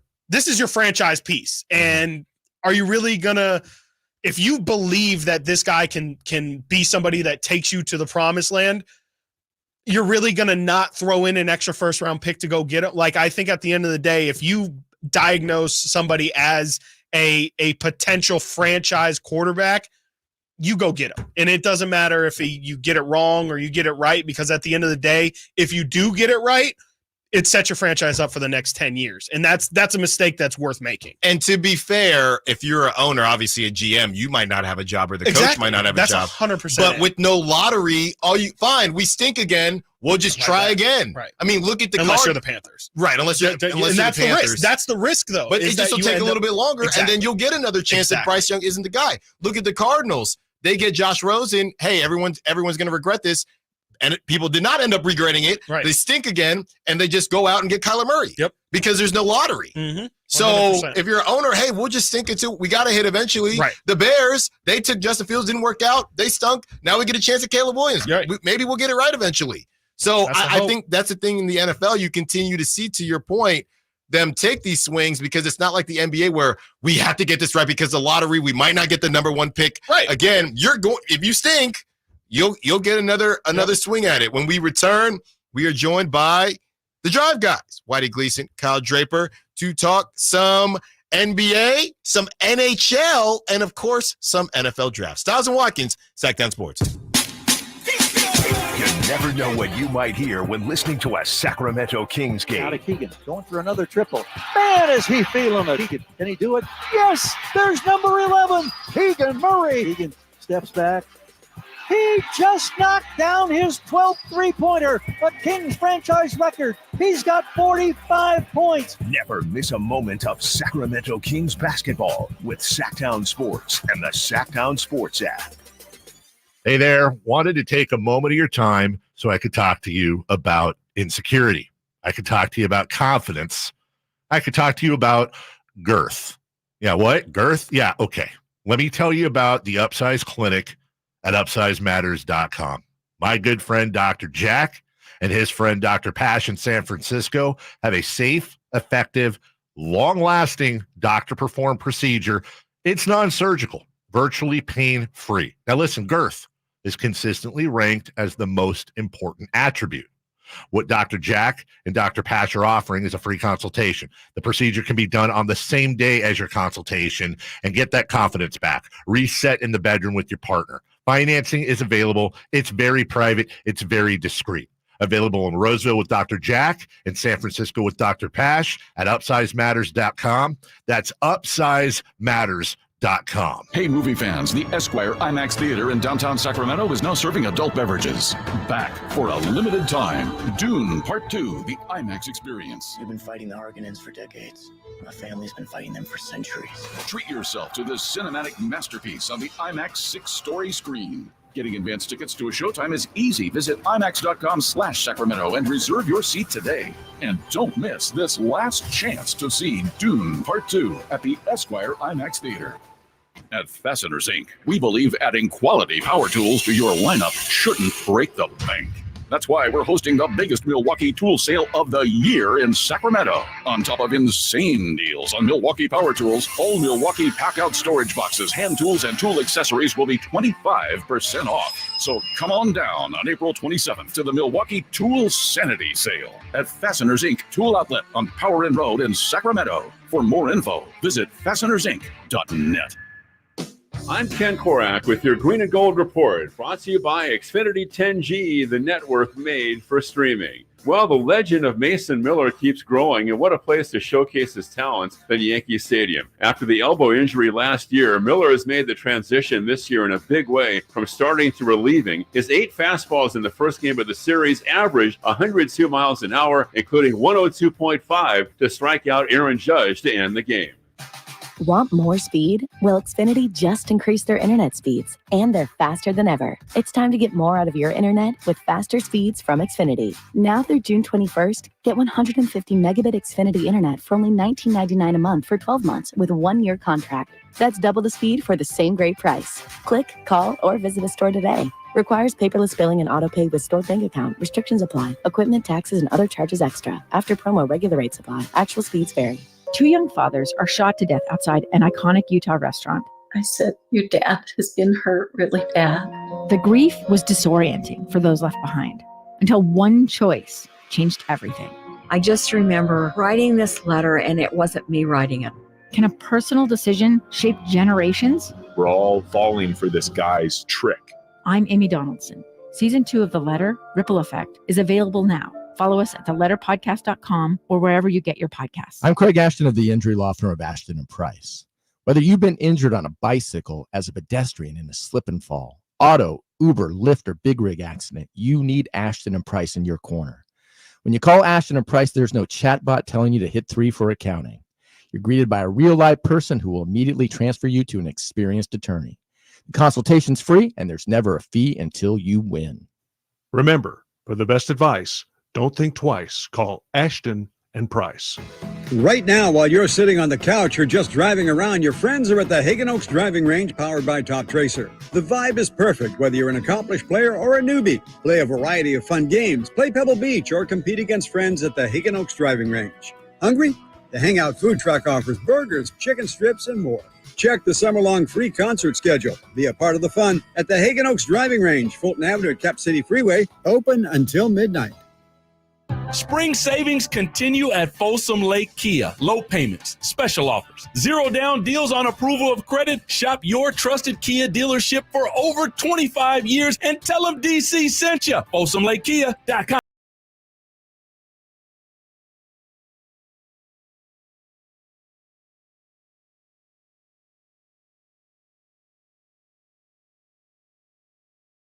It's a great crowd. A lot of people are excited about what's to come, in the series, and just the energy in the city right now with everything that's going on, but especially with us. So, we're excited to go. There is there is someone, a bad guy in Batman called Two-Face. Yes. And Tyrese Halliburton has been known as Two Voice.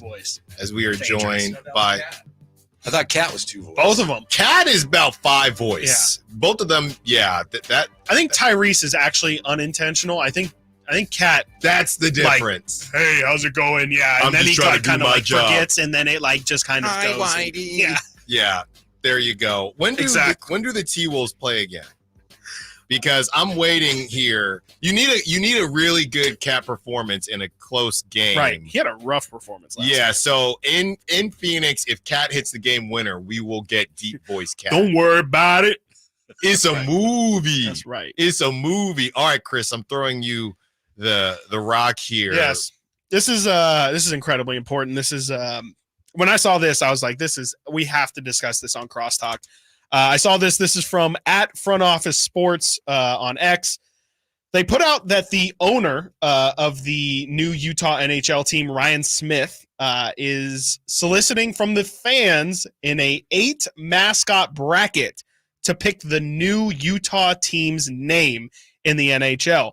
The franchise has now tried to trademark the following 8 names, and I would love to get everyone, Simone included, would love to get everyone's input on which you feel like would be the best name for this Utah hockey team. May I add something really quickly? Please. Last summer, when Chris and I were doing a show with Chris Verlade, we were talking about, I think, Vegas, if they got an NBA team, what would we call them?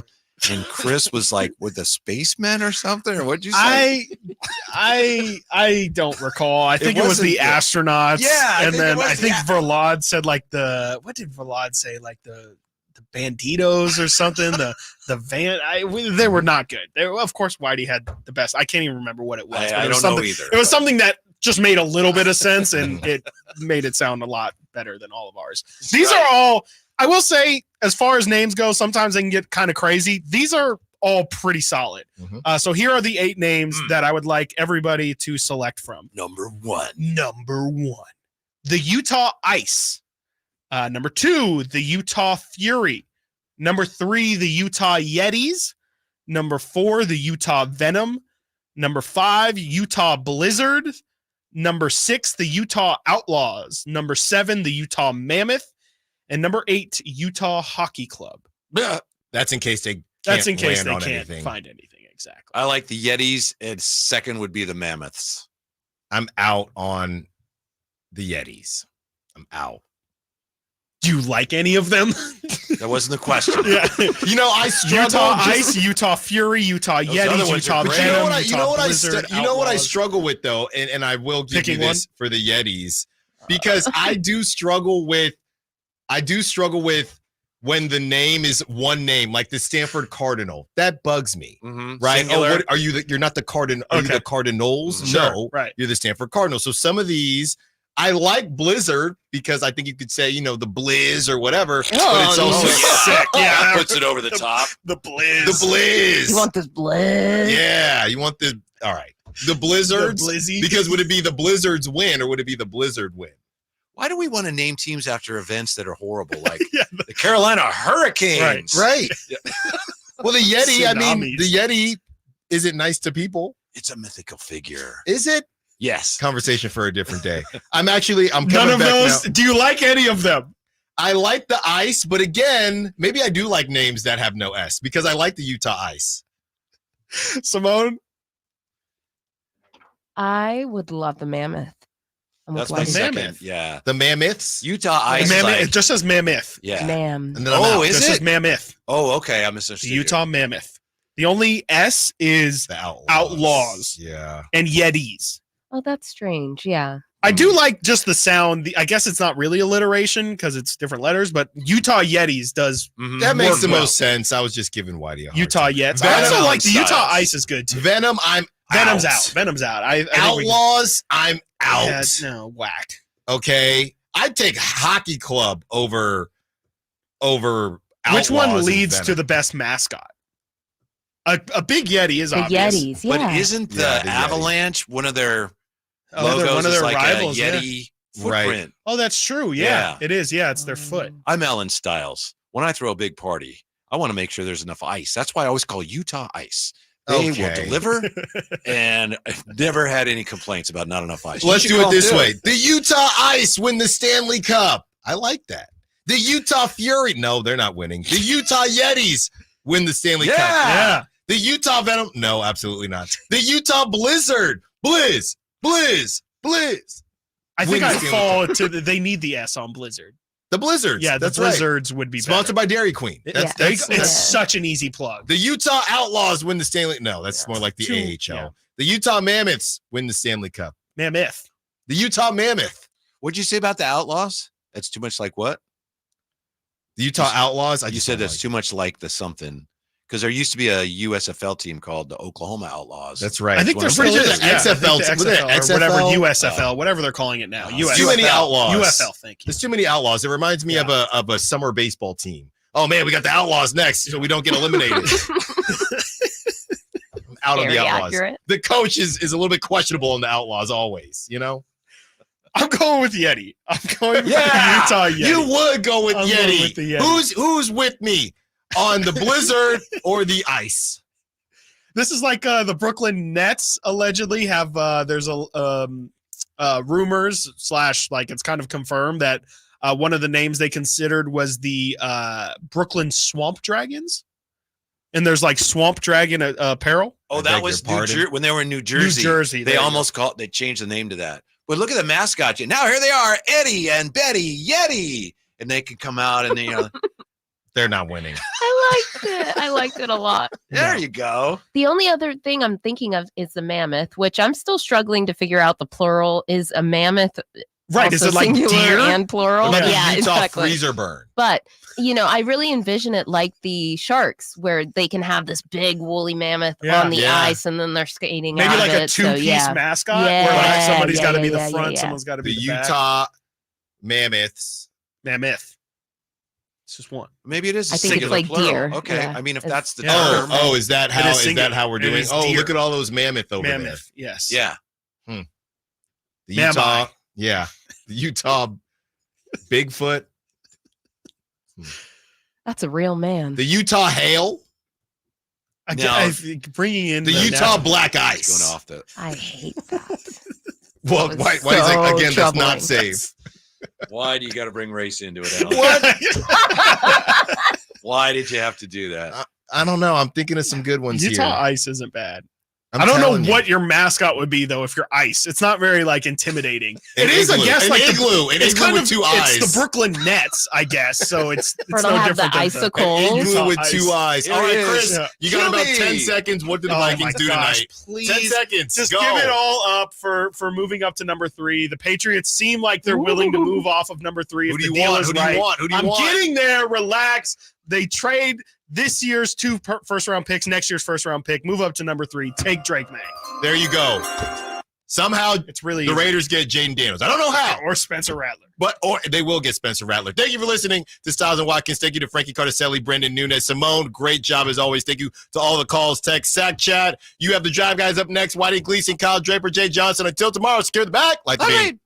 Can Mike Brown build on last season's Coach of the Year award? Can the Kings exceed 48 wins? We will be better prepared to make the run that we expect to run come next playoff. Tune into every Kings game this season on Sactown Sports and SactownSports.com. I didn't ask to be thrown in the streets with nowhere to go. I didn't think I'd survive. But I did ask for help, and Covenant House was there for me. 1 in 10 young adults will experience a form of homelessness this year. For these kids who didn't ask to be put in this unthinkable situation, Covenant House is there. Covenant House helped me break the cycle of homelessness in my family. They gave me the love that I needed. Over 2,000 young people will sleep safely in a Covenant House bed tonight. When youth who are experiencing homelessness have a hot meal, a safe place to sleep, medical care, and love, they can overcome heartbreaking challenges and have a brighter future. They just really genuinely just wanted to help me succeed, and I'm succeeding. I'm a speaker, I'm an author. Covenant House really helped me and really helped mold me into the woman I am today. If you or someone you love is asking for help, go to safeplacetosleep.org today. Hi, it's Brian from Bennett's Restaurants. Springtime is a fun time. So to celebrate, we created a new menu of our favorites from Baja. Plenty of new food. Enjoy grilled skirt steak, wild prawns with pineapple, fresh sea bass, and a shrimp tostada with piles of shrimp. Or maybe our fresh empanadas stuffed with carnitas and cheese are more your speed. Enjoy our newest dessert, Kylie's Churros with a vanilla cream center. Visit Bennett'sRestaurants.com and come enjoy our new Baja menu today. Eat well, stay well. The Arnold Law Firm has seen how an injury can turn anyone's life upside down. Whether it's a slip and fall, a car accident, or any other kind of injury. For almost 50 years, the Arnold Law Firm has been here to help you through the entire process to protect you and your family. If you